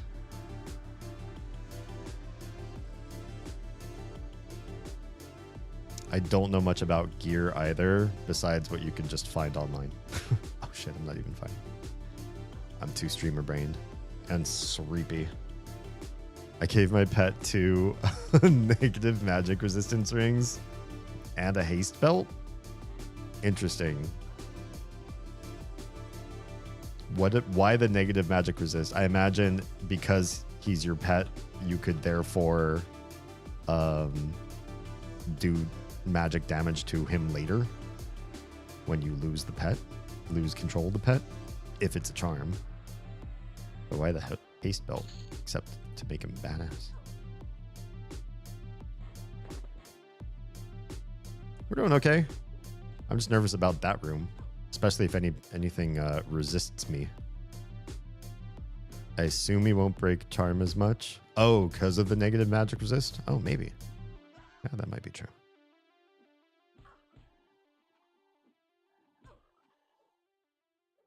I'm afraid I go into that room, I won't be able to break up the spawn. I'm going to be fighting 3 things.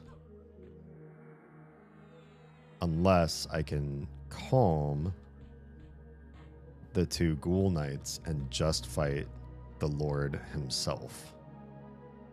In which case, maybe success. But I need to be able to fight these other Froggos fast enough that it's going to be okay. Because if they respawn while I'm fighting the Lord, then we're in trouble. I'm way too low level to just be fighting a 47 and half his dungeon with him.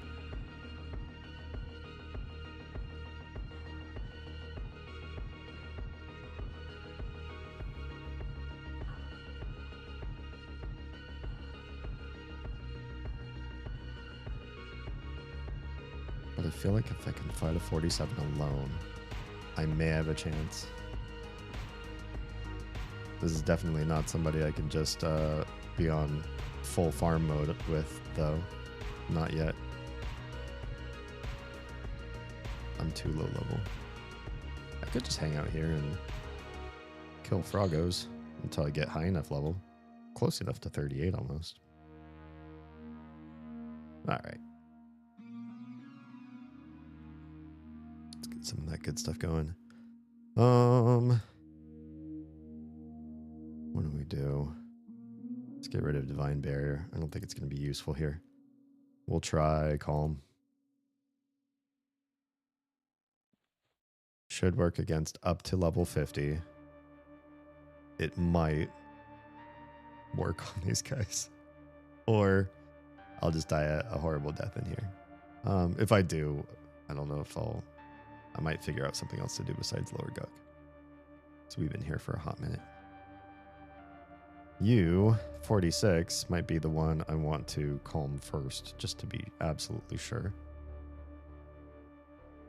I'm going to wait until I get full mana. If I don't have full mana, I don't know if I could beat a level 47. I'll run out of mana, and then I can't heal, and then I'm just toast. Also, I'm using my drum. Could fix my gear a little bit. All right, we're there. We're there. Let's try Calm on a 46. Please tell me this works. He's calm. All right, this guy is sure to receive Calm. You're only 42. You're calm too. Hey, friend. Come on down here, friendo. I got so much love to give you. All right, we'll see how this does. All I got to do is outlast him.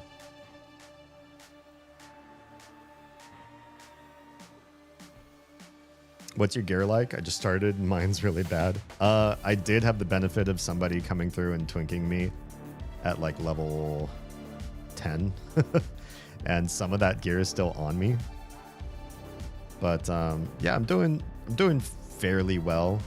Diamondine ear. I don't know if any of these mean anything to you, but I just looked them up on helper sites because I don't remember the whole shebang of the game that well. But Diamondine Earring, Ring of the Goblin Lords from the Goblin King in Solaseke, Chipped Bone Bracelet. Oh, I'm actually surviving so far, pretty good. Your pet's dying, friend. Your pet is dying. Although I also feel like he's not dying fast enough. His friendos are gonna respawn. Your pet's dead. What else did I get that was interesting? Oh, from here, the adamantite epaulets. I got a couple of them, so I stacked that up a bit. Flowing black silk sash. That's also from here. Enameled black chest plate. That's also from here. Lots of stuff from this one dungeon. Yeah. Hooded black cloak, I think is pretty good. Some of the other stuff, I think, is just like rando things. The head, the crested helm, was that good? I can't remember. The crystalline blade that I have here, +3, that was gifted to me by the guy that was just giving me a bunch of twinked out gear. He still has a lot of mana. What's your weapon damage and delay? Let's take a look. So 14 base damage, 38 delay, ratio 0.368. Do those numbers mean anything to you? I don't know from like the rest of the game if those are great numbers, if they're whatever. I don't even know if the sort of Ikesha that we're going for right here, if it's better or worse. We're just doing it to do it. Hoptor, you're really losing this fight. If you have friendos who join you, though, it'll be questionable. My fate will be questionable. I'm scared to put too much mana into doing damage spells to him in case I need that mana to survive, to heal. Imagine this guy at 10% runs away. Yeah, I know, you bastard. He catches every undead frog with him. They all run. I certainly can't go into the room behind him with him. That would be the end of me. These bard spells are definitely doing the heavy lifting. They got my haste, they got his slow, I got a damage shield on me, so even if I'm not doing great damage, he's hurting himself. That's a great look. And then I got my mana regen going up, and I have Cantata of Soothing. That is health, mana, and endurance all in one. Wow, your friends are really not coming back in time to help you. I hate to say this, Hoptor. It might just be you and me to the bitter end. 2 shorties. Shorty undead frog and a shorty halfling. Chilling in a hot tub 5 feet apart. Because I'm slaying you for your sword. Think my server's lagging? Uh-oh. Your internet's working, but your mobs and spells don't do nothing? Maybe. Might be lag. I've seen it happen every once in a while.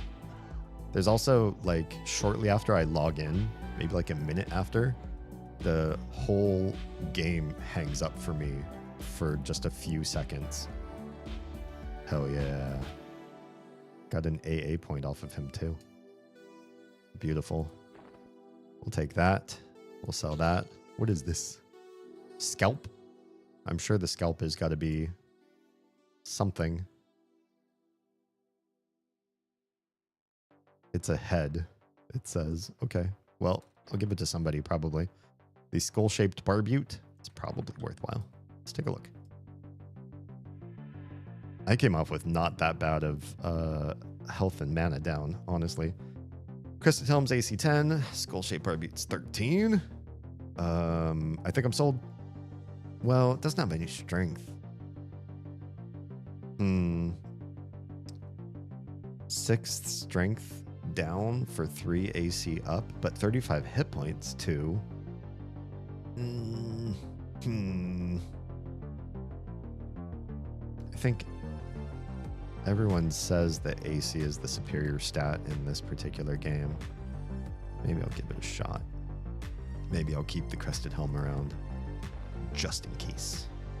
Just like I'm doing with this other ring. I'll find somebody else who's done the crazy research and see what they have to say. Now can I fight you guys? Fight you one at a time. I can hang out in this room. Now I don't have to worry about people pathing into fight while I'm fighting you guys. This guy is only 46. He's one level lower. He's got to be easier. Also, he's just a knight. Oh wait, I guess that would still be... You'd still be a Shadow Knight? If you're a ghoul.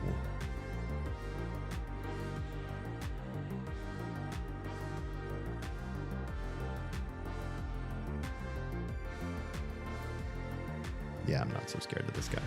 Also, he has no pets.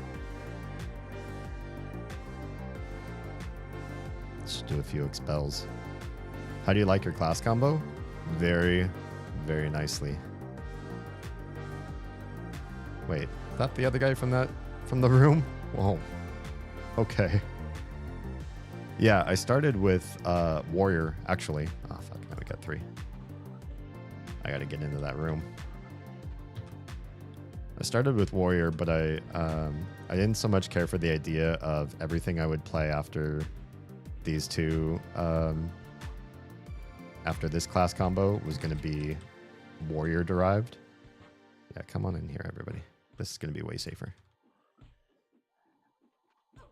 So I switched and made myself Cleric main, because I feel like being Cleric with a bunch of other classes, since you're stuck with your primary for a little bit. Uh-oh. I might be in trouble here.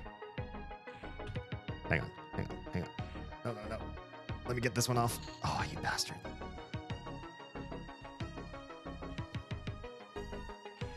Let me hunker down a hot second. Let me get back to those questions. I have so much mana. Just let me cast my spells.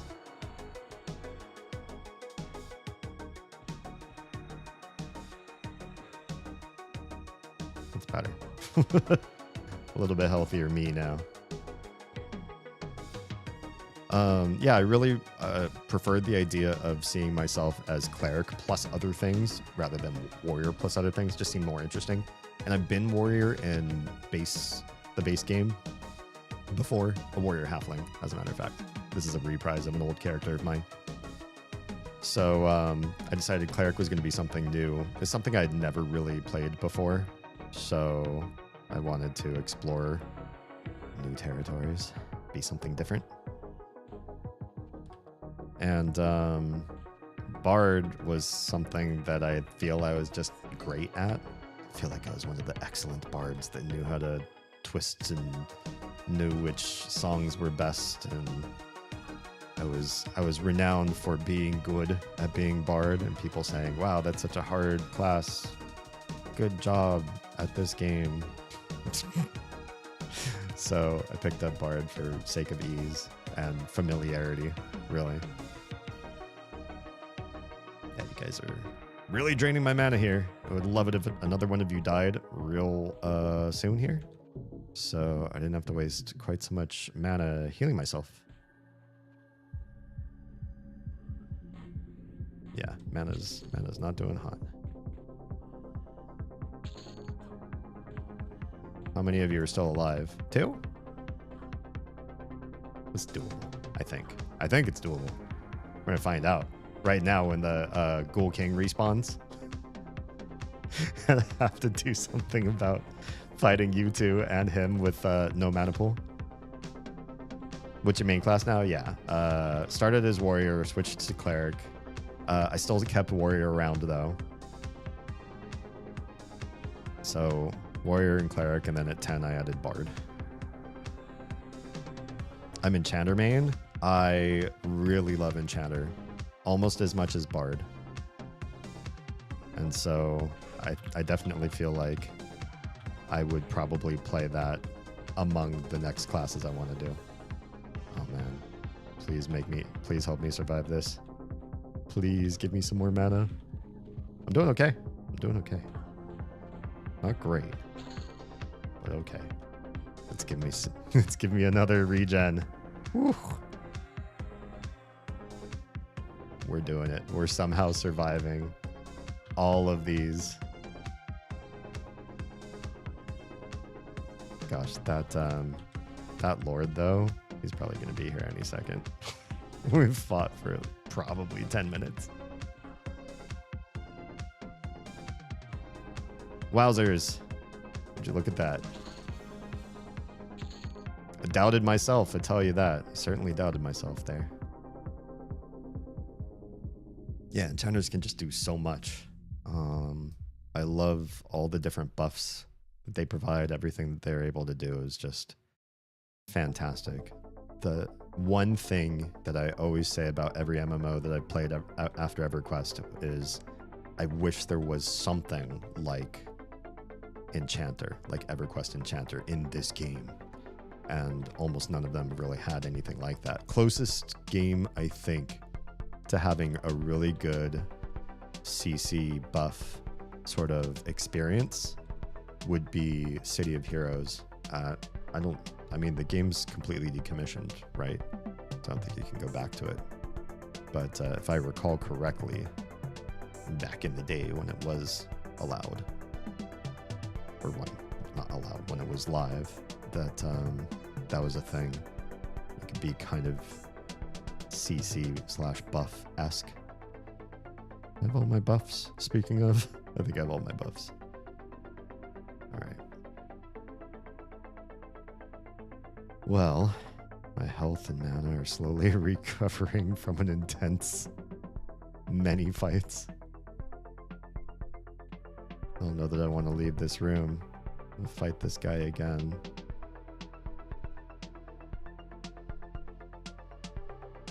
I did not expect to be able to beat him. I did not expect to be able to survive the room or the area of the dungeon in here. I'm impressed. A lowly level 37, beaten 46s and 47s left and right. One at a time.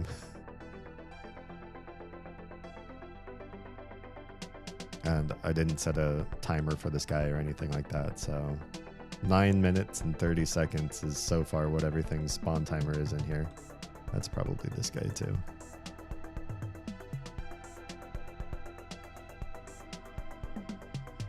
Yeah, the world needs a new MMO that has more people involved in buffs and CC and all that kind of stuff. It doesn't have to be like a fixed class. I think maybe the reason why newer MMOs stayed away from CC classes or buff classes is because people argued like they didn't think it was as much fun.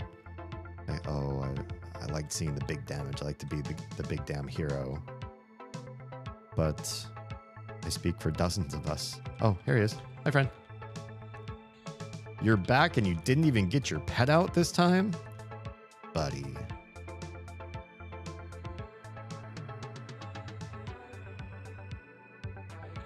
Well, this is going to be interesting. Can we... I feel like there's a height disparity. You mind coming down here? That feels better. Hop door. I have the high ground.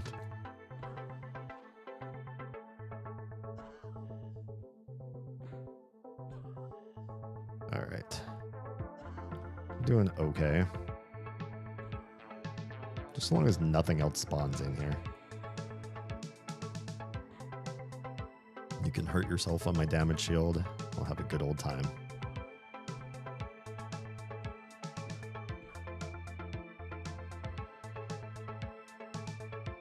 Yeah, you know, thinking about it, I also played Warhammer Online back in the day. And that game did a pretty fantastic job of giving your traditional power trio, or whatever it's called, the Holy Trinity, your tanks, your heals, and your damage, giving them sort of a mix of buffs and CC so that it did feel like they were doing other things besides just their roles.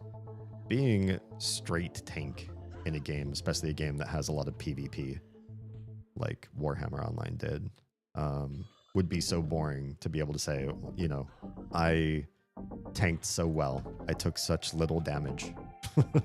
But being able to say, you know, I pushed somebody off of a bridge, which you could do in that game, or I stun locked their healer so that other people could, you know, do something else. It feels better, I think, especially for tank, because tank can be kind of dry. which is why I don't think I was really big on having warrior as my primary in this. It was a little bit dry when I played the first iteration of Winnie. I just liked it because she was famous, honestly, I think. And because I was playing with a pre-made group, my friends from school. We were all hanging together in Norath, beating up baddies. Wow, you're not really wasting my mana fast enough. You're not taking my health down fast enough. I'm gonna have to start spamming some Expel Undeads on you and do a little bit faster damage. Also have to set a timer on this guy. You know, part of me laments, I was thinking, I'm gonna die to this guy in a really awful death. The whole room is gonna be aggro. Things from down the hall are gonna come run up to his defense. Oh shit, speaking of. It's gonna be an awful experience. And then I'll quit stream then. So I'll be able to say goodnight.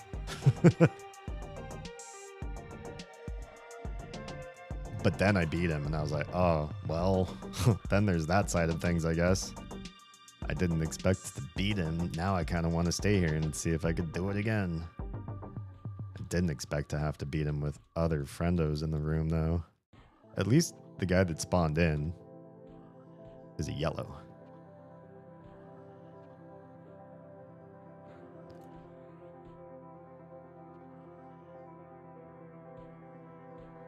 All right. You're really bugging me now. We really got to get this 47 out of here. There we go. Now I can loot in peace. I guess you can merge these scalps. Don't know why I would. We'll merge the barbute. That's how you pronounce it. I don't think you get a +1 immediately. Well, maybe you do. That gives me more AC right out the gate. A little bit more hit points, maybe? I don't know. I might be imagining. This guy that spawned in is only a 42. Holy cow. Oh, my timer.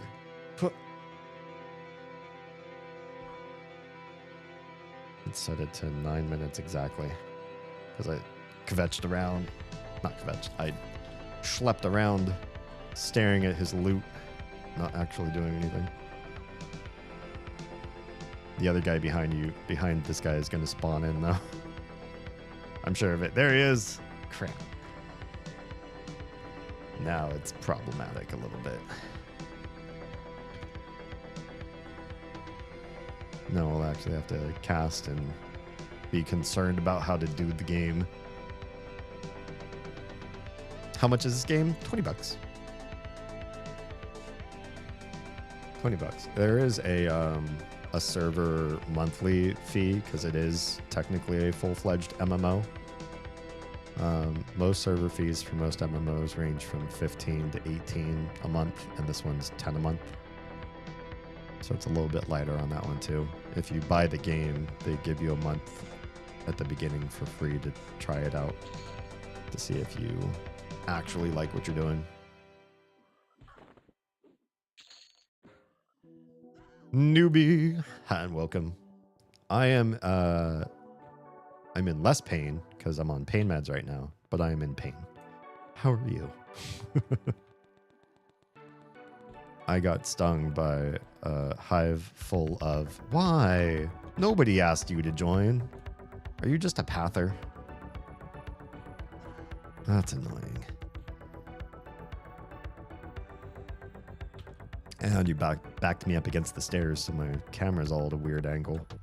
Do I fight the lower Ghoul Knight first? You are only 40. I feel like I'll end you so much faster than the other guy.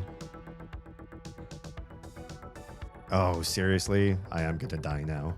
Who brought on all these other guys? How are they able to come all the way up from the hallway? I'm back here in the throne room. Now I am actually gonna die. Because I'm only at half mana, less. Quarter mana.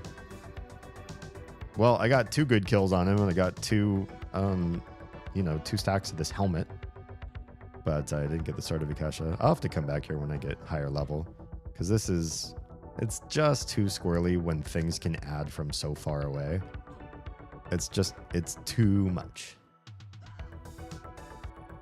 All in one tiny little room. I can only get so far away from all these guys. Especially when you're fighting.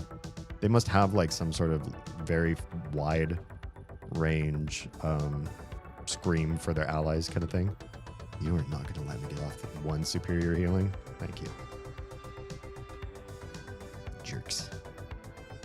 If I can do this on mana deficit, I'll be extremely impressed. But, yeah. I don't know. I don't know what I'm capable of here. Probably not capable of surviving all this. Lots of goodies in my goodie bag, but these guys keep coming up from the hallway. Too rich for my blood for the time being. Yeah. Ongoing costs for games can be kind of draining after a while. Can you let me get off one celestial health? It'll really help my survivability. I know you don't want that. You don't want to slay me. That's good. That's goad. Bad good. Yeah, I didn't find out until I had been multi-stabbed by wasps, by Yellowjacket specifically, that I am vulnerable to their venom. More so than your average person. Not as much as an allergy, but well worse than your average bear, which sucks. Hornets and wasps are horrendous. I have seen hornets in my life. I've never been assaulted by one. I'd love to keep it that way.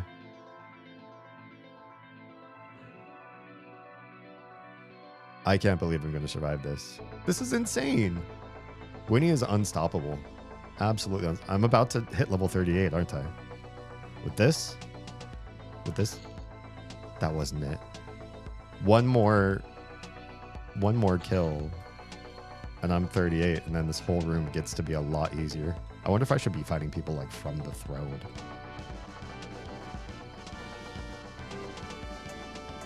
Well, hello, Stuart. Yeah, I saw a wasp in Japan. I saw a wasp in the northernmost island of Japan. Not many people from America get up that far, Hokkaido. I was in the biggest city of that island, Sapporo. You might know the beer. And I saw a wasp as big as the palm of my hand. Just big. And I didn't move. I didn't try to startle it. It was sitting in a little wood enclosure that had a bench. You could sit on the bench and relax. It was at a botanical garden. And it was on the underside of the roof. And I saw it. I don't think it saw me. I got up, walked out. I don't want to know anything about how awful that hornet would have been or could have been. Don't want to know. Stuart says, going to be participating in a painting contest. Oh, good stuff. I do not expect a place after seeing how good others are in the last one I did, but it should still be fun. Fun. Is it going to be like painting miniatures like you do? Going to try to make a statue look like I used watercolors to paint it. That should be cool. That sounds really cool. I wish you at least entertainment from what you did. 2 more minutes. I think I have time to recast buffs. They're not super low, but I'm afraid if we do this Congo line of enemies again, that at some point my buffs are going to fail me in the middle of all that, and I'm going to be a sad sack.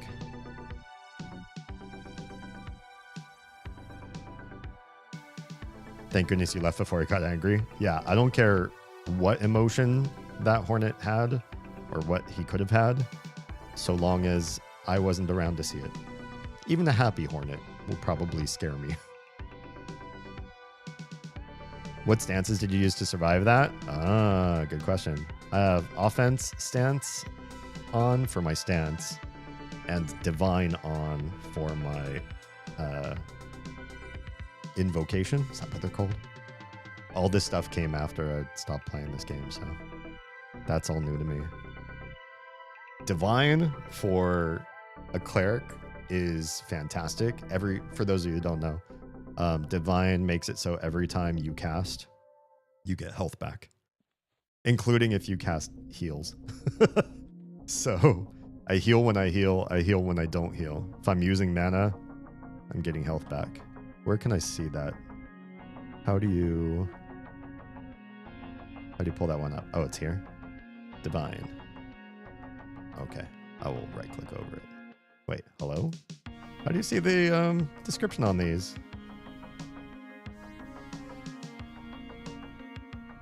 How did I find that out? Do you have to do it on the bar? What the heck? Somewhere I read it that Divine heals you while you're casting. If you use mana, you get health, basically. Yeah. And then offense stance, pretty straightforward. It just makes you more offensive as a warrior. It gives my warrior something to do with attack. Because if it weren't for what little bit of warrior power I have, things wouldn't die. I guess they would just slowly whittle down themselves on my damage shield that I have as Bard. And that's about it. Hey friend, I gotta kill you real fast. Hope you don't mind. Is you and me super fast here. No other options besides we got to get rid of you.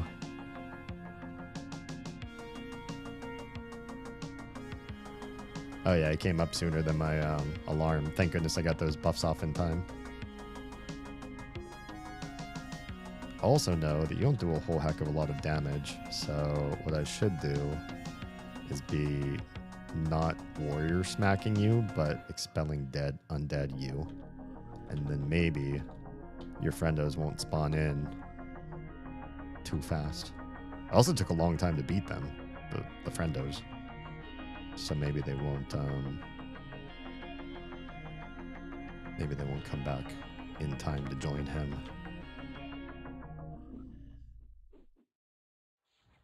When the friendos come too, I'm gonna hightail it back to the throne.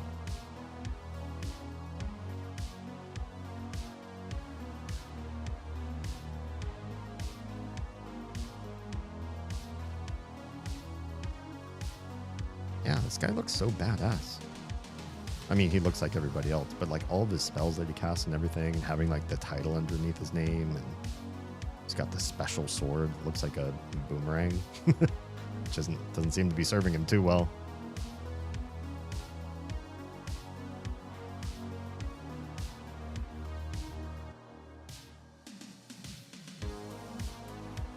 If I knew a little bit more about charming and how it works as a bard. Oh, your friend came back so fast. How did he come back this fast? And he's a higher level one.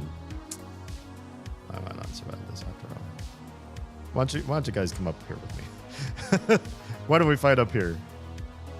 Yeah. This seems like a really big mistake. I'm stuck, actually. You can't hit them from here? What do you mean I can't hit them from here? That's a problem. Am I actually trapped back here? Not a chance. Okay, well, maybe this is the last time we fight this guy then. If I can't get off any attacks on him anymore, can I hit rewind? Boop. It didn't work. Rewind brought me still on the throne. Oh, wait. I'm kind of out. I'm a little bit more out than I was. But now that I've wasted all this time, the third frog's sure to come up too. That's not going to be great.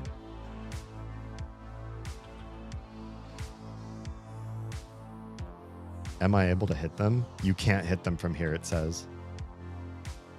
Oh, if I do rewind now, it's going to send me back behind the chair again. I'm actually absolutely trapped, and I can't swing sword on them.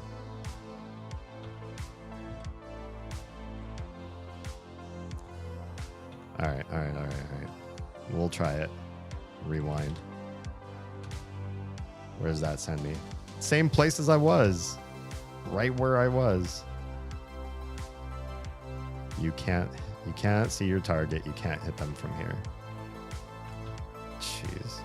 So I have no option. I can't camp. I can't gate.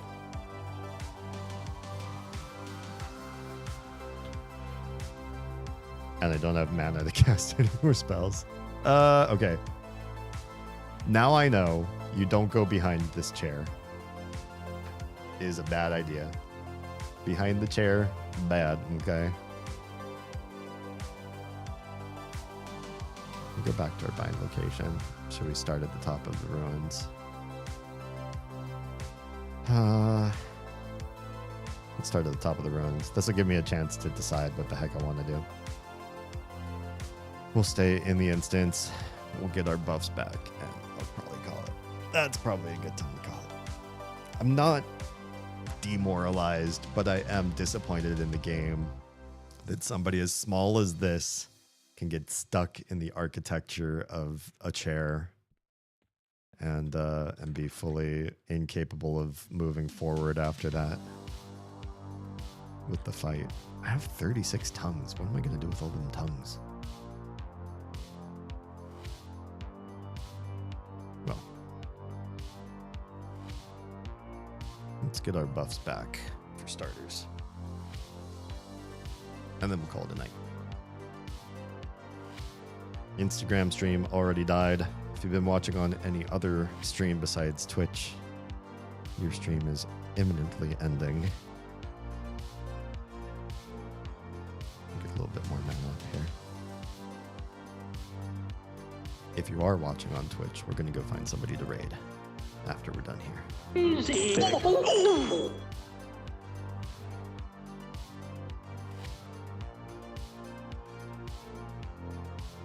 Well, well, well. Hi, Shep. Wait, can you see me? Or are you stuck in ads?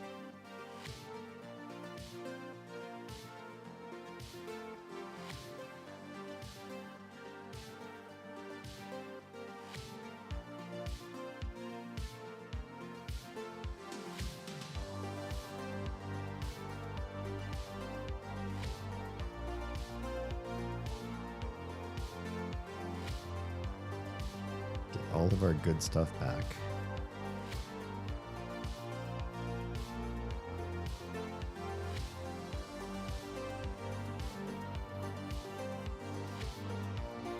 Clerics have so many things to cast. An insane amount of buffs. Although I think I remember having the same situation as a druid.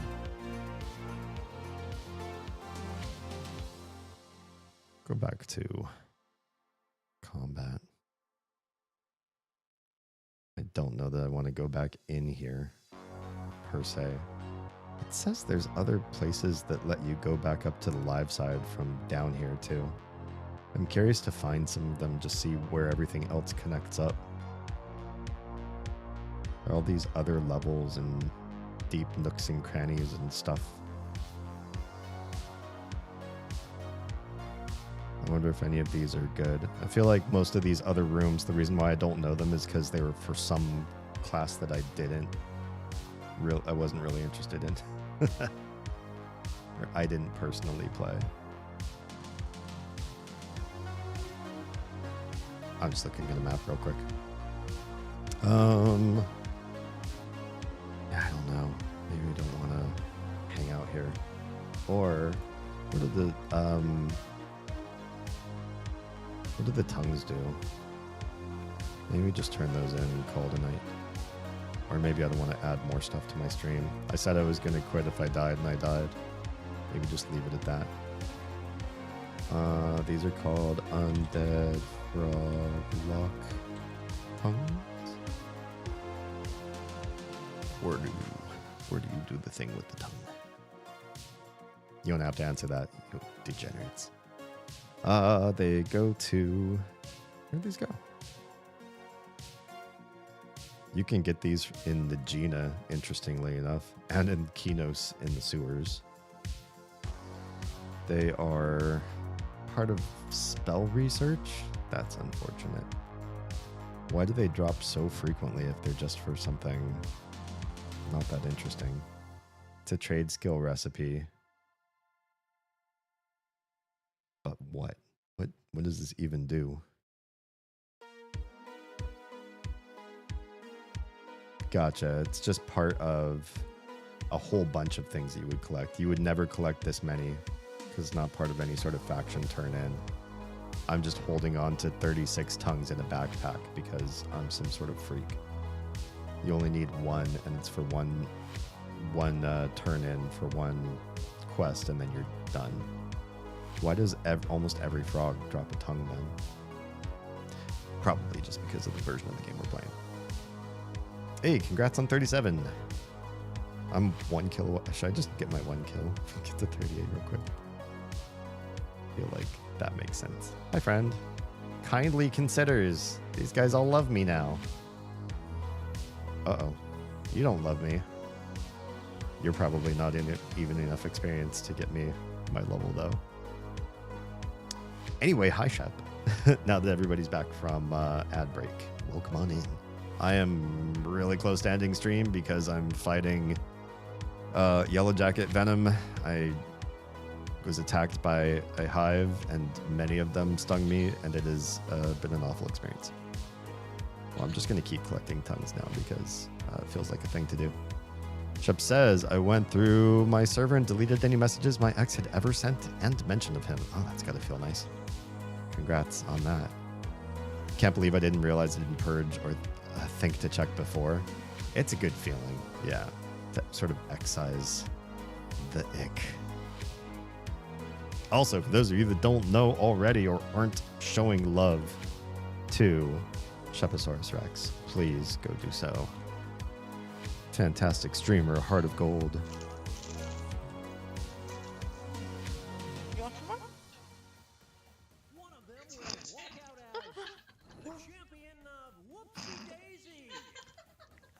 Oh, what? Jin?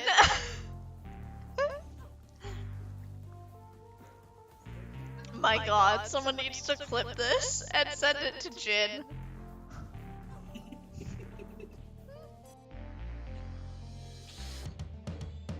Where's my level up? I just want to get that little last incremental bit of experience that'll get me past this. Thanks, it's my new charm spell. Ooh, good. I love getting those levels that are just a huge power differential from where you were. Big heavy lift into something amazing. That is a big one. Hey, what is this guy dropping? Shin Greaves. Oh, it's a quest thing. And AC-10. Is that can't be better than... Oh, it is better than what I got, kind of. But it doesn't have strength, and mine do. We'll pass for now. Am I okay? I'm on lots of pain medication because apparently Yellowjacket, Poison, and me do really bad. I do bad with it. It's a bad thing for me. It is bad.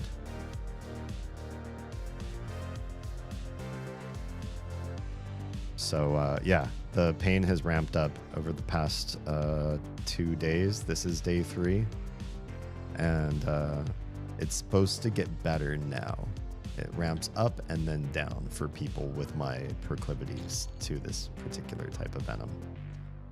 Yeah. Don't recommend it to anybody, actually. I hope you all just have normal Yellowjacket reactions should you ever get stung by one, in which case the pain goes away after like a couple hours and then you're fine. That's how it's supposed to happen to most human beings. So I've been on lots of pain meds, sleep deprived. It's hard to sleep when it feels like people have stabbed hot knives into your skin and then left it there. Yeah, it's pretty crazy.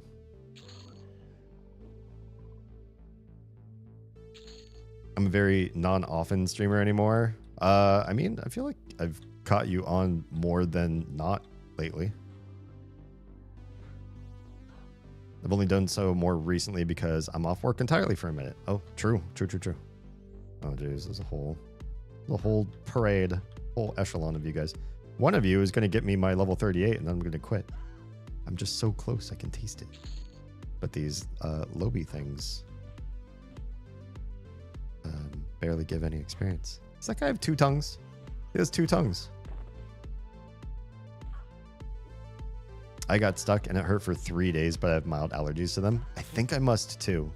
I thought maybe it wasn't an allergic thing, but now I'm thinking maybe it is. Because I was saying, oh, it's not like the allergic people. But now I'm thinking maybe it's just a mild version. Ah, there it is. Ah, that's the sound I was looking for. Delicious, delicious sound of ding. Level 38.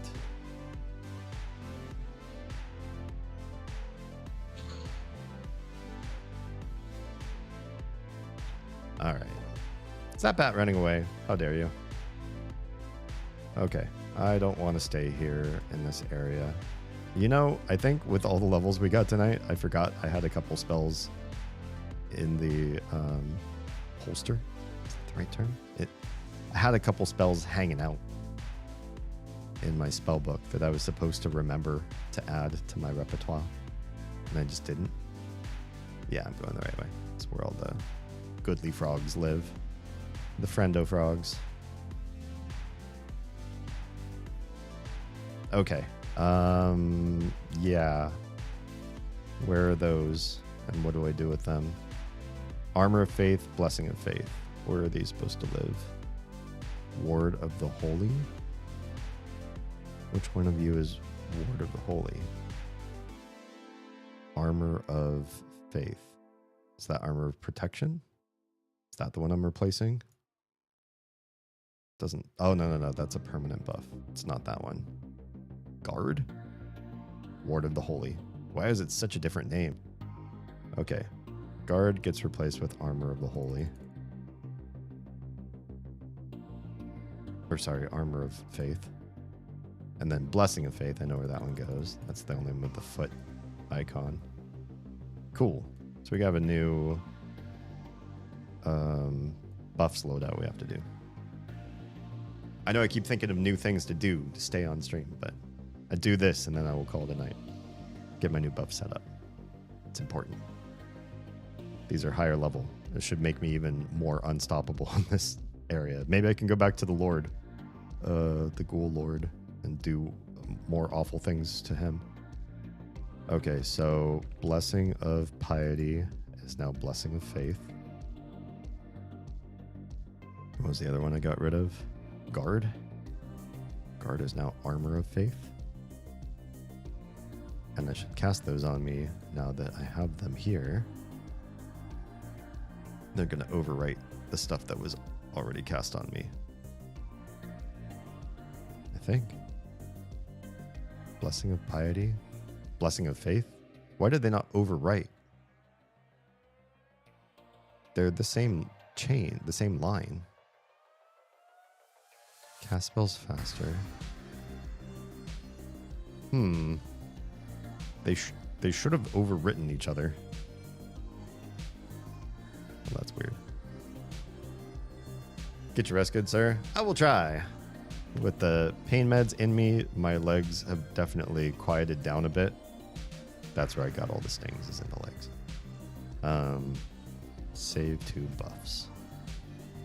And I think when the pain dulls down from due to the meds, it does make it easier for me to relax and sleep. And because I'm so sleep deprived from all the not sleeping, sleep comes to me very quick and easily. So yeah, I'm gonna go do that. Bees and horsefly bites when I was young. Oh yeah, I've had both of those. Like honeybees, carpenter bees, those hurt. Well, honeybees hurt pretty good. Carpenter bees, I think, are scary to get stung by because they don't usually sting humans, but I've gotten stung by a couple of them. But honeybees hurt a lot more. Horseflies, I think, are just like, they're always unexpected because you never see them. You just suddenly have a sharp pain, but the pain also goes away real fast. They're just annoying. because they're also relentless. They won't leave you alone. Especially if you ever have a pool.